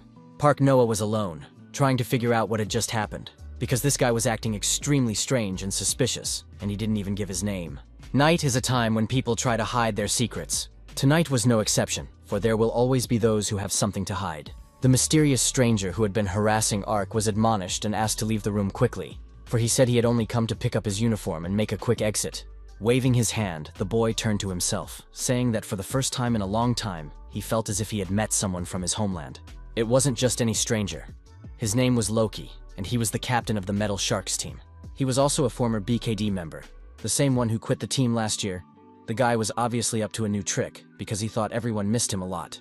As the sun rose over the stadium, its field was no longer empty. Ark and Foss were already out for their morning run. The kid had been practicing so hard that the team captain was worried if he was exerting himself too much. After all, his younger comrade trained his physical strength every day and practiced with the professor. He claimed that he didn't see any problem with it. After all, he was aiming to improve his abilities. But today Foss asked him not to overdo it. After all, they needed to go see the competition. When they closed that question, Park Noah asked what the team captain thought the team needed to do to play well in line battles. Toth answered question for question, asking if the guy thought the most important factor was having willpower. But when Ark used that same willpower in another training battle, it bore no fruit, and now he had 179 defeats and 0 victories to his credit. Covering his eyes with his palms, the guy realized that willpower wasn't enough after all. The second bout of competition between the teams began. The host was happy to announce the opening of this event. This was the first time Ark had followed a game like this, and the first time he was not a participant, but simply a spectator enjoying the spectacle. The BKD team members looked at the excited kid with a smile. He acted like a kid who was brought to watch his favorite game for the first time, but relaxing completely was forbidden. Foss reminded them that each of them should keep a close eye on the game and make mental notes on how their opponents were playing. All of the team members understood the importance of this, so they nodded their heads in agreement. The Star Bro, as always, began warming up the audience and leading them to the fact that the big show was about to begin. He and analyst Big Fish announced that it was the day of the last game of Week 1. He urged fans to remember that there will be a 2-day break after this game. Having finished with the formal words, the announcer decided that it was finally time to get acquainted with the 2 teams that would meet in the duel. The first team consisted solely of second and third year players. Last year they finished third and were a contender for the win. This team bore the proud name of the Liberated Wolves, and their opposite team was just as strong and popular. It was called the Metal Sharks. Needleys grumbled unhappily, for the captain of this team was the same player who had betrayed them last year. Due to some roster issues, the Sharks completely changed the roster and now consisted solely of freshmen, with the exception of the captain, who was a sophomore. These 2 teams were incredibly contrasting, so Starbro thought they were in for a very interesting show tonight. While everyone on the BKD team booed Loki, Ark sat puzzled, for he recognized the guy as the same stranger who had introduced himself as Nidless's friend. Hearing this, Nidless turned to the boy and told him in a threatening tone not to dare associate him with a scum like Loki. It was finally explained to Ark that the man was the traitor he had been told about on the first day he met him. Now Loki had hastily created a team of freshmen and expected to win. Nidless couldn't believe that this was the chance Loki had been telling them about a year ago. The captain of the Metal Sharks turned to his boys and began to say that they had nothing to fear, even though their opponents were older students. But his co-commanders did not shine with courage. Some of them were clearly confused and frightened. He tried to encourage them by telling them that they should act just as they did in training. He emphasized that they should not let fear win. These words were not helpful to all players. Some were incredibly annoyed by them. But there was no time for preventive talks, because the Starbro had already announced the start of the competition.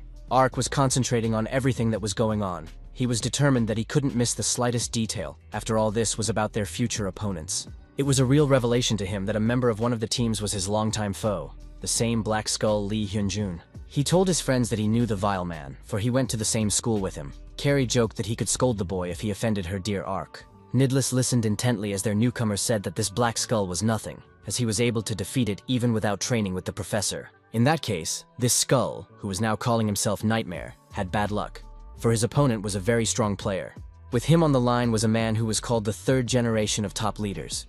His name was Nell, and he was the captain of the Freed Wolves. This guy had no expectations, as he was facing a team that had finished 9th that year, but he resented the fact that they put some freshmen against him. Lee Hyun-jun himself realized that something was going wrong, because the guy in front of him had the 3rd-generation abilities of the top leaders. This was different from what he had in training. He implored himself that there was no need to stress and worry, for nothing terrible would happen if he did as his older comrade said. His tension was so obvious that Nell decided to take advantage of it, so he immediately attacked. The host immediately started commenting on this action, saying that player Nell was doing a quick attack and was going to single-handedly kill Nightmare. The Academy's famous leader was eager to make his first kill, especially since it seemed so easy since his opponent was rather weak. Nightmare saw the sword slowly approaching him, but for some reason, there was no fear or at least concern in his eyes. Meanwhile, his teammate was taking down his opponents and doing so quite successfully. Loki smiled and realized that if things went as he planned, he would be able to prove Nidless wrong, so now he wanted to make a fuss. When the enemy's weapon was about to touch the skin on Lee Hyun-jun's face, he allowed the thought that his commander might have deceived him. Panic gripped his body and prevented him from moving an inch. He thought this game was at an end for him, but at the last moment, the sword missed and didn't poke his eye out. Then the guy realized that he had a chance, and he took it. He managed to quickly pull out his weapon to finally repel the enemy attack. In addition, he seriously injured Nell, who could not understand what had happened, because in an instant the movements of this kid changed. The Volk leader suggested that the reason might be because the boy's synchronization level had increased dramatically. Judging by his sharp but very precise and quick movements, it was so.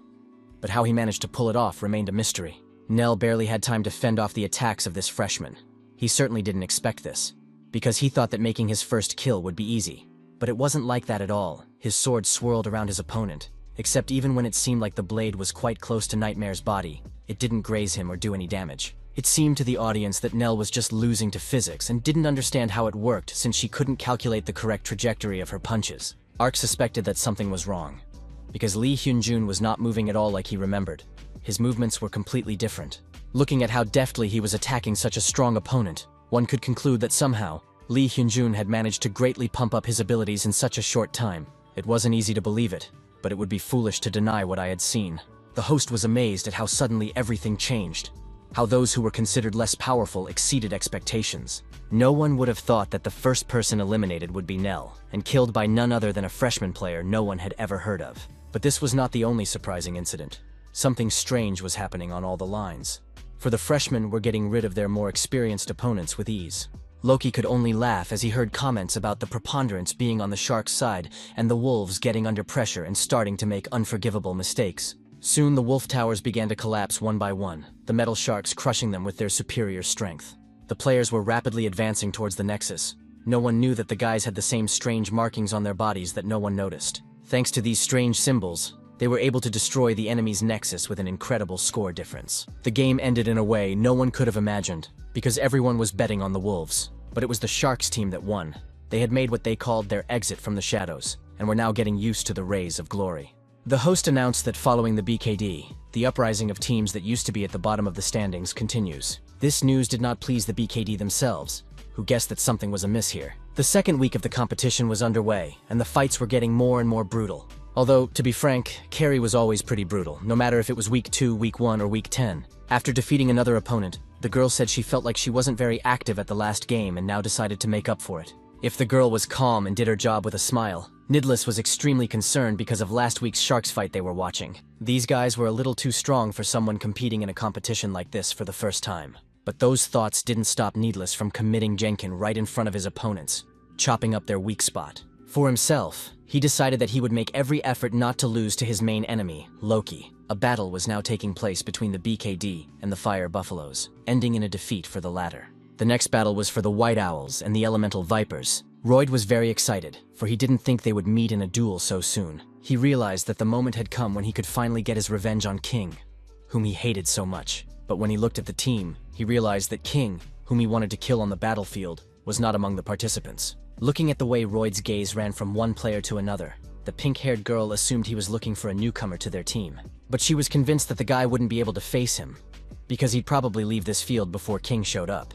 After all, in their team he was a reserve, and the opponents first need to kill someone from the main squad to appear their rookie, and to do this will be very difficult. Next, the other two teams met in a brutal match, as one of them needed to prove urgently that they were not among the underdogs. This time, the liberated Wolves were able to win. The defeat was for the unicorns of victory, as absurd as it may sound. The crowd was simply delighted. The air was permeated with the spirit of competition. Some shouted with joy, some were sadly silent, but everyone was attentive to what was happening. The next battle was between the honeybees and the colorful mermaids, the latter winning. Then the sharks came back into the game. They did their job masterfully and did not forget to add elements of showmanship to their attacks to make the spectators memorable. Despite being treated with caution and not rushing to be credited as leaders, they effortlessly destroyed yet another of their opponent's nexus. Thus, the Sharks defeated the Stonewall Death with a scythe and climbed inexorably up the rankings. At this point, the top spot of the standings was shared by 3 teams: the White Owls, Metal Sharks, and BKD. Each team had 2 wins and no losses. Finally, it's time for the duel of the main enemies, the Immortal Devil Kings and the Metal Sharks. Foss informed the team about this at the meeting. Hearing this, the faces of the guys became frowning and focused. Ark was especially tense, for he realized that they would have to face the traitor Loki, and personally, he would be lucky to meet his former classmate Nightmare. Nidla's face was frowning, but inside he felt satisfaction, because at last he would be able to face Loki's bastard. He was pulled out of the depths of his own thoughts by Carrie's voice, which asked with a chuckle if he was thinking of the cruelest way to deal with the traitor. It helped bring Needless back to reality, but that didn't mean he wasn't annoyed by this girl's behavior. Carrie then stated that she didn't care if Loki was a traitor or not. She had never met the man and didn't know what really happened. She thought it was a bit wrong to determine something by listening to just one side. Though the girl tried to understand her companions, it was harder for her than one might think. So she urged the boys to strive for victory and not for revenge. Perhaps there was something right and wise in her words. Nidless pondered her words, for she was right in that if they won, everyone present could get what they wanted. Rolling his eyes, the boy asked, wondering if it was obvious from the look on his face that he was only thinking about that traitorous Loki. All the guys unanimously said yes, which embarrassed the brunette a little. Evening came and all the guys went to the gamer faculty dormitory to get some rest. Ark met Han near a soda machine and treated his roommate to a single can. He thanked him and told him that his team's next fight would be with the White Owls. Ark remembered that King was in reserve there, and in general, they were pretty strong opponents. There were rumors that King was on reserve because he became depressed after the entrance exam. So to understand how strong he is now will only be possible if you manage to face him in battle. While the guys were chatting, they didn't notice another student walk up to them and rudely ask them to step away from the soda machine if they had already bought one. That rude guy was Lee Hyun-jun. It seems he had decided to behave the same way at the academy as he did at the middle school he attended with Ark. But instead of shrinking back in fear as he had done before, Ark decided to act more freely. So he said that he had heard that their teams would meet in battle very soon. While Lee Hyun-jun was picking out a soda, Ark said that although his former classmate had pumped up his abilities, they wouldn't compare to him making the first pentakill in the competition. Anyway, our hero wanted to have a good game and really enjoy it. When he held out his hand to his opponent, the latter recoiled from him and threw a contemptuous glare at him. Not to say Ark was very surprised, but he still wanted to build a different relationship with his classmates. Lee Hyun-jun wasn't just belligerent. He wanted to destroy the person who had dared to humiliate him in the past. Evening came and Nightmare decided to meet with his team captain to discuss something. He asked Loki not to use something that gives them extra strength, at least in a battle against the BKD. Loki turned to the guy and wondered if he was asking for it because he was afraid to use Helper. But that wasn't the point. Then the commander patted him on the head and asked him what was the matter, for there was no one in the academy who knew of their trickery. He thought that this Helper would do everything for them and win, and they would beat all the teams and change their lives forever. Especially since the implanted chip isn't recognized by the crossing's security system. So if they keep quiet, no one will guess anything. Loki pressed on, but did so very carefully, insisting that he shouldn't make things too complicated. These words made Lee Hyun-jun very upset, because it was important for him to defeat Ark with his own strength and prove to himself that he was not a weakling. That's what he informed his mentor about, saying there was a guy on the BKD team he wanted to beat fairly. This wish was in no way part of Loki's plans, and of course he wasn't going to honor the foolish request. He knew very well that human psychology was a rather complicated thing. For once a person got what they wanted, they changed. Then Loki decided to push harder, saying that BKD wasn't a weak team, so the guy couldn't beat it without Helper. But the guy said he was confident in his abilities. But then the leader reminded him that Nightmare had risen not because of his abilities. The reason for his success was only Helper. Lastly, Loki asked him to keep his mind on why he had dumped all the senior members of the Sharks and recruited exclusively freshmen. These words made Hyun-jun angry. He wasn't used to being spoken to like this. Except he was forgetting that he wasn't in middle school anymore. The academy had different rules. Loki realized that the guy was too young and also hung up on his past, which was why there were problems with him. As he walked and reflected on the recent conversation, he didn't notice a man who was all too familiar to him appear in his path. Needles looked at his former friend and current enemy, and couldn't understand how the idea of trusting this man had entered his head. Loki knew the guy standing across from him well, and he could guess what thoughts were wandering around in his head. And those thoughts were making him uncomfortable. But he decided to close himself off from his past and pretend the stranger was standing in front of him, so he simply waved him off and smiled haughtily. Games like this were not to Nidles's liking. He didn't return the greeting. All he said was that the next game would prove how wrong Loki was. These weren't just words. This had become Nidles's goal, his main desire from the battle. Loki realized that the people around him had one common problem, an obsession with the past that prevented them from moving on. When the team saw the guy, they were alarmed to say the least, because they hadn't seen him in such a depressed state in a long time. Nidles had a very tired look, as evidenced by the gray color of his face and the serious bags under his eyes. He did not pay attention to this remark, and said that he had prepared something. As a countermeasure for the battle with the sharks, he made an analysis of patterns and a few combat techniques, which he immediately sent to the phones of his co-commanders. Looking through all this data, Foss was surprised that the analysis was prepared in just one day. Needles's persistence and efficiency were astounding, as he detailed all the habits of the Metal Sharks team members. The guy thought he had long ago dealt with his emotions, but when he met someone who had once been very close to him, he succumbed to his feelings again. He knew he should be focused solely on winning. He shouldn't have made things more complicated than that. But human nature was more complicated than that. It was clear even to Ark, who didn't know Needles too well yet, that he blamed himself for what had happened last year. But the guy shared everyone's desire to win, because he also did not want to lose to Lee Hyunjun, so he decided to read the information and continue special training. Classes were held in the world the professor had created. He liked to train exclusively on the center line. His infantrymen fought the enemy infantrymen, a fight that could be watched for a very long time. The enemy decided there was no time, so he decided to destroy everything that could come between him and victory. Ark has tried to stop Unknown, but so far all his attempts have been futile. This monster was so strong that it repelled every attack and attacked with renewed vigor. There was a benefit to these fights, for the longer Ark stood up to Nameless, the clearer he felt exactly what he was missing from his line play. At some point he clearly realized that he lacked timing, because that was the reason why his attacks were ineffective. His opponent, on the other hand, on the contrary, is so good at using it that he capitalizes on any hit. Now that guy realized that he was weak in line battles because he didn't know how to read the advantageous moments. In that case, the guy decided that he should attack eagerly until he managed to catch the right moment. Meeting the professor in his office, Ark told him of his progress. The latter was surprised that the student was still fighting Nameless. The guy snickered and told me that he had 712 games under his belt, of which he hadn't won in any of them. This all made the young man so angry that he really wanted to know who this unknown player was. Lee said that the data was so outdated that he couldn't know this information. Despite the words, the professor was pleased to know that his data was winning, because even after retirement, his competitiveness did not change. But that wasn't the most important thing. It bothered the man a bit that among other competitions, the guy had fought over 700 fights and hadn't won a single one. He must have been under tremendous stress. Despite this, Ark was not discouraged and happily revealed that today was the first time he had received a one-sided benefit. The professor was curious, for his student had told him that if he continued like this, he could win. These words caused Lee to smile genuinely, for he thought he had finally found Ark's real weapon. Soon events took us back to the arena where Starbro had already started presenting a new show.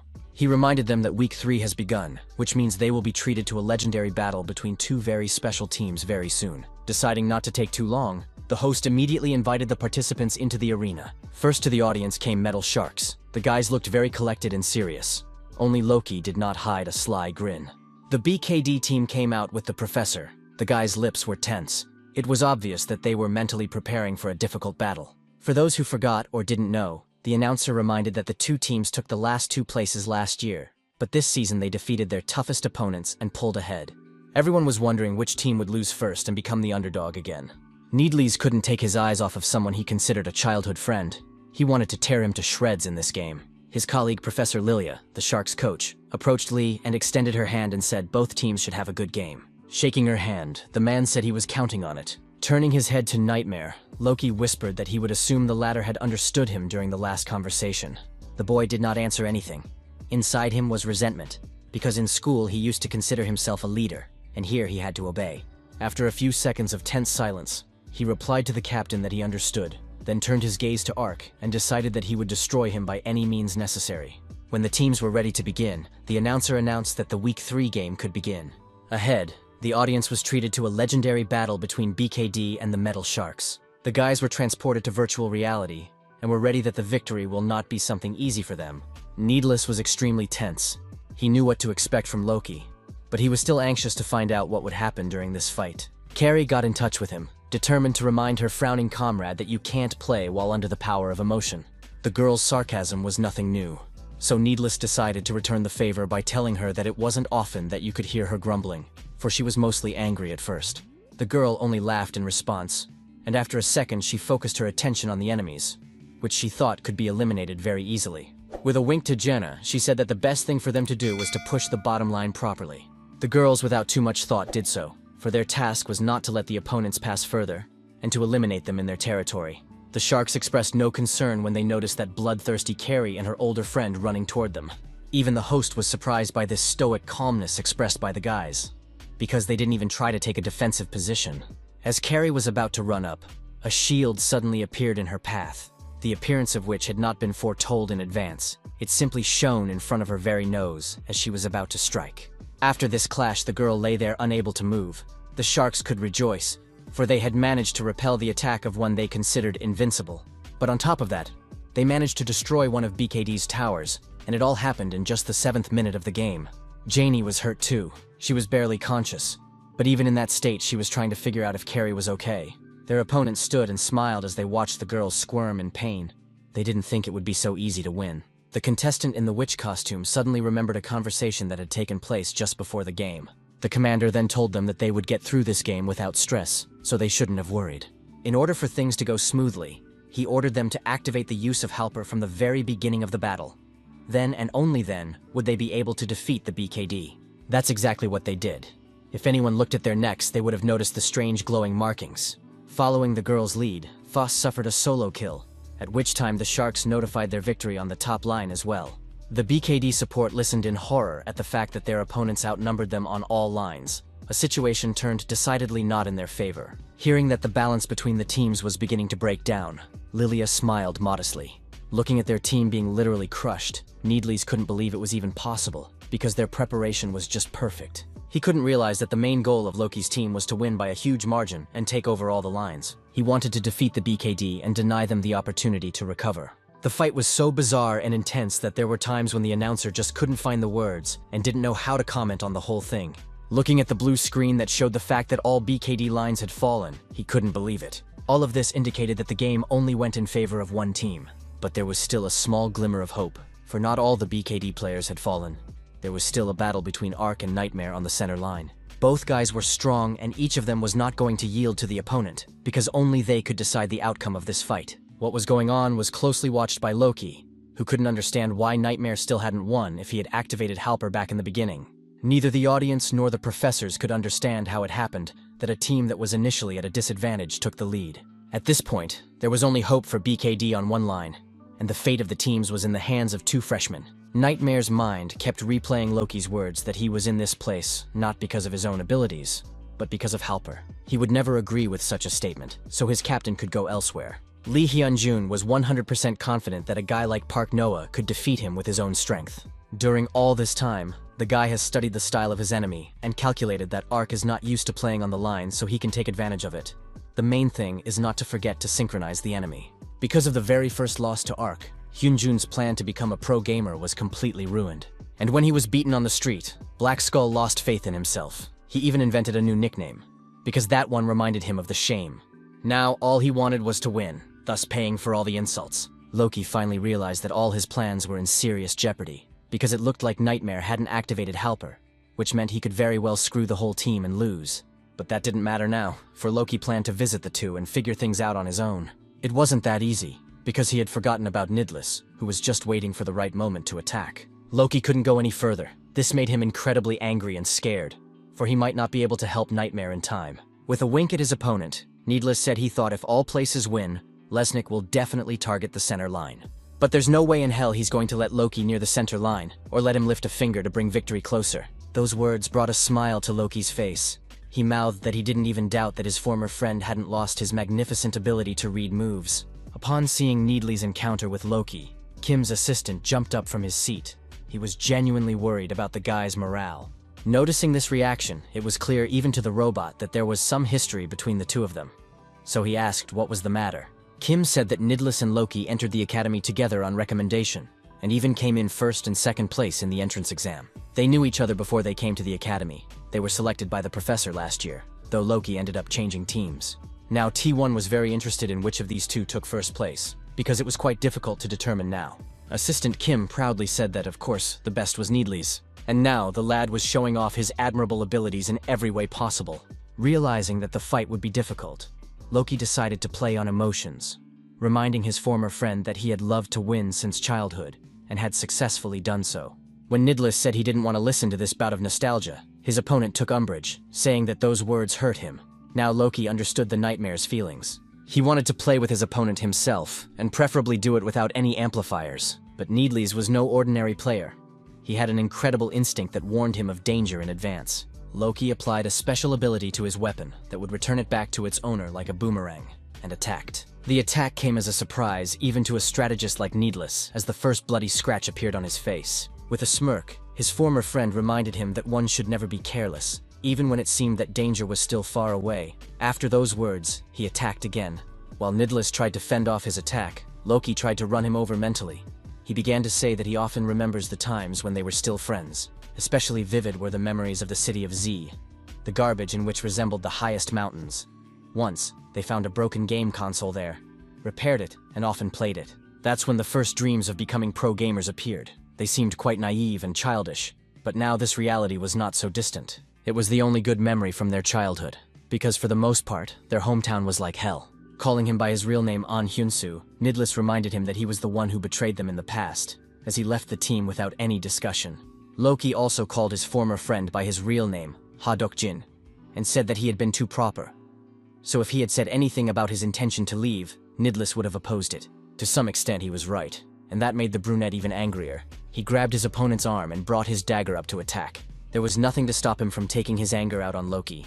He put all his inner pain into the blow and was relieved when he pierced his former friend's flesh. However, the joy was fleeting, because then negative feelings came over him. He regretted that everything was so, but there was no sense to establish relations. Needless felt that if Loki considered him his friend, he should have told him about his intention to leave the team anyway. He wondered why the guy had decided to leave their team, and not just any team, but betraying every one of them, including the professor who'd found their talents in the dump where they'd grown up. Looking at the wave of anger in his former friend's eyes, Loki once again muttered that, for what it was worth, the guy was incredibly strong. Loki's life force was running low, and he realized that Nidless had deliberately not killed him to talk. Sighing, he asked if Hadok-jin had thought that he might have had personal circumstances. Besides, he had already given his reason for leaving the team. Loki had said before and repeated now that he was merely grasping for a chance that was so few in his life. Hearing those words, Needless froze for a second, remembering their past. One could understand why a former friend so desperately wanted a better life, but that didn't excuse his betrayal. That second delay cost him a hand, for that was what Loki had been counting on. He knew his emotions would take over and give him a chance to act. When Needless realized this, he boiled with anger. Now he was losing 10 seconds to recover. This act hurt his soul so much that he cried out. The physical pain was much weaker than the moral pain. But despite all the pain, the guy found the strength and decided to strike one more blow. He wanted to end his former friend so badly that he made a desperate leap. Realizing that with his current strength he had no chance against Needless, Loki activated the Halper, and the mark on his neck glowed faintly. It helped him fend off the attack and get to his feet fully, though it was incredibly difficult to do so before. The brunette was shocked by this turn of events, because he thought the fight would be over in just a minute. But what surprised him the most was that Loki used a move from karate, even though he had never learned that martial art before. That wasn't the only surprise, for next Loki planned to use Krav Maga, a melee system that emphasized taking out a life threat quickly. In the next few seconds, several precise and strong blows were delivered that were capable of incapacitating the enemy. Needless didn't manage to fend off any of them. He couldn't believe that so many martial arts were being used against him. So Loki had somehow managed to pump himself up a lot. His opponent seemed different. His gaze was unfocused, and he acted as if on automatic. And then he went on to utter a very strange line about how the game was just a tool to accomplish some goal, and it was necessary to get the dream life. One day, he met people who offered to change the whole world with them. Among them was Lilia, his coach and part-time professor at the Fantasy Academy. Then she told him that he had to cast everything away, which is exactly what Loki did. Gave up what made him himself. The guy preferred to forget that once upon a time, he was a poor little boy whose only joys were his best friend and an old console. It had gotten to the point where it was impossible to go back to the old days of happy team play again. When he tried Halper for the first time, he realized it was truly amazing stuff. Lilia and her team had developed an amazing chip that allowed them to do unimaginable things. The only worry was whether their trickery would be noticed by the crossing. According to the woman, that won't happen, because the chip hasn't hit the crossing program and is tuned so that it can affect the player's brainwaves before they are transmitted to virtual reality. So the defense system will detect them as just waves. The chip contains data from several thousand highly ranked players, as well as movement patterns of athletes and martial arts fighters. Plus, it was the best helping system that made the most correct decision at the right moment. Loki liked everything about this program except its name. He thought it was too long and incongruous. After a bit of thought, Lilia agreed that Program Helping Game wasn't the best name, and said that from now on they should call her Halper. Thanks to this program, Loki killed the person he used to consider the closest to him. Nidless is out of the game. Finished with his opponent, Loki decided without regret that he needed to go and help his younger comrade who had decided not to activate Halper. Meanwhile, Nightmare was still fighting his main enemy, Ark, the one who had already defeated him many times before. He knew that Park Noah's weakness was line play, but he never thought that he would make the mistake of entering the venue of his skillet because of his small advantage. Ark opened up and created the perfect moment for him with such ease that Hyunjun continued to think he was just a loser to be attacked from the back. The enemy moved so fast that Ark noticed the danger only when the knife was literally a few centimeters from his neck. As Nightmare was already planning to blow his opponent's head apart, he realized that the player in front of him was not a real player, but merely a decoy. While he was trying to figure out where Ark had gone, he began to be attacked by enemy infantry that struck with particular fury. It was now clear to the guy that his enemy had been scheming, deliberately taking the attack and taking advantage of the movement, and he had to catch the energy ball with his face, looking at the injured Nightmare. Ark could only laugh, for this was the second time he had fallen into the same trap. Hyunjun was extremely angry at being told that he doesn't change his strategy at all and acts in a formulaic manner. So now it was pretty obvious which of these two was the loser. It's worth noting that our hero had succeeded in stealing Nameless's template for luring. Having played with Nameless over 700 times, Ark had developed one habit. Now he played and pondered how his unknown opponents would act in this or that situation. The guy began to unconsciously absorb his techniques. He even began to assess the situation, the same way his enemy did in training. Whenever any of Nightmare's attacks were critically close to his body, he told himself that if Nameless was his opponent right now, he would simply die. The professor watched Ark's every lunge carefully and recognized in some of his actions his own techniques. All this time, he was only getting a pumping report from the guy, so he didn't know that he had definitely improved his line play in those 2 weeks. Our hero noticed a strange feeling that overwhelmed him when he was in battle. Ark assumed it was because he'd had too many fights with Nameless, but now he felt he was easily able to stand up to his opponent. What can't be said about Nightmare, to whom every blow was incredibly difficult. Every step seemed dangerous for him, and he didn't know how to do the right thing. Screaming with helplessness, Hyunjun tried to convince himself not to relax and retreat. When he first lost to Ark, he trained every day and analyzed everything to get stronger. He didn't even want to think about the fact that he didn't have a talent for virtual reality gaming, because that was the only thing he saw his future in. So now he felt he had to beat Ark with his own strength to prove that he had the ability, and the loser here was definitely not him. Except while it turned out otherwise, Pak Noah was proving with all his might that he was incredibly strong. Looking at Nightmare and how much energy he had left, the guy figured he could win even if he used a close-range exchange. The guy's forces collided and it caused a massive explosion. After him, Ark's vitality was also diminished, though it wasn't at a critical level yet. Nightmare, on the other hand, was doing much worse. He was extremely weakened. He hated to face the fact that he had lost to Pak Noah again. Loki's words about using Halper if he was really that desperate for victory began to surface in his mind. Hyunjun did want to win, but not with amps, but an honest one that he could be proud of. But this victory was stolen from him like others before him, and it was done by Pak Noah, a poor orphan who decided he was worth something. It was unclear why all these images were appearing in Nightmare's mind, but thanks to them, he realized that all this time he had not considered his enemy a worthy opponent, especially since he didn't recognize that this loser could be better than him. At this time, Ark was already preparing his next strike, for he realized that with this level of vitality, Nightmare could be eliminated with just one strike. His opponent realized this, but he didn't want to admit it, so he tried to think of some way to avoid being killed. He straight up wriggled in place, his physical body unable to sit still from this realization. But then he decided to do what he promised not to do. The guy activated Halper. Fire filled the entire space, but Ark had no idea yet what it would lead to.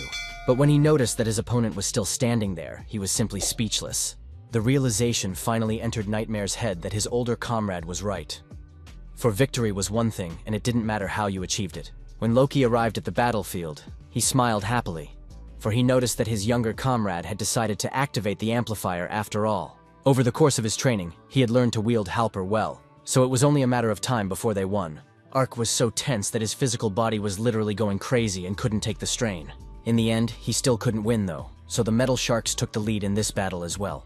As he took off his helmet, he noticed the smirking Hyunjun's gaze on him as he finally managed to overpower him. Smiling at the audience, Loki said he already thought as if Nightmare wouldn't listen to him and activate Halper. He promised to turn a blind eye to the gaffe the guy made at first. Lee Hyunjun was disgusted to hear the words that the team captain was counting on his submission in the future. All the BKD members were upset, but it was much worse for Needles. You could tell by the look of him that he was about to break down. The guys didn't expect to have a loss on their record, and even to someone who betrayed them last year. Leaving their opponents behind, the Sharks left the battlefield and with a satisfied smile went to make further plans. The professor also could not get away from the shock. He could not understand what was the matter, because his guys had excellent training. He remembered his conversation with Lilia the night before the game. He hadn't noticed her sly smile then, but now she seemed suspicious. Then the thought entered Lee's mind that the woman's team might have gone to some sort of subterfuge. The whole team gathered in the professor's office. The guys were so sad that it seemed hard to breathe in the room. Kim noticed that even Foss was extremely sad. While this guy was always cheerful and kept the morale of the others up, they all seemed to be too shocked by the first defeat. Captain BKD said what everyone else chose to remain silent about. He concluded that they were completely incapable of standing up to the Sharks. These words caused a storm of emotion inside Kari. She wanted to scream that it wasn't true, but she couldn't, because it was exactly as Foss had said. Ark silently analyzed everything that had happened, and realized that this game was extremely strange, because from the very beginning, he had been proving to himself that he had caught the flow. But then everything changed drastically. At some point, his opponent became too strong. His abilities didn't resemble the ones he possessed before. At last, the professor raised his voice. He said that the boys should not be so depressed, for in his opinion, they had done all they had to do. After meeting each player's gaze, the man shared that in the past, a coach had told him that the person who does well is the person who tries to learn things little by little. But Nidlis didn't want to hear words that they should lay this defeat as a foundation, for they would only become stronger in the future. For now, Lee decided not to tell his students about his suspicions, but made a note in his head that Lilia and the Sharks needed to be checked out. It had been 24 hours since the loss, but Ark still felt exhausted. He realized that the hardest thing to deal with right now was Nidlis, as they had lost to someone he used to consider his best friend. Ark was well aware of these feelings, for he had lost to the person he didn't want to show his weakness to the most. Actually, they now had a tie, but Pak Noah was not satisfied with that. He promised himself that he would definitely win it next time. But still, the guy didn't understand why he lost now when he was stronger.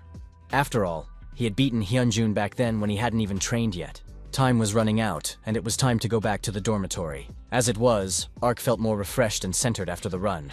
Walking into the room, the guy heard a beautiful melody. It turned out his roommate Han was just great at playing the guitar. The music was so wonderful that one wanted to listen to it without stopping. And the musician was so concentrated on playing that he didn't notice anything around him. Ark realized that in front of him sat a real talent, who was not only a good player in virtual games, but also in reality had some abilities. But what was most surprising was that he also managed to sleep during this time. He only noticed Ark when he got close to the bed. Yes, this guy was number one in matters that involved sleep. He explained his new hobby by the fact that Professor Bison advised him to find an activity that would be to his liking, because it would favorably affect the level of synchronization.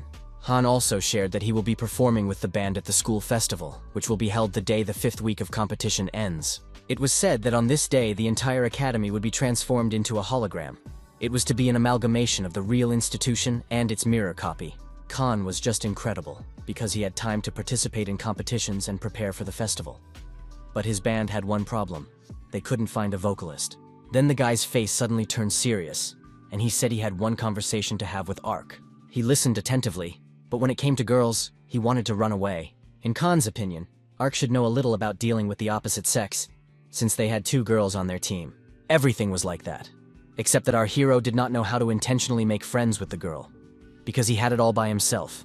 All of these questions suggested that Han liked someone, but he was convinced it was a little different. The man had a very good voice, which was why he wanted to meet him. Han shared that he was worried that his performance might be cancelled, so he decided to enter the mirror world of the academy and slept there. And while he slept, his sensitive hearing picked up a beautiful female singing with a mysterious timbre. Waking up, the lad immediately followed the sound, and at some point, the voice led him to a place where there was no sign of any human presence. There he saw her, a beautiful girl whose voice was simply enchanting, and made him stand and listen to the delightful song. She looked like a goddess who had descended to this mortal earth to grace it with her magical voice. At that moment, Han realized that he wanted one thing, for this girl to sing in their band. Ark barely held back a chuckle. It was quite obvious to him that his roommate had fallen in love at first sight. Continuing his story, Han revealed that in order to recruit her into the group, he even dared to speak first. But due to his inexperience with girls, he was a little unclear, saying he wanted her, but didn't specify that as a vocalist. So the girl's eyes widened with surprise and indignation, and then she turned around and without saying a word just rushed off as far away as she could. It was perfectly understandable to Ark why she did so. But Han didn't realize that he had shortened the conversation so much that the meaning of his words had become too distorted. Thinking about his neighbor's words, Han realized that he hadn't even realized that inexperience in communication could be such a problem. There was no choice but to ask Pak Noah for help, as the guitarist wanted the stranger's angelic vocals too badly for the concert. So the guys set out into the virtual world to find the mysterious girl. Han wanted Ark to talk to her instead. Our hero didn't understand what this was all about. After all, his roommate could talk to her himself. But despite this, he agreed to help. Except he didn't think that finding the stranger would be so easy. His friend reassured him by telling him that he had a great ear that would help with that. Han closed his eyes and listened, his abilities helping him to pick up any sound that was even very far away. He could hear a little chipmunk gnawing on nuts in the distance, secret lovers wanting to hide from prying eyes, and a host of other things. The guy focused on the voice that was singing a beautiful song. This sound was very distant, but still Han recognized it. It helped him figure out where to run to find the stranger. Ark was amazed at how quickly his comrade realized which way to head. The voice lured Han into the forest thicket, about the same spot where he had first seen the singer. He moved so fast that Ark could barely keep up with him. But that didn't deter the one who saw the target in front of him. But when Ark saw the stranger and heard her ethereal voice, he realized why his friend was in such a hurry. The girl looked like an earthly incarnation of an angel. Her pretty appearance made her look without taking her eyes off, and her voice held her in a sweet captivity. She was enchanting and beckoning. It was hard not to give in to that temptation and follow her deep into the forest. Pak Noah now understood why Han was talking about this stranger so seriously, and was literally obsessed with the idea of her singing in his band. Because listening to her singing, which was filled with happiness, you feel your soul being healed. Still, the music was something incredible, and a song sung in her voice could do wonders. The boys followed the girl blindly, but everything stopped when Ark failed to notice a branch underfoot and stepped on it. Then the singing was suddenly interrupted. Belle turned around and saw that her voice had attracted attention, and now she had listeners. The silence was broken by Han, who blurted out that the girl was simply beautiful. Such directness surprised Ark very much, because he would never have been able to compliment a girl so immediately. He was shy. It was noticeable that the singer was disturbed by this sudden appearance of the guys. But she wasn't just embarrassed, she seemed to be genuinely scared. The stranger's fear was replaced by anger when she asked why the boys were following her around and tormenting her with their intrusive presence. It was obvious to Ark that she was misunderstanding their intentions. He felt he had to clear things up for her, so he stepped forward and started talking about how they didn't wish her harm. Such thoughts might have come into her head because of a misunderstanding. She finally took a closer look and asked if the brunette was a BKD player. Ark glared when he heard the question. The girl said she follows the competition, so she immediately recognized the one who made his first pentakill in the competition, the first to die, and also bit his tongue hard during the interview. And she also revealed that she was a fan of Carrie. Ark realized the misunderstanding had been dispelled, so said it was Han's turn to continue the dialogue. The guy was very scared to do it, but he was well aware that he had the perfect vocalist in front of him. Gaining his courage, Han decided that he should start by apologizing for scaring her last time. He said he was inexperienced with people. The girl awkwardly mouthed that it was okay. A blush colored the stranger's cheeks when she heard the guy hear her singing last time. But Khan continued by saying he was highly impressed.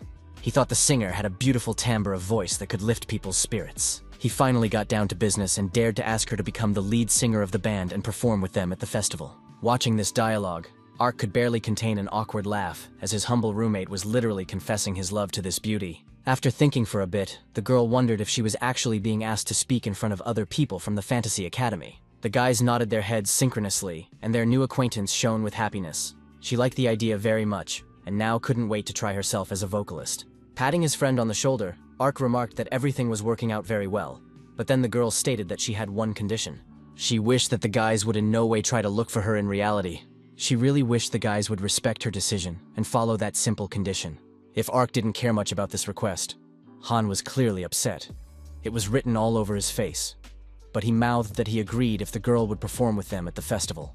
After making sure that the guys agreed to fulfill her request, the girl turned around and started to leave, throwing in a final note that they would meet back here tomorrow at 1 o'clock. As she left, she turned around and announced with a smile that her name was Haruru. After this walk in the virtual world, the guys came back to reality. Park Noah was impressed, for that girl turned out to be much more colorful and talkative than they had expected. His companion was in complete agreement, but he didn't understand why he would ask for something so strange. Ark didn't understand why he couldn't look for her in reality either. Han felt something strange next to her, and he was inclined to think that Haruru had similar feelings. This strange phrase made Noah think that the girl might not even exist in reality, to which his friend replied that he should read less manhwa. The day was drawing to a close, and the setting sun colored the world in golden tones. In virtual reality, activity didn't slow down even at this hour, so it's not surprising that someone needed to put a microphone in the middle of a forest clearing. Khan's music group decided to rehearse with the new vocalist, and what they heard couldn't help but create a sensation.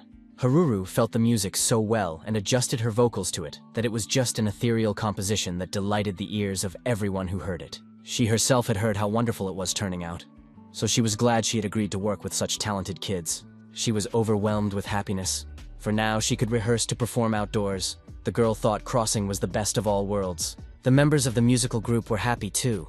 They were getting to know the new member and asked Khan where he found such unrivaled vocals. Everyone was wondering if Haruru had ever performed before, and she was a little embarrassed and said that it would be the first time for her.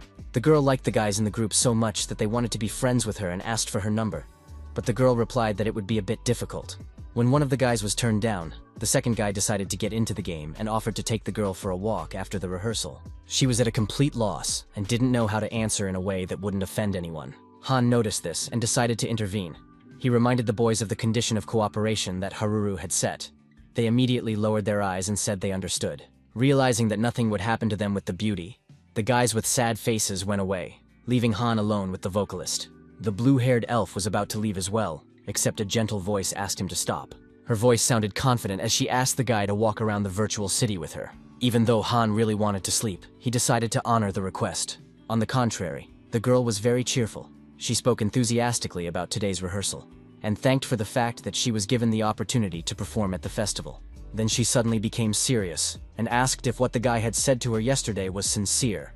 The guy didn't quite know what she was talking about. The girl reminded him that he had talked about her songs lifting her spirits. She wanted to know if that was really true. Her eyes widened happily when Han reported that his spirits were indeed lifted when he heard her unrivaled vocals. The girl had no doubt that his words were true, for she literally felt this straightforwardness. The guy said he didn't mean to embarrass her. When the silence lengthened, Haruru said that the competition commentators had written that Han was looking at the interlocutor's soul from the inside out. She wondered if he could find out what she was thinking. But all the guy said was that he wants to sleep, so they need to go back. Laughing, the singer said that wasn't in her mind. Han strictly said it was specifically his wishes. Those words had upset the girl, but now Han had something he wanted to ask her. He really wanted to know why Haruru had made such a strange condition, and didn't want anyone looking for her in reality. The quiet evening lent itself to heart-to-heart conversations, so the guy said he wasn't going to seek her out against her will. He was really just curious. Khan was trustworthy to the girl, so she decided it was okay to let him in on the secret. Smiling, Haruru revealed that she was a ghost who had died in the crossing, so she had no physical body. These words seemed unreal. The guy didn't know how to react to them, and for a moment thought that he was just joking. But then his hearing caught the sound of that strange heartbeat again. Nothing like he had heard before. This sound appeared only when they talked about reality. It expressed fear and fun, positivity and negativity. They became a rhythm with mixed opposite feelings. It was very hard to believe the truth of what she said.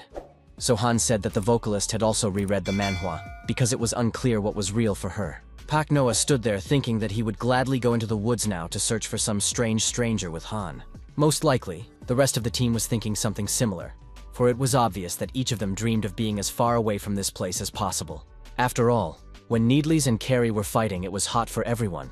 It was as if the room lacked oxygen due to the level of passions that continued to run high. For a moment it seemed that this fire between them could not be put out even by experienced firefighters. Even the optimistic Foss was extremely anxious, though he tried to run the reminder in his head that the team would be fine. Events once again took us to the islands where the competition arena was located. This time BKD competed against the guys from Stone Death with a scythe. When the fight was announced, the audience began to applaud loudly, and the announcer asked the analyst what he thought of tonight's fight. Mr. Big Fish said that this time around, Team Stone Death and Scythe would be going all out, as they had a lot of defeats under their belt. but he had a very good opinion of BKD, for despite their recent loss, they had performed admirably in the first and second games. Starbro clarified that this game the blue team is BKD, and the reds were Black Death with a scythe. The analyst nodded, thus putting himself in jeopardy, for the results on the screen were very different from what he had said. The Black Death with a scythe surged ahead and left BKD far behind despite the predictions. Upon hearing this news, Needless was simply furious. He already knew things were not going well for them, but hearing another reminder was not pleasant. Contacting Ark, the guy reminded him that he should have already pulled back the line at his place and helped the others. All these words pressed very hard on Ark, and he spent every minute listening to the claims and instructions of Needless, who never ceased to point him out. The older comrade ordered much more than usual, so our hero simply could not keep up with him. At the time, Carrie was doing just that, smashing the enemy infantry that kept coming at her and Janie. The girl was so much in the mood that her partner began to say that they were too much forward and they better move away, as it is supposed to long-distance players, but this was not in the plans of Carrie. After her last defeat, she really wanted to make sure she hadn't lost her power. She was just out of shape. She scattered the enemy foot soldiers so quickly that she was able to get to the players in a matter of minutes. Janie wasn't surprised, for she knew what her partner was capable of, except that she was worried that the girl was bringing trouble on herself. Watching the game, the professor and his assistant realized that their team was much more unstable than usual. They saw some kind of dissonance. Lee began to reflect on the fact that his guys have changed since the game against the Metal Sharks. Members of the enemy team also decided that their opponents had lost their game, because they saw no cohesion and teamwork. The captain began to rejoice, for he allowed the thought of their team winning and rising sharply in the rankings. But all his plans were ruined by Foss, who literally sealed his opponent into the ground, giving him no chance to get back on his feet. Foss made a solo kill, but instead of satisfaction, he felt that his entire team was just idle. The guy's strength has impressed the audience, but whether his action will make any difference in the game remains to be seen. Let us go back to the moment of that very quarrel, which will serve to explain to us what happened during the game. Needles reprimanded Carrie for not following his orders. She snapped back and said he was giving commands in too rough a manner, so she wouldn't follow them. Then the guy boiled up and said that her selfish game was ruining everyone else's. But she parried by shouting that his orders were ruining her game. When everything came to the absurdity, intervened Foss. He wanted to reason the guys before they finally quarreled. He asked them to temper their fervor a bit and reminded them that there was a game ahead, which meant they needed to act as one working machine. The commander gently told Needless that because of his orders, Ark couldn't play at all, and the teamwork they were talking about didn't depend on just one person. He then admonished Carrie as well, saying she was trying to beat everyone in physics with absolutely no regard for the team. Foss was reprimanding them like little children. Janie had already forgotten that a guy could talk like that, and Ark didn't know it at all.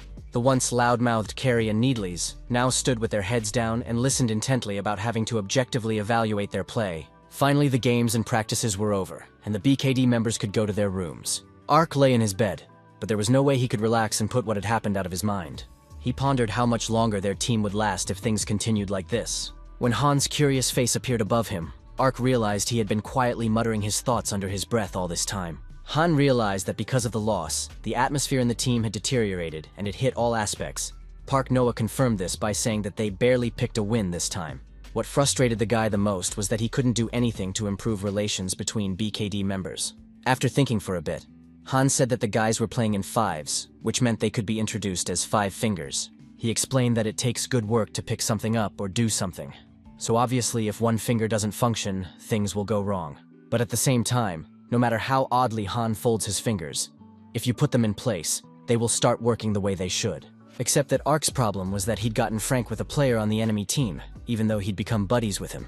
When the guys realized this, they were embarrassed and promised each other that when their teams clashed in battle, they would not do each other any favors. That conversation was over with, but Han was in no hurry to get on his bed.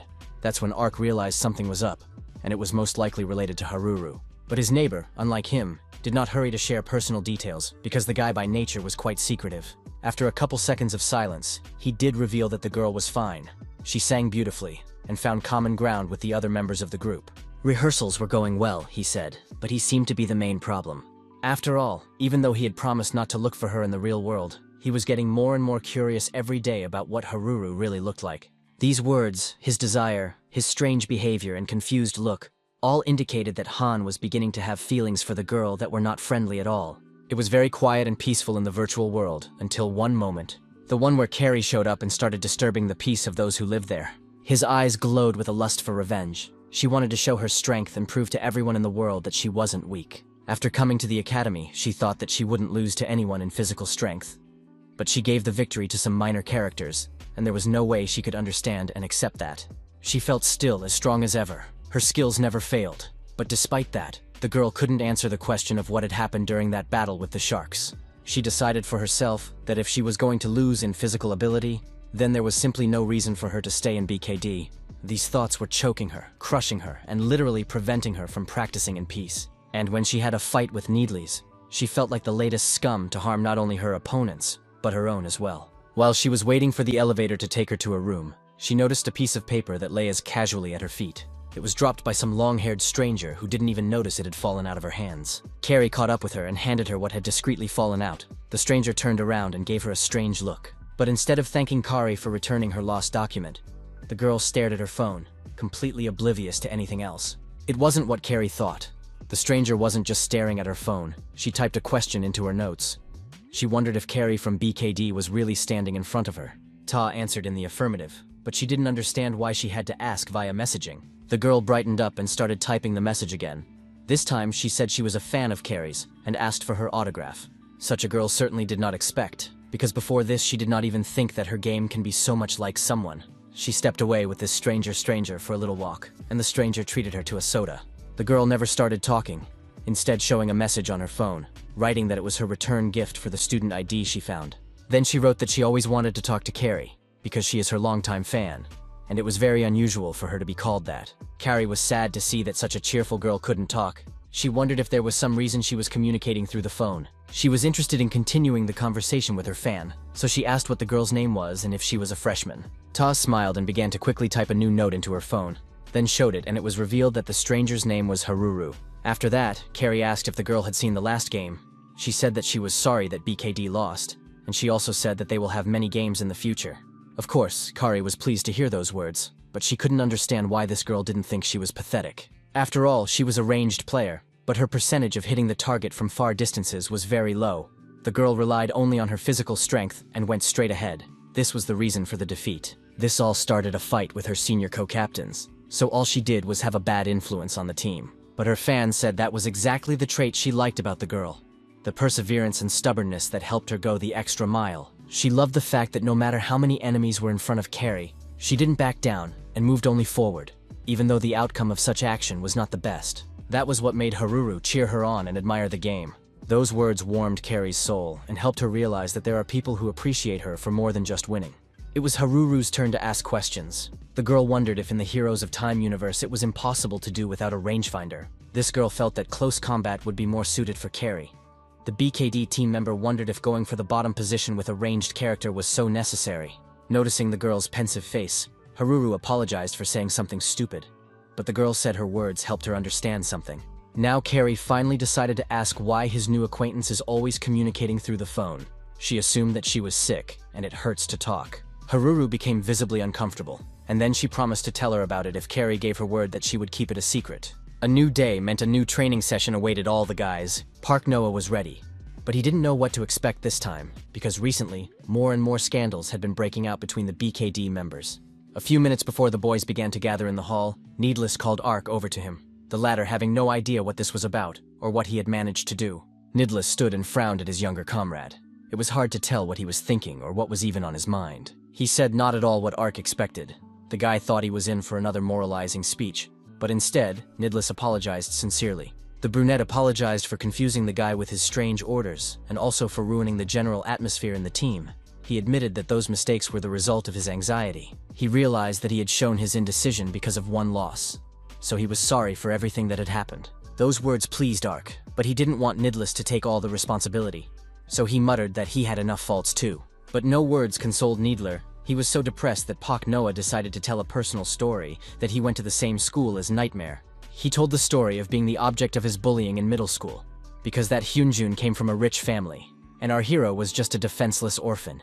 The only thing Ark was confident in was his gaming abilities. He talked about defeating Black Skull in a cyber competition, and feeling like a winner for the first time. Needless listened intently to this confession, especially caught up in the fact that the guy had also lost the only battle he could win. But then Pak Noah suddenly gave out the obvious and much-needed information that his account with Nightmare was one and the same account Needless had with Loki. In fact, they had a draw, so it was possible to win all the remaining duels and take the lead. Then they would meet the sharks again and surely defeat them. Now Nidless finally understood why the professor had so strongly recommended that he meet with Ark. After all, from this guy came a strong unwillingness to lose. He literally personified the phrase, "go for the goal no matter what." After a few seconds of silence, Ark asked if Nidless would go with him to training, since it was already time to fight virtual opponents.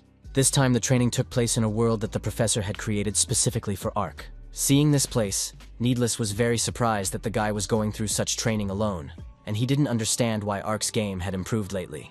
Grinning, the young man asked what weapon his older comrade wanted his opponent to choose. The image of Loki with a knife immediately appeared in the guy's mind, so he didn't think about the answer for too long. He informed Ark that he preferred to fight against someone wielding a single dagger. As his friend clicked something on the screen, Nidless realized he was not at all worried. Finally, an opponent appeared in front of him. The anxiety inside the guy increased, but that didn't stop him from pulling out his dual swords. His enemy glared at him angrily, and it was obvious that no one was going to take pity on him. In order to overcome his worries, he reminded himself that he had come to the academy to become a professional gamer. He realized that his reluctance to lose to Loki was not competition at all, but a feeling of betrayal because he had left the team without even consulting him. And his desire to become a pro gamer was explained with the fact that already as a child, he had an understanding of what he wanted to be. All his dreams were about being just like Faker. For some reason, it was these childhood dreams that Nidless remembered as soon as he looked at his virtual opponent. At one point, he was simply stunned and frozen in place. Not even the cries of Ark, who begged him to start acting, helped him come to his senses. Then it was like a switch flicked in the guy's head, and he lunged forward to fend off the attack.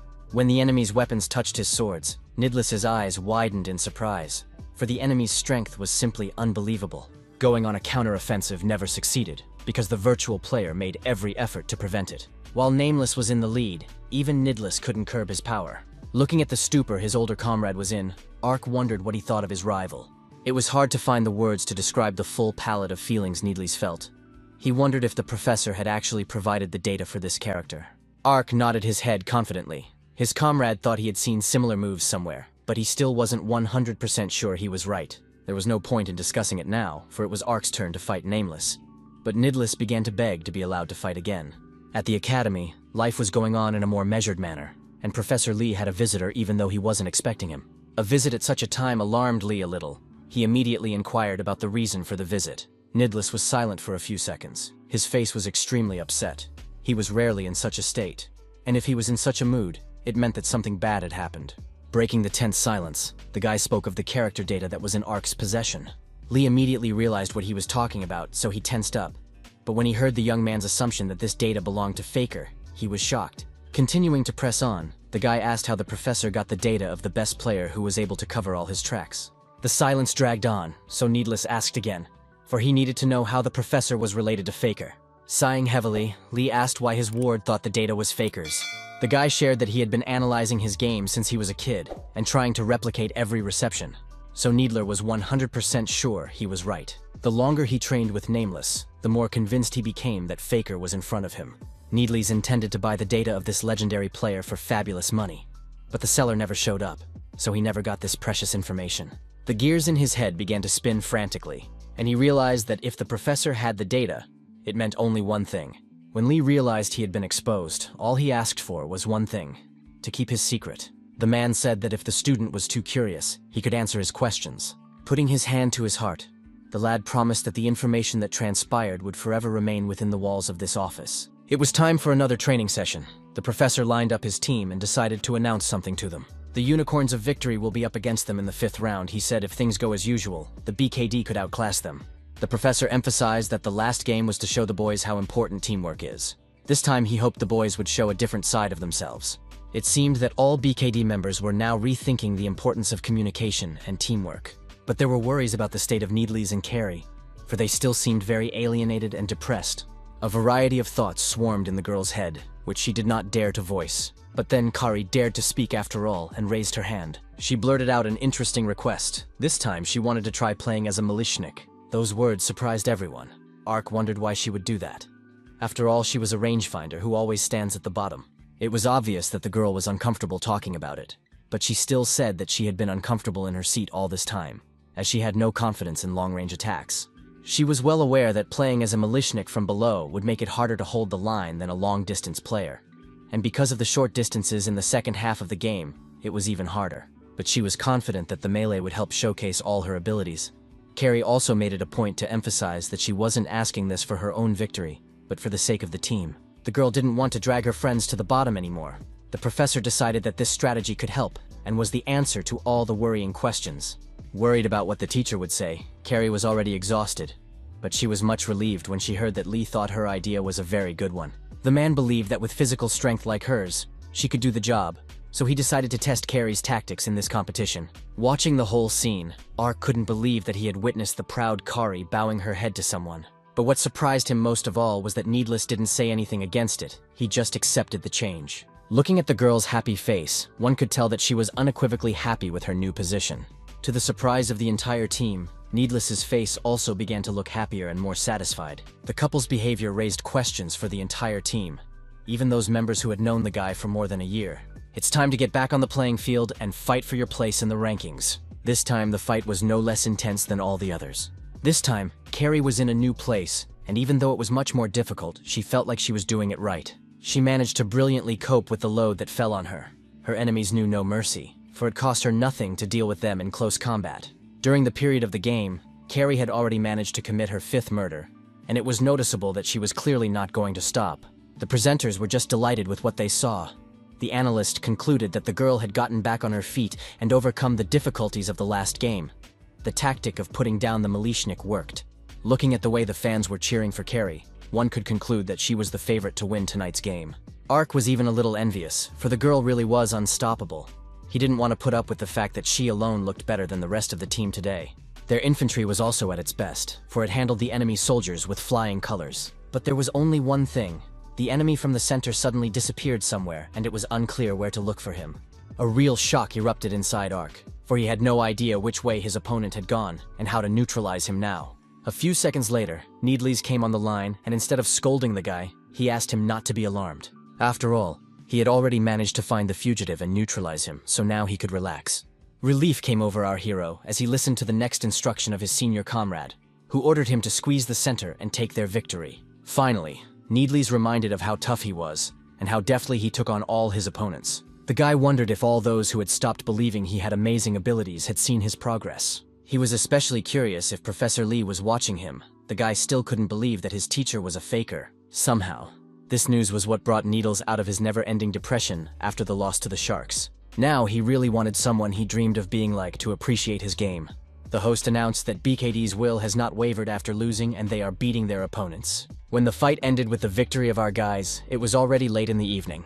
Ark felt tired, but this fatigue was pleasant, for the team had finally been able to overcome their weaknesses. Still, he was a little sad about the fact that the crowd favorite in this game was Carrie, and he almost couldn't get pumped, for as much as he wanted to be the main character too.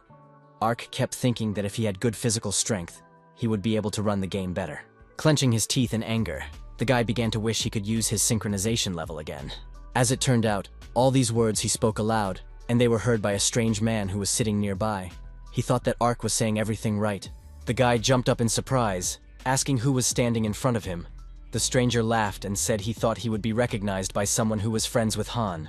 It now came to Ark's attention that the coach of the Colorful Mermaids, Professor Bazin, was standing in front of him. The guy wondered why the man was here. Bazin replied that he wanted to meet Park Noah in person. Goosebumps ran down Ark's skin, for he had a premonition that he might enjoy this conversation very much. Bazin said Professor Lee was stopping him, so he tolerated as long as he could. But he can't anymore, because he knows Ark wants it too. The latter had no idea what it was all about. When the man talked about the level of synchronization, our hero felt as if he had been electrocuted. But Bison didn't stop there. He asked if the young man wasn't interested in whether it could be used safely. He was asking the guy to join his research. He was leading scientists who were studying the level of synchronization. As Ark tried to settle what he had heard in his head, Bazin convinced him that he could help him use it again.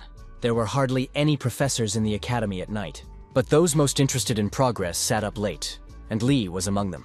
And Bazin, who had brought Ark in and told him all about his decision to meet him. The colleague recalled that Lee himself had said to wait for Park Noah's strength to stabilize. In his opinion, that time had already come. Not to say that Lee was in agreement with that statement, as he wanted to watch the guy grow in battles without the use of synchronization for a bit longer. Turning to Ark, Lee wanted to know why he had decided to go back to synchronization if he was good enough without it. for he saw this desire as only a desire to become an ace. Pak Noah couldn't refute that statement, but he didn't like how rude it sounded. But still, he decided to tell the truth. And it was that the guy wanted to be better than Carrie, because he didn't like the idea of the main character being taken away from him. Such motivation was not to the professor's liking, but even so, he understood his student's desire. For there was nothing wrong with wanting to become a better person. Only Bison thought that it was impossible to reach such heights. Such a desire seemed ridiculous to him. Still, Bison wanted to help him with the synchronization, so he asked if Lee would let him. The latter said it would be up to Ark, who had already made the choice. So Lee informed his co-worker that he was counting on him and trusted him completely with his charge. But he had one request. He didn't want the guy to use the synchronization level on the competition until he and Bison were done. When Ark realized he could use sync again, he immediately ran to the place that would immerse him in the virtual world.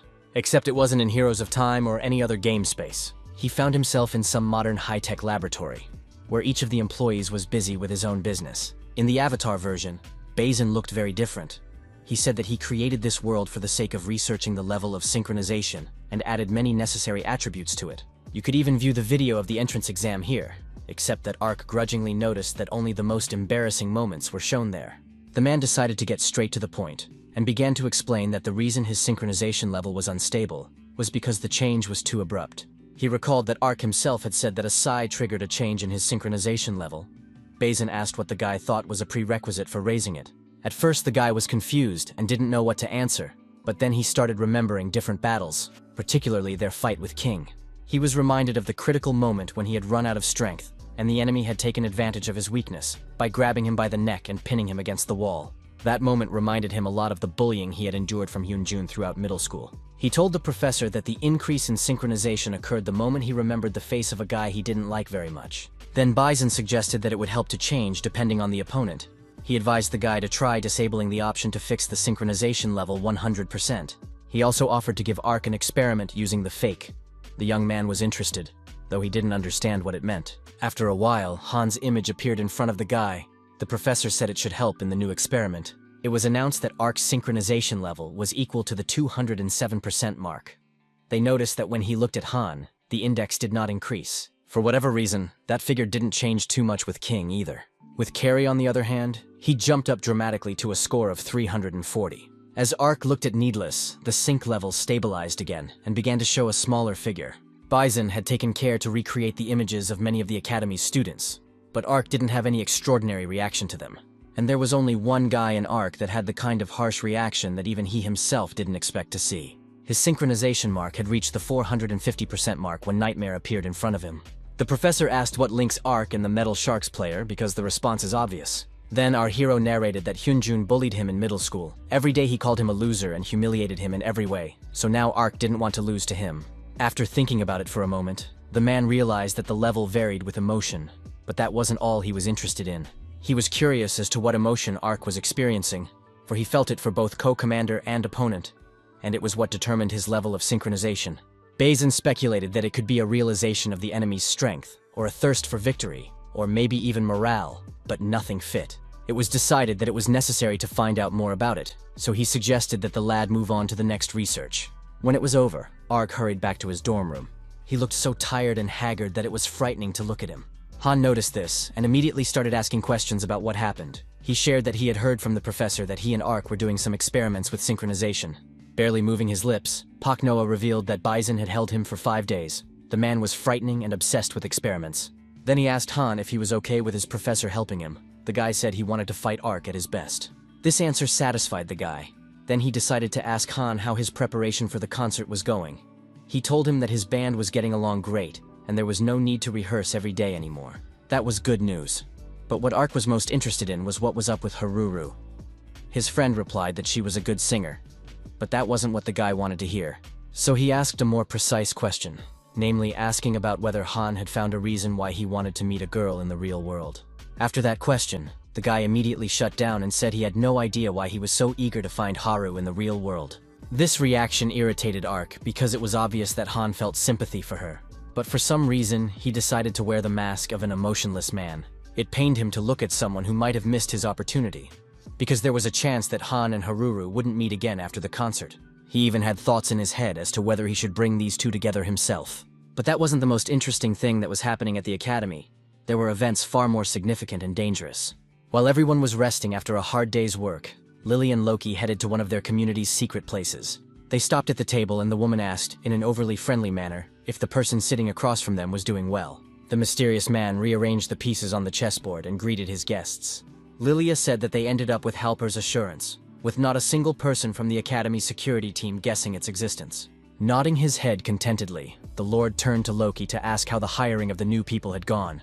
The latter revealed that he had finished with all the members of the Metal Sharks involved.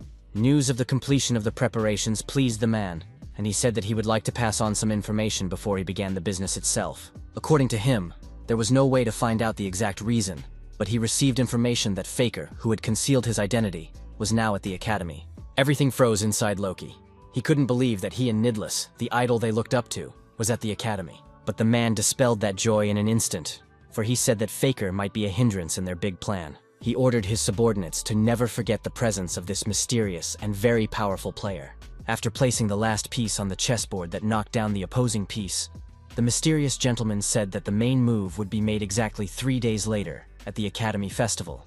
According to him, they will finally destroy the Fantasy Academy that day. When the day of the festival arrived, Ark was simply thrilled with what he saw in the virtual world. Everything around was so festive and fun that you wanted to get into the crowd and start dancing as soon as possible. The strangest and most impressive thing was that you could see people from the real world in virtual reality. This was the merging of reality and the intersection. Ark was a little surprised that Han was around him and not with his band, since there was a gig coming up. But he said he had something he wanted to do. Then he pointed his finger somewhere in the crowd. Looking in the direction Han's hand was pointing, Ark spotted Foss, who smiled and waved at him in a friendly manner. It was funny to see the team captain in that spot. As it turned out, his friend had some business to attend to and came out instead. Holding back a laugh, Ark asked if Foss thought his buddy had just dumped his job on him. He denied it, saying he'd only been here for 3 hours. But no one wanted to talk about bad things today, so the captain suggested that his friend take Battle Ball, an Academy Festival item that allows for one-on-one play. He explained that if you threw this ball and hit a chosen opponent, a shield would appear around the person who threw the Battle Ball and the one who was hit. After that, you just have to choose exactly how the competition will go, and if you want, everyone can bid in the form of an item. All of these stories were very interesting, but what interested Ark much more was that something similar was starting to happen nearby. The shield where the two opponents ended up turned out to take up quite a bit of space, and when it was right in the middle of the street, it was a bit uncomfortable. Now Ark finally realized why Han had brought him here.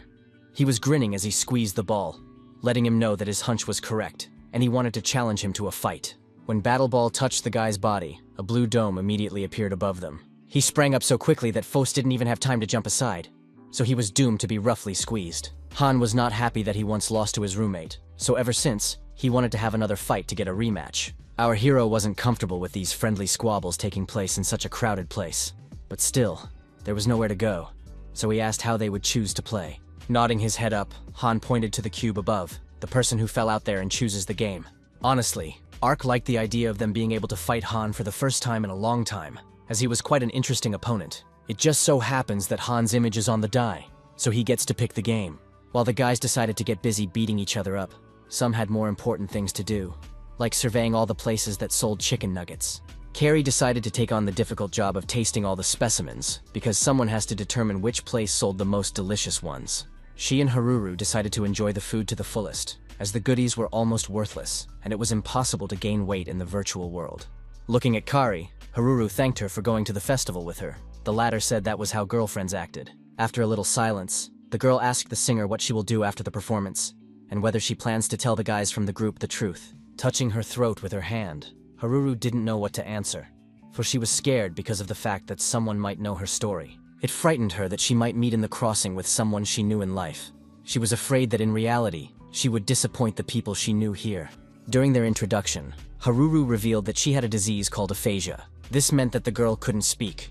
If she tried to make a sound, she would succeed, but she couldn't fully speak. Using notes on her phone, she revealed that the doctor said it was impossible to know the exact cause of her illness, but he believed that the shock she received as a child could be to blame. When it came to her music group, the girl believed that those people were dating her because of her voice, so they would most likely be disappointed when they got to know her in real life. So she thought it would be better to continue being friends with them here without seeing them in real life. But Carrie thought it was nonsense. She waved the skewer that had the flavorful chicken on it and resented what she had heard. After all, she had met Haruru in all worlds and didn't see much difference. for the girl was the same whether in reality or in the crossing. Her voice turned threatening when she said that if these guys said they were disappointed, her friend should let her know, and then she would punish them. These words gave Harura confidence and made her very happy. Now she thought about telling her group about everything after the show. Poking her with her hand, Carrie asked why she'd put conditions about not meeting in real life. She grumbled and reminded her that she was terribly shy around people. Going for egg tarts, the girls were just passing by one of the domes where the players were fighting. This was just where the fight between Han and Ark was taking place. It was just over, and the latter was clearly not in the best of health. Clenching his jaw, Ark tried to contain his anger, his face saying that the outcome of the battle was extremely unpleasant for him. The guy yelled to his opponent that it wasn't fair to pick a game he was definitely better at. But Han only chuckled, because he finished the rhythm contest on the hardest level. Holding out his hand, the elf offered to help Ark stand up. He asked to play one more time, for so far they had 1 win and 1 loss, and he was not satisfied with a draw. But they agreed to determine the real winner at the next fight, which will take place at the event. After shaking hands, the guys agreed that they would fight hard not to let the other win for nothing. It was getting pretty late, so Han said he had to go. His friend had promised to come see his band perform. Looking after the departing guy, Ark thought about the fact that, although he didn't seem like it, he was willing to do anything to win. Our hero was in a great mood until one moment, when among the crowd he noticed someone he didn't want to see here, more than anything else in the world. Of course it was Hyunjun, who strutted around the square as if he were its master. They decided not to talk to each other, so they just walked past as if they didn't know each other at all. When they were about to disperse, Ark still said a few words about how there was no way he would lose next time. The boy was sure that he could definitely win, and those words hurt Nightmare, for he knew that his victory was unfair. Despite being saved by Halper in the last battle, Hyunjun didn't see anything wrong with that, and also thought that there would be no next battle. There was so much entertainment at the festival that Haruru didn't keep track of time. She should have listened to Kari and left earlier, because now she could be late. There was almost no time left before the team gathered, so the girl took the shortest route. There were so many people at the festival that it was hard to pick out a few odd individuals in the crowd. Gathered in a dark alley, some of them doubted what they should do and asked their elders to stop before it was too late. But the older members of this gathering talked about how they were all in the same boat and there was nowhere to retreat to. The ringleader urged his gang to remember that if they failed in this task, they too would be in danger. He recalled that their goal as principal, they were tasked with making sure Jimmy Fullhouse was given authority over the entire academy. It was along this narrow alley that Haruru was running, and when she happened to hear those words, they made her freeze in place. In an instant, she realized that she was in the wrong place at the wrong time, and now her life was in danger. After all, the eyes of all the bandits were on her, and these guys were hardly thinking about letting her just walk away. The scoundrels quickly approached the girl and pushed her hard to the ground. She hit herself painfully and cried out in pain. One of them came up close to her and asked if she had actually heard their entire conversation. Of course, Haruru immediately began to say that her hearing had only picked up some obscure scraps, and she had no idea what this company was discussing. She knew perfectly well that there was no point in running, because 2 roads were blocked by bandits, and going back was too far, so she would be caught up. Looking at the screen that displayed the images from the CCTV cameras in the virtual world, Professor Seiler was sad that this time he had been assigned to monitor the festival. His partner sat next to him, reminding him that Seiler wasn't alone, and if he was tired, he could rest a bit. That kind soul was Lilia, who had volunteered for the job and now offered to single-handedly follow the cameras. Instead of suspecting something wrong with that desire, Professor Seiler thought only about whether or not he and Lilia could be considered to be on a date. He was distracted and didn't notice the warning that a player hit had been detected in the A7 area. But Lilia noticed it. She immediately realized everything when she saw the masked students and one female student. Her reaction caught Seiler's attention, and he was outraged to see such a thing being done right in the academy. He decided he needed to find out the identities of these scoundrels. Pressing the right buttons, he made the data of one of the guys pop up on his screen, and it was Loki, the captain of the metal sharks that Lilia was supervising. When the man realized this, he decided to immediately inform his colleague. But she decided to get Seiler out of the way, because she knew everything without him. The cunning woman activated a special ring on her finger that was supposed to help her deal with the unwanted witness. She squeezed his neck and touched his forehead. These touches caused the man unbearable pain that made him pass out. As a result of these actions, Seiler was plunged into a fainting state, and no one could help him. Finished with this unpleasant business, Lilia thought with annoyance that Loki had indeed been very careless. She had no idea what he would have done without her. As it was, it started earlier than they had planned, but that had no effect on their main goal. Looking at the laughing students, she smiled herself, for she realized that it was time for the main event of this festival to begin. Battle balls that were peacefully lying in their boxes suddenly glowed red. Meanwhile, the music group was in complete bewilderment, as none of them could reach Haruru. The guys began to panic because they realized that they did not have time to rehearse, and they were also worried about the girl because she had never been late before. Once again dialing the singer, Han thought about what had happened to her because the signal was coming through, so she was in the crossing. He was afraid something bad had happened, or she had simply changed her mind about performing. Without thinking long, Han rushed off, telling his friends that he would find Haru and they would return here together. The worries kept him busy, but he did his best to push them to the back of his mind. Walking around the streets of the virtual world, Ark realized that being alone at the festival was more boring than he had expected. Our hero called for T1 to come with him, but the robot has hated entering Parasitania since ages. The guy's attention was caught by some sharp sounds. The crowd was gradually gathering and scrutinizing something. Ark thought they were holding some sort of event and decided to take a look at it as well. But as it turned out, it wasn't an event at all. There was a girl sitting in the center, holding her friend's head in her lap and begging loudly for help. The blonde said that they had just played a mini-game using a battle ball, but as soon as the game ended, her friend had a weird seizure. Everyone started talking about how the crossing never had any bugs like this, which meant they had some kind of weird street performance in front of them. Then the stranger's face turned even paler, and she shouted that she couldn't get out. Ark began to look around and noticed that many of the guys started shouting in horror that they couldn't get out of the game. Someone suggested calling the academy administrator. While he was trying to figure out what was even going on, a masked player stealthily crept up on him. He clutched the ruined battle ball tightly in his hand, and his intent was quite obvious. He only needed to gently touch Ark's body, and then he would be done with him once and for all. A huge turtle hovered over the virtual city, with a posh mansion on its back. Of course, this was the residence of Jimmy Fullhouse, who kept a close eye on the situation in the city. He was bound by magical shackles, and realized with horror that everything was exactly as he had been told. The academy was in complete chaos. Looking at all of this, the man never thought that one of his subordinates could arrange something like this. To be honest, Lilia herself had not imagined that she could so easily checkmate Mr. Director and his entire system. The academy's security was much weaker than she'd anticipated, all because the headmaster naively thought as if there weren't already guys who could pull off this kind of madness. Not only that, but Lilia also got world control rights, so she tweaked the system and banned logging out. For example, in the case of Battlegrounds, it changed all modes to combat and added a loser. You'd think none of this made sense, but no. She asked the director what would happen if she increased all pain sensations from what was happening inside the world 100%. The man's eyes widened in horror. Everyone knew that there was a theory that if one died in the intersection with a sensitivity of 100%, the brain, confused, would die in reality as well. It was clear this woman wanted chaos. She got it. After all, today her comrades will use tainted battle balls on the festival guests, and then the real nightmare will reign. If her words were to be believed, it was pointless to hope that those who helped in this case would lose, for they had already prepared and installed a loser. The woman was well aware that if many people were sacrificed, the whole world would discuss the incident.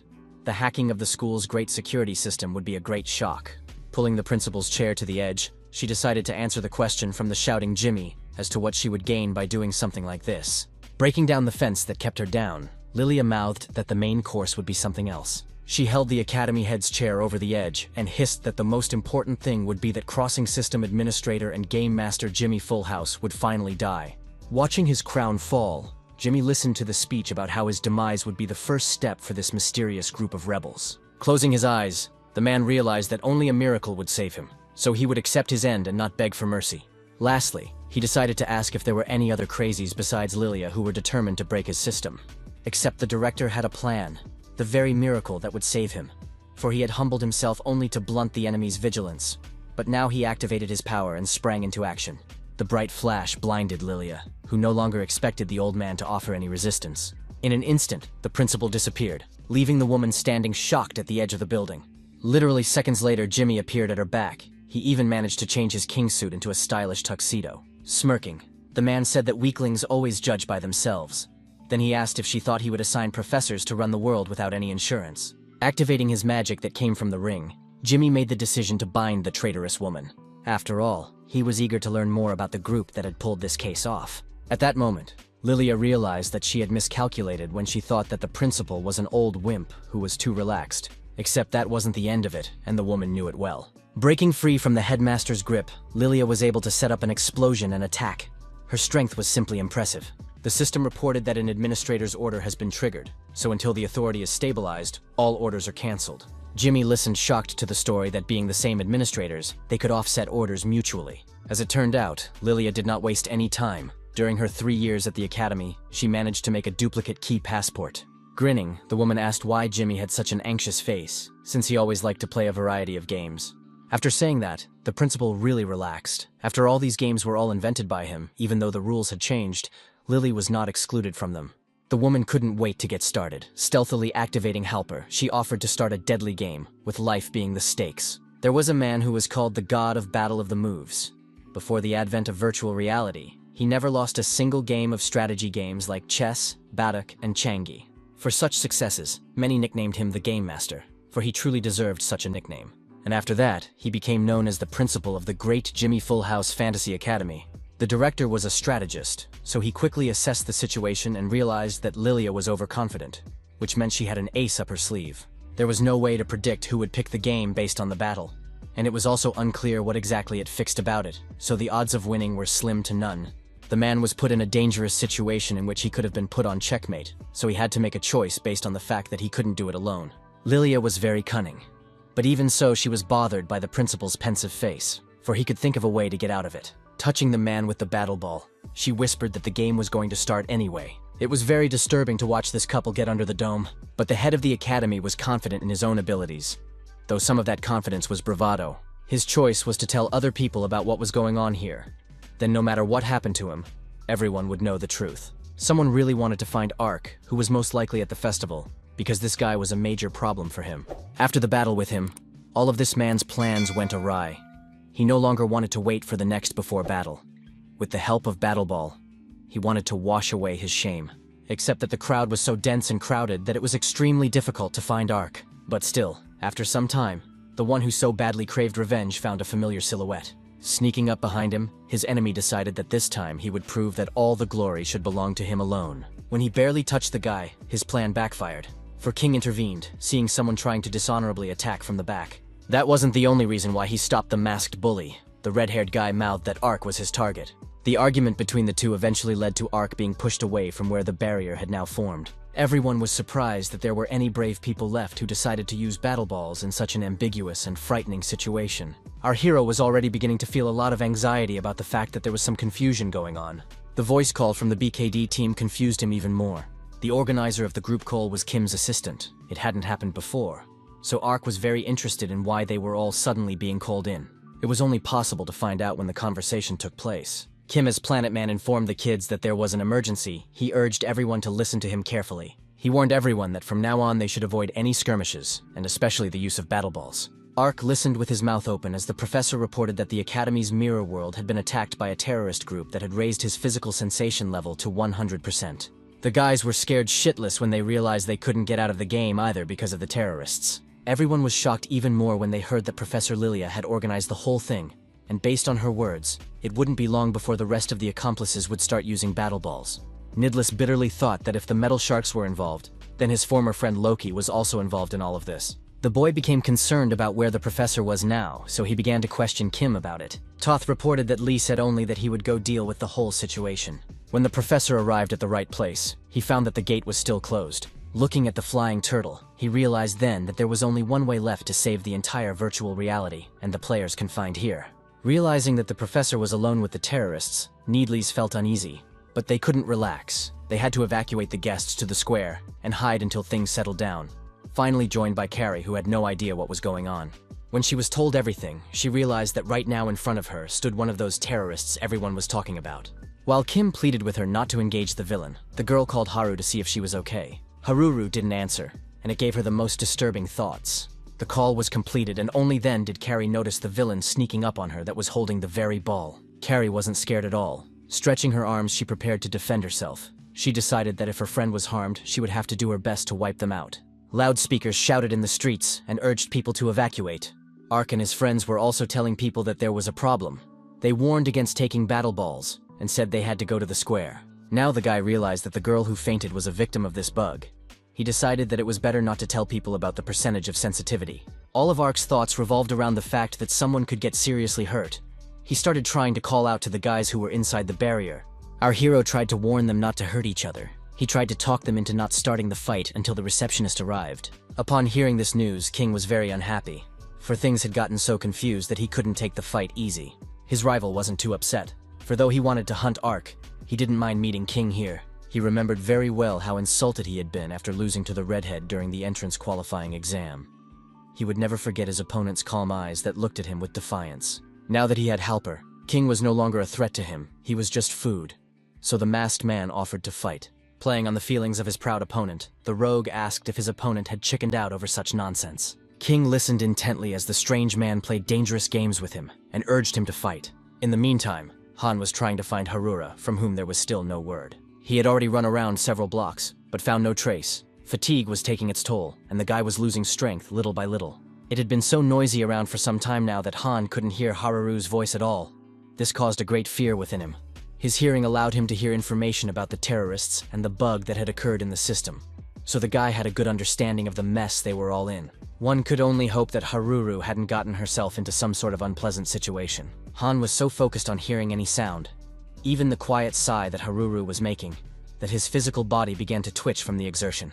After a while of this increased use of his abilities, the guy's nose bled. Haruru didn't make any sounds because she simply couldn't. But then she finally regained consciousness, and a light sigh escaped her lips. When he heard it, the guy immediately realized who it belonged to. He immediately knew where to run to, and did not hesitate. He immediately picked up the erratic breathing, the impotent beating of his heart, and the pre-syncope. Though inside himself Han realized who all these symptoms belonged to, he mentally asked that it wasn't Haruru, that she wouldn't be hurt. At last he reached a narrow alley, the entrance to which at first might not have been noticed at once. And there lay the girl. Khan was so stunned by what he saw that he didn't know what to do, but his pulse was so weak that he could barely hear it. At this time, the real world was quiet and peaceful. T1 was enjoying the long-awaited silence and absence of students. He lay charging in Assistant Kim's office and watching doramas. After arriving at the academy, he didn't worry about the electricity bill at all. After all, T1 had done the right thing when he decided to follow Park Noah. Except that the guy had already been away for so long that the robot got bored. He didn't understand what could be so interesting at this festival. So they merged the realities and the intersections. T1 saw nothing wrong with that, because in his opinion, the real world was much better.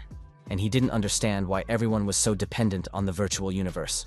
At some point, the robot noticed a strange glow around some of the people, and then those people around whom there was light simply began to vanish into thin air. It seemed very strange to him, because the people reflecting the holograms couldn't just disappear. He assumed that there was some kind of connection failure. T1 thought there might have been some kind of power outage, but no. The computer on the table was working properly. It was all strange, but the robot decided that it didn't concern him, so he decided to continue watching the drama. The location area of the Mirror World administrator of the academy was not crowded. There was only one warden sitting there, who was quite surprised that Professor Lilia had decided to go after the academy director on her own. He thought this woman was very hot, and he was also very happy that this place was in their hands, and the head of the academy would soon be captured. Things were going well until a red warning window popped up. It alerted him that he would soon have unexpected guests.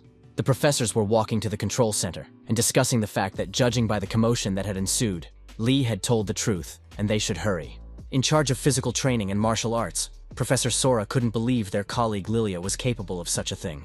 She feared Sylar was in danger. Donkan was responsible for the crossing and coding, so he was well aware that if pain sensations hung up to 100%, they should be careful too. Lilia Zabetter stepped into the corridor to meet such famous professors of the academy. As he picked up the battle ball, he decided that he needed to greet them properly, so that they would remember his welcome forever. Sora immediately realized who was in front of them, so she asked Donkan to normalize the control center, and she would handle this terrorist herself. Laughing, the accomplice said that as long as there was battle ball, they wouldn't be able to get through that hallway. The professors realized that this ball was going to be used against them to block the way. But Sora wasn't in the top 1% of the Academy's graduating class for nothing. She knew she could beat almost anyone. Except she didn't know how things would turn out this time. The virtual world was filled with panic and the screams of terrified players. Han had taken Harura to the plaza and now her head rested in his lap. He had no idea what had happened to her, but she still hadn't come to her senses, and from the looks of it, the girl wasn't planning on it. Stroking her hair, all he could think about was what had happened. Han was so absorbed in thinking that he didn't even immediately hear Genus calling him. This guy was also a member of the Colorful Mermaids team, and his appearance was extremely anxious. Genus was outraged when he saw Han with a girl. He thought his comrade had decided to go on a date at such an inopportune time. Thoth explained what had happened to Haruru, but didn't go into detail, especially when his friend mentioned that he had met the Great One. He wouldn't stop talking about how he'd crossed paths with a crazy, gambling-addicted lunatic who'd gone off the rails. It was almost as soon as the commotion started, when Genus heard about the appearance of a strange man throwing battle balls at others. he asked one of the older ones to catch him. That rascal was not affected by the suppression of quantity. He used the ball to the very end and fought one-on-one. After that, a terrifying sight appeared in front of his eyes. This scoundrel had dealt with all the older comrades, and now they were lying on the floor without even moving. But the strangest thing was that all the defeated guys had passed out and now couldn't wake up. Han thought it might be the same with Haruru. Gynus was sure the psycho had something to do with all this chaos. Needles stealthily approached from behind and anxiously asked if the masked man who was throwing the battle ball was really involved in everything. Gynus jumped at the surprise, but nevertheless confirmed every word he said in a confident tone. Now Needless was absolutely certain that the snowman was talking about the very associate of Professor Lilia's that Lee had warned them about. Nearby, an alarmed crowd of people also began to discuss the fact that some masked men were attacking others with battle balls and pulling them into the barriers against their will. The fact that these people were attacking despite the sensations being transmitted at full strength said they had the advantage. Needless hoped Lee was all right. He stood and thought about the fact that it was likely that his former friend Loki had a hand in all of this as well. Even though the guy didn't want to, he had no other choice. He wanted to check everything out in person, so he called Loki. He answered at once and asked in surprise why Needless had decided to call him. Needles bluntly asked where the guy was now. The guy started guffawing and asking if the former friend had decided to enjoy the festival together. When the brunette asked him if the commotion was related to him, Loki's oxygen ran low. He tried to keep his face unperturbed and discreetly swallow the lump in his throat that had formed due to nerves. It was hard for him to come up with a lightning-fast answer, since Needles was such a guesser, and the two motionless bodies of the professors lay before him. So Loki didn't make up a lie. He noted his friend's keen powers of observation and said he would never go back in time. Winking at the one who had once been the closest thing to him, the red-haired creep wished him luck and wanted to terminate the call. But Needless wouldn't let that happen. He demanded that the guy give his location now. It was also turbulent at the airbase, but nevertheless, Professor Lee was able to ride the dragon unhindered and soar into the heavens. He decided that if the portal was broken, he would have to fly himself to the place he needed. So he soared into the sky and flew straight towards the big turtle that had the luxurious mansion of the headmaster on its back. As Lee had suspected, the enemies had sealed the castle so that it was impossible to approach. But now he had more enhanced powers, because the headmaster had given him one of the magic rings, so he could overcome this obstacle. Finally, the barrier was passed and the way to the mansion opened. Except the barrier wasn't the only obstacle, for within the castle itself was another one caused by Battle Ball. Upon landing, Lee immediately realized that the head of the academy was under this dome. Most likely his opponent was the traitorous Lilia. Suddenly the dome began to dissipate, and the silhouette of a man kneeling and a woman towering over him could be seen. It was expected to see Lilia, but here she was, in no way expecting to see Professor Lee. Holding Jimmy Fullhouse's collapsed body in her arms, she asked how the man had gotten here. He didn't know what to say, for all his attention was fixed on the body of the head of the academy, which now looked more like a rag doll. Lilia noticed that the principal's ring was gone. It looks like he made an interesting move at the end by giving someone the power of attorney of the manager. Putting the events together, she realized that Lee's appearance was no coincidence, meaning Jimmy had decided that the man was the last way to save the system.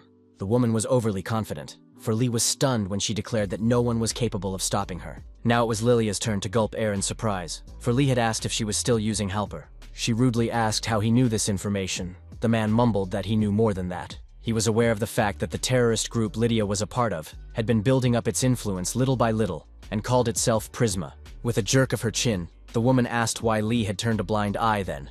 The man replied that he had begun to suspect them not too long ago. After putting on his mask, he shared that it only became clear to him when the metal sharks took the victory away from his students through unfair techniques. To restore justice, Lee wanted to take something from Lilia. The act of retaliation didn't just take place at the principal's mansion. Justice came to Loki, who had not expected it to come so quickly. Needles decided that his former friend, now turned terrorist, must answer for all his mistakes. The first thing he asked about was why Loki had told him where he was so easily. He replied that he thought that goodbyes should be said by looking at faces, and he had one more suggestion. He wanted Needles to join their movement and try to change the world with them. His former friend couldn't understand what nonsense the guy was talking about. Loki's gaze turned serious when he said that the brunette had gotten a proper taste in his hometown of how much the homeworld was overflowing with illogic. It was a filthy, nauseating environment. Children abandoned without food who were barely surviving. No matter what crime happened there, the officials always remained mere observers. Compared to City A, it was a living hell. Loki promised that they would bring down the system and reboot it, and the first step would be the collapse of the academy. Needless didn't believe it. He was convinced the guy was just trying to justify terrorism. He began to ask if his former friend had betrayed him and their team for something like this. And that's when Loki realized there was no convincing him. All Needles wanted was for his friend to go back and come to his senses and put these dirty deeds aside. He wanted to bring him to his senses as soon as possible, so he rushed to the attack. Looking at the fact that a fight was inevitable, Loki was even a little upset that he would have to take out someone who mattered to him. But danger was approaching, hence the need to defend himself, so he had no trouble getting the brunette's arms around him. Loki told him that the world was changing. He reminded him that because of that, he had taken advantage of the new techniques at the last competition. It was made possible by Halper. Of course, Needless began to object and kick. But his opponent reminded him that he couldn't be defeated with Halper. And since the pain now felt like reality, he would only add to his agony. Twisting the boy's arm, Loki began to urge him more insistently to accept the offer, for only then would he remain alive. But instead of answering, Nidless asked an interesting question. He asked why An Hunsu was so obsessed with him. Did he really still consider him his friend? Then the brunette did what he was asked not to do under any circumstances. He touched his opponent's leg with the battle ball. Bouncing back, Loki asked if the guy knew what would happen after using it. The guy grinned and mouthed that they would have to have a deadly battle, where only one would be left alive. Still, Nidless could no longer calmly watch his former friend do real evil. This wasn't the only fight that took place in the mirror world. King, too, had fallen victim to a similar trap, and now didn't know if he would come out of it alive. He was amazed to feel the pain inside the crossing. This had never happened before. His opponent scoffed at the fact that the Academy's top student had fallen from just a single punch to the stomach. Also, he said that all pain sensations were elevated to 100%. But that didn't stop him, it only incited him. They played a game called Two Touch, where you had to touch your opponent twice in the same place. A mark appears on the area that was hit, attacking that area again. An electronic current appears that heralded victory. But there was one condition. It was necessary to hit the same place, because otherwise the sign will move, so it was worth attacking twice in a row. So the decision on whether or not to end this game was going into the hands of the stronger opponent. In this case, it wasn't King. Except that his enemy didn't take into account that King didn't fear pain, but instead welcomed it. And the guy really didn't like the fact that for some reason his opponent thought he was stronger than him. Such words greatly offended the masked man. So he immediately swung his foot and was about to strike. King immediately realized that a low kick was going to be used against him, so he bounced back in time and prevented his body from being touched. However, his enemy was indeed strong, for despite resisting, he still successfully struck. Now King's face had a huge mark on it that was begging to be hit again. It was necessary to defend immediately, because the enemy was clearly going to attack, taking advantage of the temporary confusion of the opponent. So far, King had managed to avoid getting hit by the enemy's fists in the same spot, but it was getting harder and harder to hold on. He was so disgusted with himself for letting some rat beat him up. He was reminded of the moment when a father was told that his son could not recognize faces. The head of the house was then told that according to the doctor, the young gentleman had difficulty in distinguishing faces. The reason the test revealed these symptoms turned out to be because King believed that he simply did not need to know the faces of those who were beneath him. The boy explained to his father that he could still sense the atmosphere around them and mistake them for animals. Looking at his son, the man assumed that because of his outstanding abilities, he had simply lost interest in the others. The guy himself believed that because of this, he could gain the mindset of the strongest, so that he could never, ever lose to anyone. After a little thought, his father decided that he should just observe. He said he wouldn't get involved until his son lost. Except if he does lose, he'll have to completely reboot himself. This will manifest itself in the fact that the guy will start learning everything from the beginning. Recognize that the world is great and multifaceted. Show respect and interest in everything. Then, after getting into a fantasy academy, he experienced for the first time what they called losing. It was then that King realized that the world was not as simple as he had always thought. That defeat made his self-confidence lie, which later turned into self-doubt and created self-doubt. From that moment on, he began to see the face of one person clearly for the first time. It was none other than Ark. But instead of joy, he was overcome with despair because this guy was a winner and he was a loser. Having experienced something like this firsthand, he was shattered. It was then that he thought of giving up the life he had lived and throwing it away. For perhaps then, he could overcome the crisis pressing on him and take revenge on Ark. King decided, if need be, he would reboot himself as many times as necessary. His father had told him to recognize that the world was big and to show respect and interest in everything. Well, he was ready to do that, except that he was really disgusted to admit that such individuals were on the same level as him. His body, his instincts, everything inside him felt rejection. But he forced himself to see his opponent's face, and when the boy realized that he would do anything to get the upper hand on Ark, in an instant his eyes flashed open. He began to see his enemy's face as clearly as he could. He only had time to see that the man in front of him was a man in a chicken mask.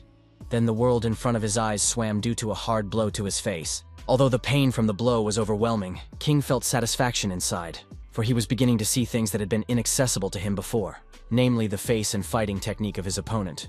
And she, by the way, was at the level of the world's best fighters. It wasn't hard to guess that the opponent used a unified style, and on top of that, perfectly added other elements depending on the situation.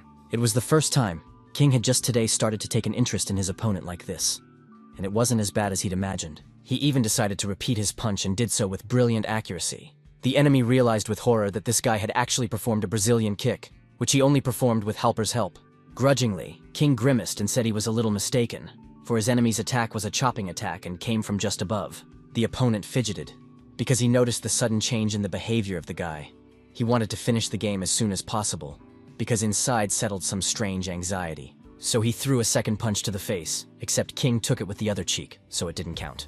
Looks like this red-haired psycho really wasn't afraid of pain, since he grudgingly asked if the enemy was already going to finish. King didn't want to finish the fight, for he realized that he could see many more techniques and take them for himself.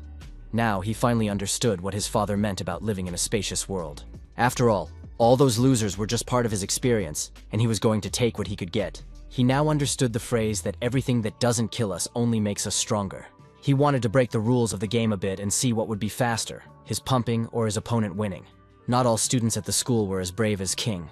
Some preferred to avoid fights. This was logical, for they were dealing with very challenging enemies that outnumbered them in strength and numbers. Carrie wasn't weak, but even she realized that these guys shouldn't be directly confronted. She wasn't ready to settle for a knowingly losing fight where all pain sensations were transferred 100%. Her escape had nothing to do with cowardice. On the contrary, she took it upon herself to lead the terrorists as far away from the public square as possible. Only the terrorists were not stupid.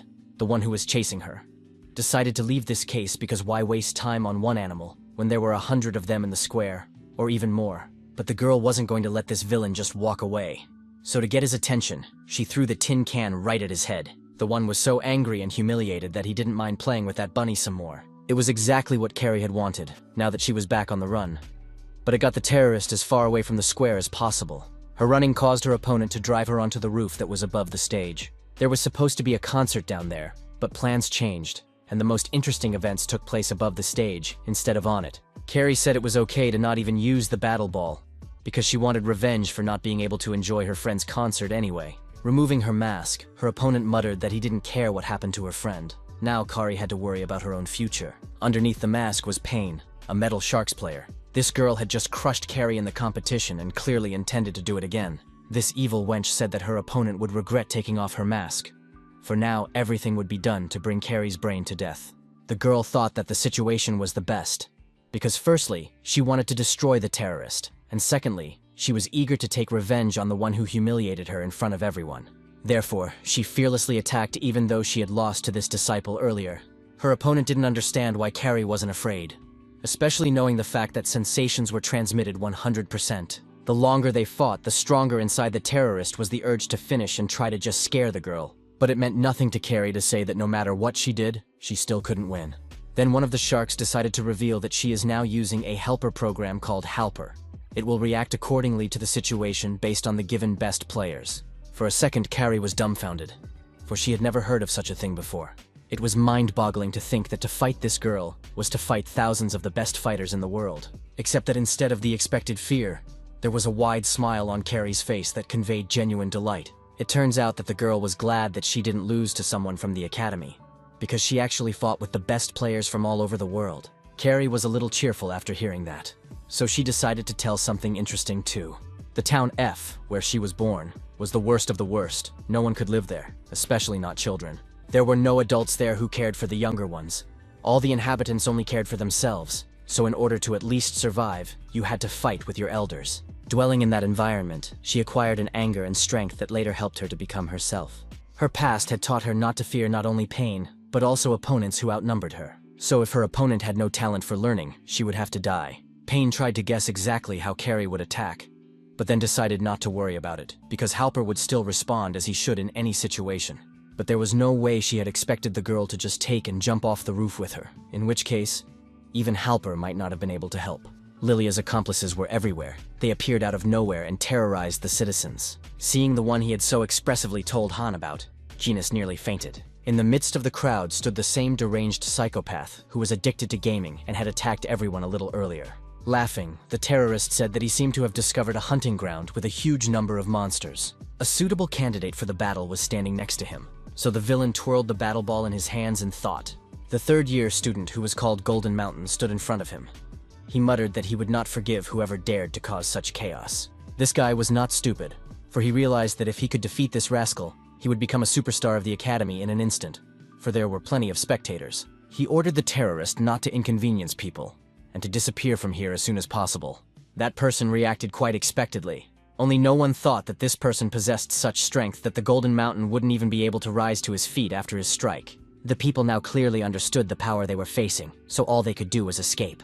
That's exactly what they did, because they were terrified that one of them might get hit by a battle ball, which would lead to their deaths.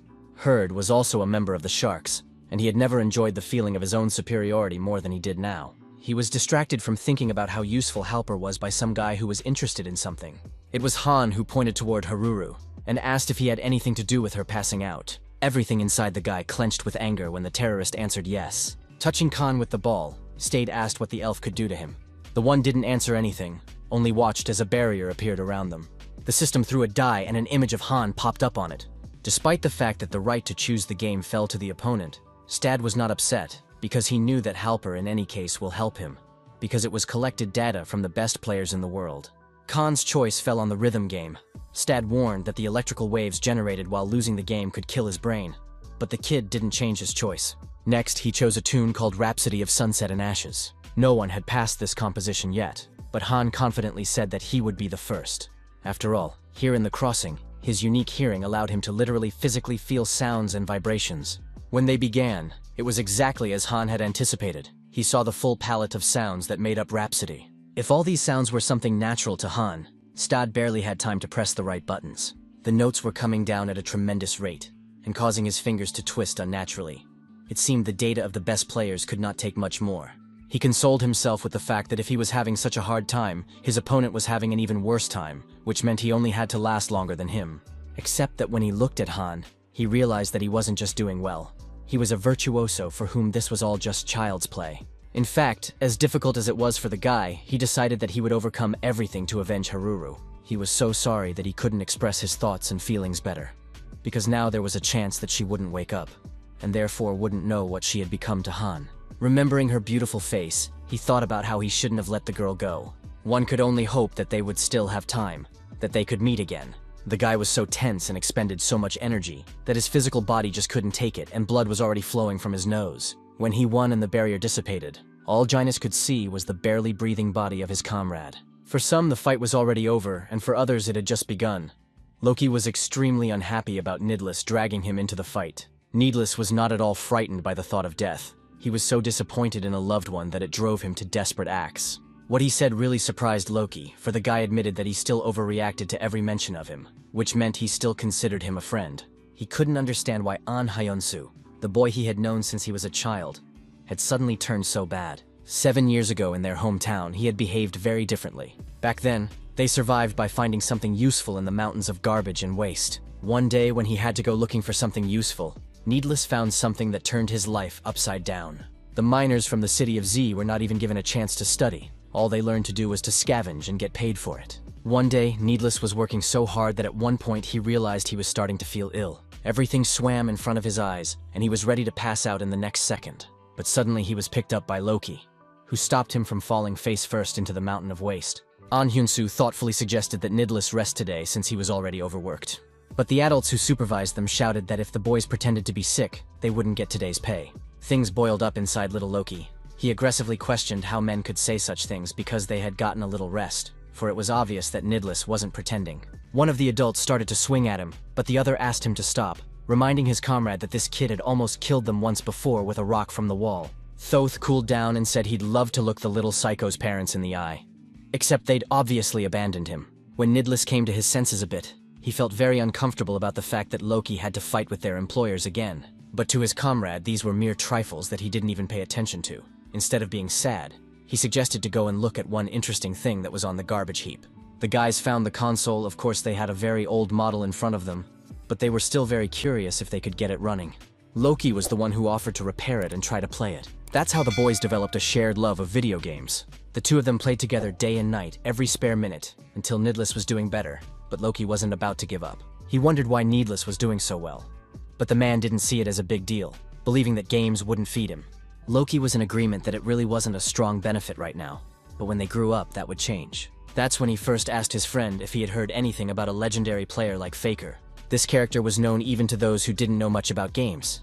Thanks to games, he not only made money, but also had a huge impact on people. So little An Hyunsu thought that such a person might be from a town like theirs. That day, the kid offered Needless to gamify with him, promising that they could become just like Faker. That's when Needless first had the desire to become a pro gamer, and then he met a professor was able to come to the academy. So now he wanted to know why the man they'd grown up with, gone through the most difficult moments together, had suddenly decided to betray him and their shared team. Loki had a very simple and unambiguous answer. He realized that the academy was a place that was filled with more than just dreams. He asked if his friend knew where the institution got its money from. Funding was set up thanks to the elite families whose children study here, and the first rule they set was that students from F and Z cities spoil the academy. These snobs called for kicking out students who were born in these cities because, in their opinion, they were ruining the academy's image in the community. So now Loki was stating that their dreams from the beginning couldn't come true in a place like this, which is why he joined Prism and wanted to destroy the rotten system. And now he wanted his friend to realize it and join them, because then they could definitely change the world for the better. Needless was slowly beginning to understand why he and Loki were so emotional when they thought of each other. He knew there was only one way to stop his former friend. So the brunette ordered the system to roll the die without a second thought. Loki really didn't like the fact that instead of agreeing with him, his comrade wanted to start a game. He didn't want to do that, because then one of them might die.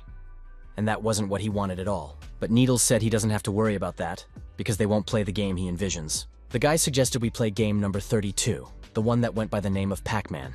It was the same game where you had to escape from a Pac-Man wandering chaotically through a maze, and the one who collected the most jewels would win. Nodding his head, Needless said that from this point on, they would begin a battle with his life and death on the line. Analyzing the losers inside the intersection with this sensation factor, 8 out of 10 people fell into comas, and the survival rate was only something like 20%. Needless to say, Needless bet his life on the victory, which put his opponent into a state of shock.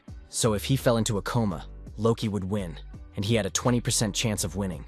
Except that if Needless does win, he'll demand something from his former friend that he won't want to give at all. Loki will have to apologize to everyone and receive his punishment for what he has done. Pac-Man was so close that he had already almost engulfed the brunette, who said with a smile that after all this, they could play together again.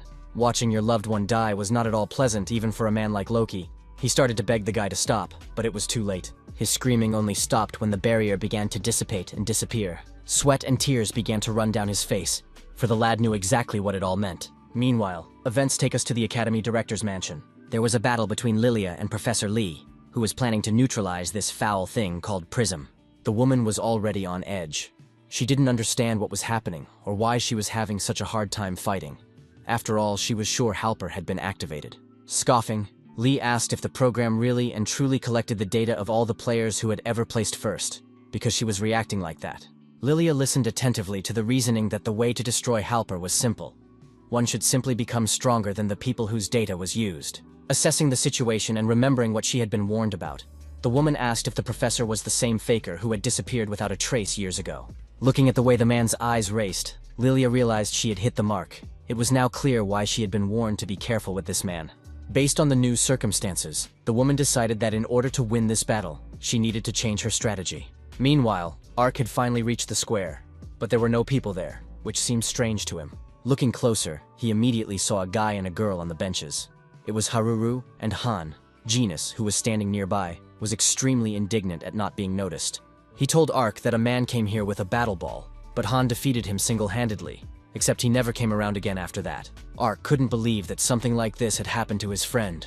He felt very sad about not being able to help him in time. Immersed in his own thoughts, he didn't even immediately notice that the enemy was slowly approaching him from behind. When the guy realized that one of those involved was standing behind him, he was overcome with the kind of anger that could not be contained. It was so quiet in the square that you could hear every whiff of wind. The enemy looked into Ark's eyes and thought about how he hadn't expected to see him here at all. Looking around, he spotted one of his accomplices and decided that Pa Noah had somehow managed to defeat him. Catching his foe's gaze, Ark stated that he knew their fighting methods, so he ordered the terrorist to pull out his battle ball. He stared at him for a while, unable to believe that someone would willingly go to such lengths. Then he noticed that Ark had gotten the ball himself. Then his opponent realized that the young man would never settle down. There was no choice but to go to battle and let Ark die. When a barrier rose above the boys, one of them ordered the system to roll a die. Park Noah's mind was spinning with thoughts of hearing that style of speech and seeing the suit. He assumed that his longtime acquaintance, named Lee Hyun-jun, was standing in front of him. The cube showed an image of Nightmare, which means he's the one who's going to pick the game. Thoth didn't think long, and ordered the system to move them into the arena of the Heroes of Time world. That was enough to realize. The assumption was correct. In front of him was none other than Lee Hyun-jun himself. While the system was adjusting the parameters of this world, our hero decided to ask his old acquaintance how he got to the point where he became like this. You could tell from his voice that the question really pissed the guy off. But he wasn't going to answer it. For the first time in a long time, Ark speculated that perhaps his opponent had been like this all along, just not showing this side of himself. It was obvious that Nightmare was getting tired of the chatter, so he preferred to get straight to the point. Ark was more focused than ever, his gaze fixed on his enemy, and the power was boiling up inside him. Feeling the might he would have to face, Hyun-jun was truly frightened, thinking that even Halper wouldn't help him. It was quite difficult to fend off Ark's attacks, because he had clearly pumped up recently, so it would be difficult to defeat him without a helper program. Ark, on the other hand, was masterfully repelling the enemy's attacks, and doing so with such ease that it seemed to be no trouble at all. While staying in Bison's lab, our hero asked how this experience related to the ability to control the level of synchronization. The professor immediately guessed that the young man was asking this because he was afraid of getting too high and burning out. He explained that he just needed to find the trigger. He summarized the experience this way. If Ark's catalyst was Nightmare, then perhaps an inhibitor could be nearby as well. The man offered to check all the people he knew. Perhaps among them would be the one. After that, they continued to conduct experiments with Professor Basin, and it lasted for more than one more day. As a result, they still managed to find an inhibitor that could lower Ark's synchronization level. This person turned out to be Carrie. It was strange, for not long ago she had been raising his synchronization level. But now it was different. Who would have thought that the reverse trigger would be Carrie's angry look that imprinted itself on his memory? Though it wasn't perfect yet, and could be used as a temporary fix. So now the guy had more levers in his hands to control his own power. He felt more confident in a fight with an opponent. This was certainly not to Hyun-jun's liking, who had already been working hard to defeat a longtime enemy, and now he had to go out of his way at all. He had nothing else to do but activate the helper program. But even then, it didn't get much easier to fight Ark. The guy kept dodging every attack while landing hard blows on his opponent. Even though Hyun-jun's technique was flawless, somehow our hero managed to stay afloat. With each new technique, Ark expended more and more energy. His synchronization increased and reached the 500% mark. Metaphorically speaking, the guy's glass was so full that the water was about to spill. But then he remembered Carrie's angry face, and the level came back to normal, keeping him from burning out. Hyun-jun couldn't believe that his opponent was managing to fend him off even when Halper was activated. Clenching his teeth, Nightmare reminded himself that he was using Halper. He had joined the Prism. He had given his life to it. He was very determined, and he couldn't lose now. It meant that he couldn't be lenient with some parasite who decided to take his glory for himself. However, this parasite was much faster than one would think, so Ark's dagger was already near his opponent's neck. If the murder here was still brewing, then in the principal's mansion, it had already been committed. Professor Lee had finally done away with that snake Lily. No one had expected such an outcome, especially Lilia herself, whose eyes were widened beyond belief from horror and shock. While the woman was still conscious, Lee muttered that he saw flaws and mistakes everywhere, so their Halper wasn't finished. The words hit Lilia harder than enemy weapons, for she felt that her team had missed something very important. Raising his blade, Lee said that all this chaos would end the moment their game ended. But that wasn't the end of it. Lilia said that Halper wasn't complete because they didn't have the data of the greatest gamer of all time, but that has now changed. The man realized with horror that all this time they had been fighting him just to get the data, and he had not figured out the ruse. And now this information was stored on Halper's server. Grinning, Lilia victoriously announced that it wouldn't be long before their helper program would be completed. And then finally, Halper will be invincible.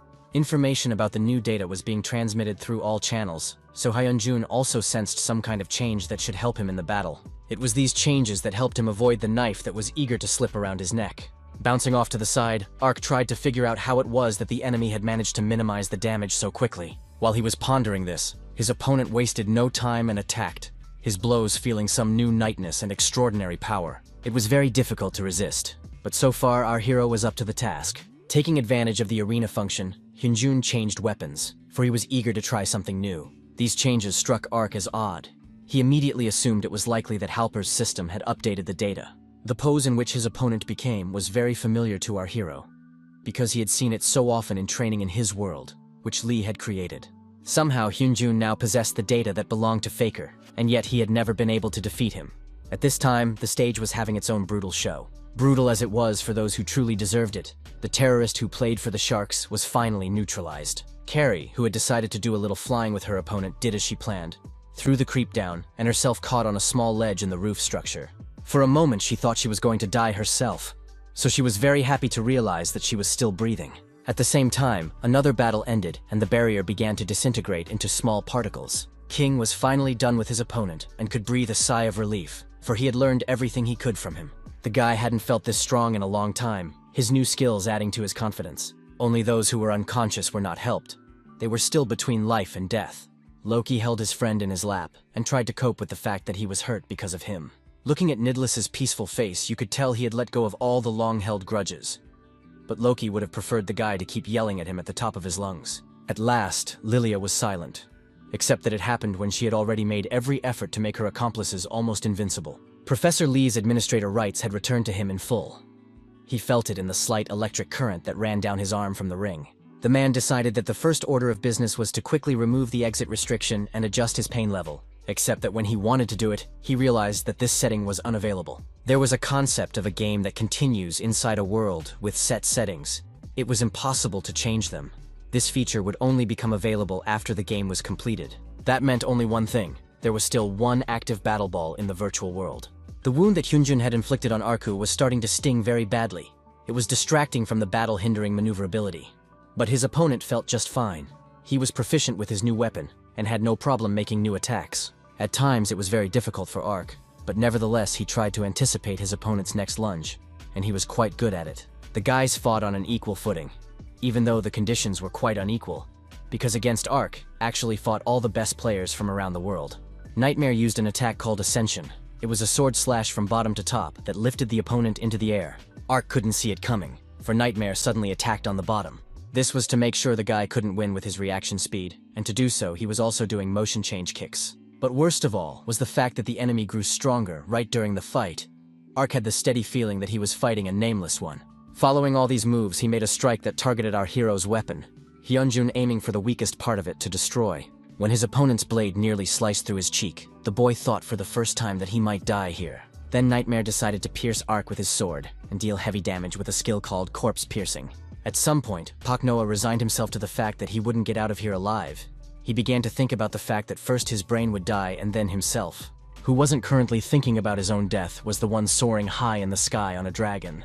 The professor had gotten out of the mess with Lilia and was unharmed, and relatively unharmed, so he wanted to help the others survive as well. The man raced to the spot where the battle ball signal had last been caught. Looking over the information, he learned that there were two players inside the dome, Ark and Nightmare. Terror coursed through Lee's body as he realized that his ward was right now facing the strongest and most improved version of Halper in battle. Ark himself didn't know about it, but honestly he guessed, because it was obvious that his opponent had become much stronger than he was at the beginning of the fight. Despite all the difficulties, he inflicted so much damage on the enemy that he already wondered if Halper was of any use at all, although he himself was also getting a lot of damage. Some of the blows were so powerful that the guy could barely keep his consciousness. Each new blow was a push forward, which told our hero that he must not stop in any case, otherwise he could die. So every time he attacked, even when it seemed futile, because death would catch up with him anyway. At some point, Ark's synchronization level reached a record high of almost 1,000%. It was dangerous, but our hero didn't stop. Watching all of this, Lee couldn't hide his fear for the guy. After all, he had increased the synchronization level to the maximum. Yes, in the current situation, it was the best option, but it was a risk. A huge risk, after which the physical body could simply fail and go into a coma because of the player's burnout in the virtual world. But so far, nothing terrible has happened. The guy still continued the battle and acted like a true professional. Hyunjun was in so much pain that he couldn't string together a few words. Taking off his mask, he decided it was time to finish off the one who so insistently didn't want to die. Now Ark will have to face not only his current enemy, but also his past one. The guy who hurt him in middle school and didn't give him a quiet life. The first thing Hyunjun felt after entering the academy was a sense of defeat, because there were stronger guys here, and he was no different from the others. It was instantly clear to him that he had been mistaken when he counted himself among the elite in D-Town. But as one could tell, he wasn't going to give up. And if he wasn't the elite, he was going to become one.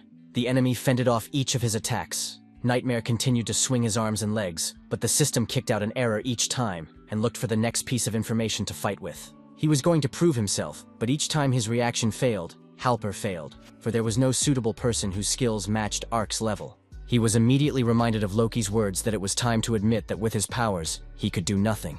These words were so embedded in his memory that he now found them confirmed, for there was no other way to explain his defeat. At some point, Halper's mark began to sting badly, and then disappeared altogether. It meant that the Helper program had shut down and left him one-on-one with someone he simply could not defeat. It was obvious that he was losing to someone he had spent his whole life thinking of as a loser. But now they had switched roles. It ended in Ark's victory.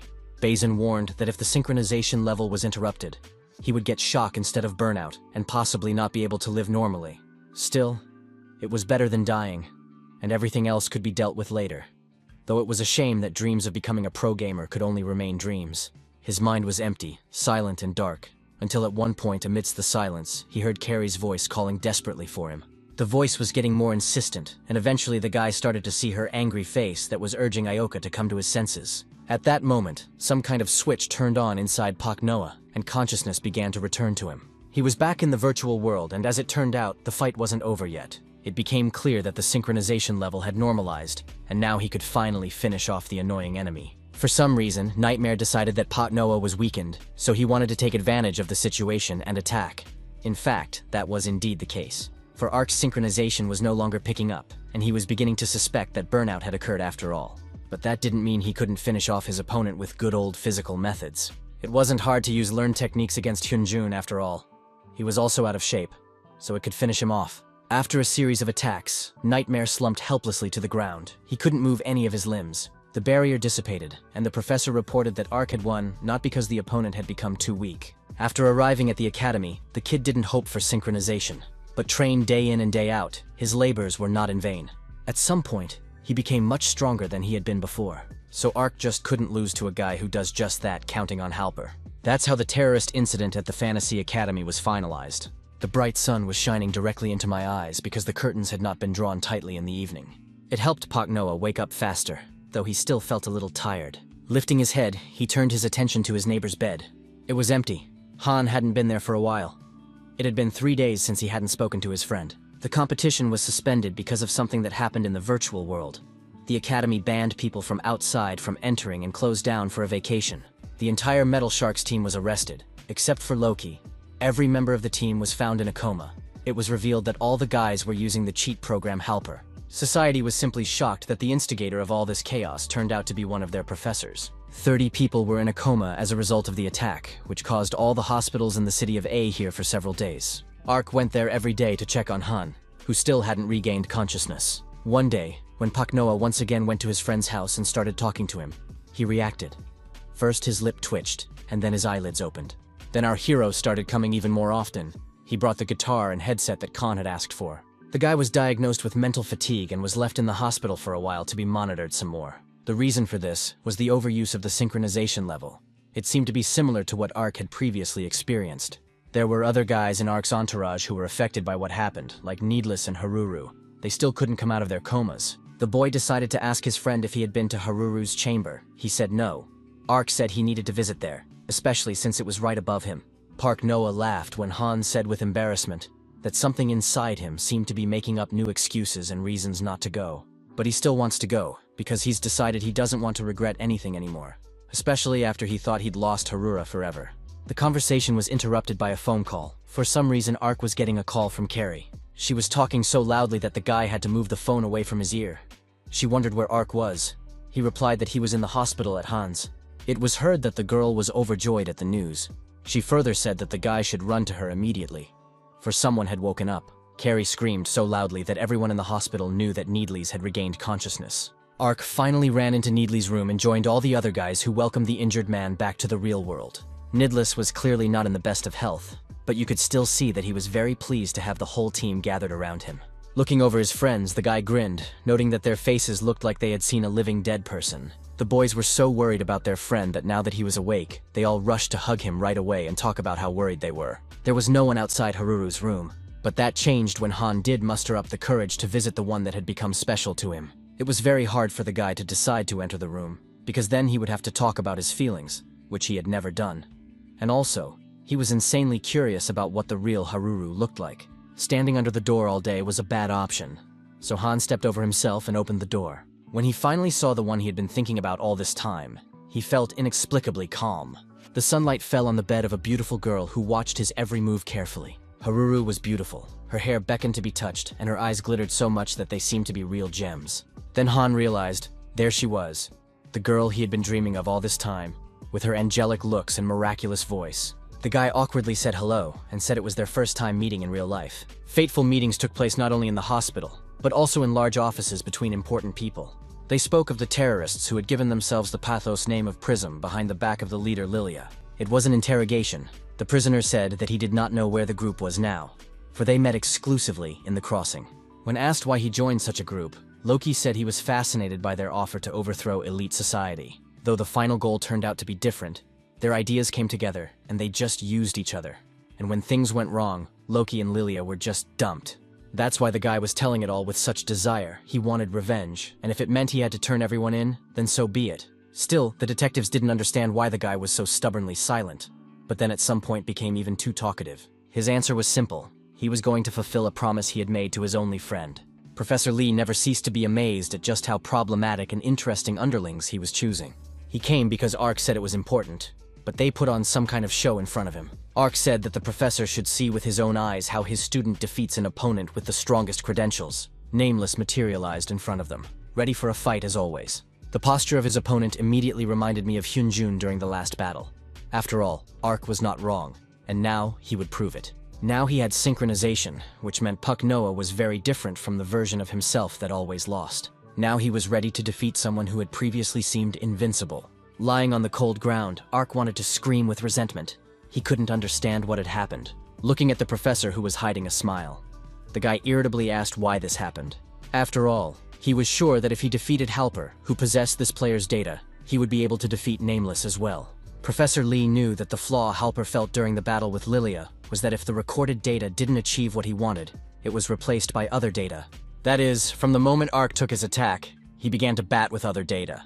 As strong as this kid was, he was a long way from winning on his data. Deciding that the demonstration was over, Lee reminded the student that they were expected at an event, and the protagonist must not be late. The auditorium was full of people who wanted to hear what they were going to be told. The principal introduced to the public those students who helped to expose the terrorist organization and prevent more damage. The entire BKD team was publicly thanked by the Academy administration. Ark and Carrie had similar strange feelings, for they had never been rewarded for anything in their lives. T1 and Kai clapped after every word. Even though Ark was in danger, his robot was incredibly proud of the kid. But the Academy had another very important announcement they wanted to proclaim. Director Jimmy Fullhouse, preparing for the unknown, ordered to show the video left behind. A smiling principal appeared on the screen and greeted everyone present. The professors listened intently to the message, which was intended for when the principal would be absent. The man notified that the Academy needed someone to lead it forward during his absence, so a substitute would now be announced. And that seat will be filled by none other than Faker. The crowd froze, and then sighed loudly. Everyone looked amongst themselves, and didn't understand how this was possible. After all, this player had disappeared years ago. The recording continued, and Jimmy said that the man's other name was Professor Lee, and now he should take good care of the Academy. While the man was recovering from the shock of having his secret revealed, the students had already started whispering in surprise. The BKD members were equally shocked. They couldn't believe that Lee really was the legendary Faker. Nidless was the only one who didn't look surprised. He just smiled, and was happy that everyone had finally found out how capable Lee really was. But Ark was the most amazed of all, because it turns out that all this time he had been fighting with the very Faker, about whom legends were literally going around. Yes, they had a living legend in front of them, and now it would be Faker who would lead Fantastic Academy to unprecedented prosperity.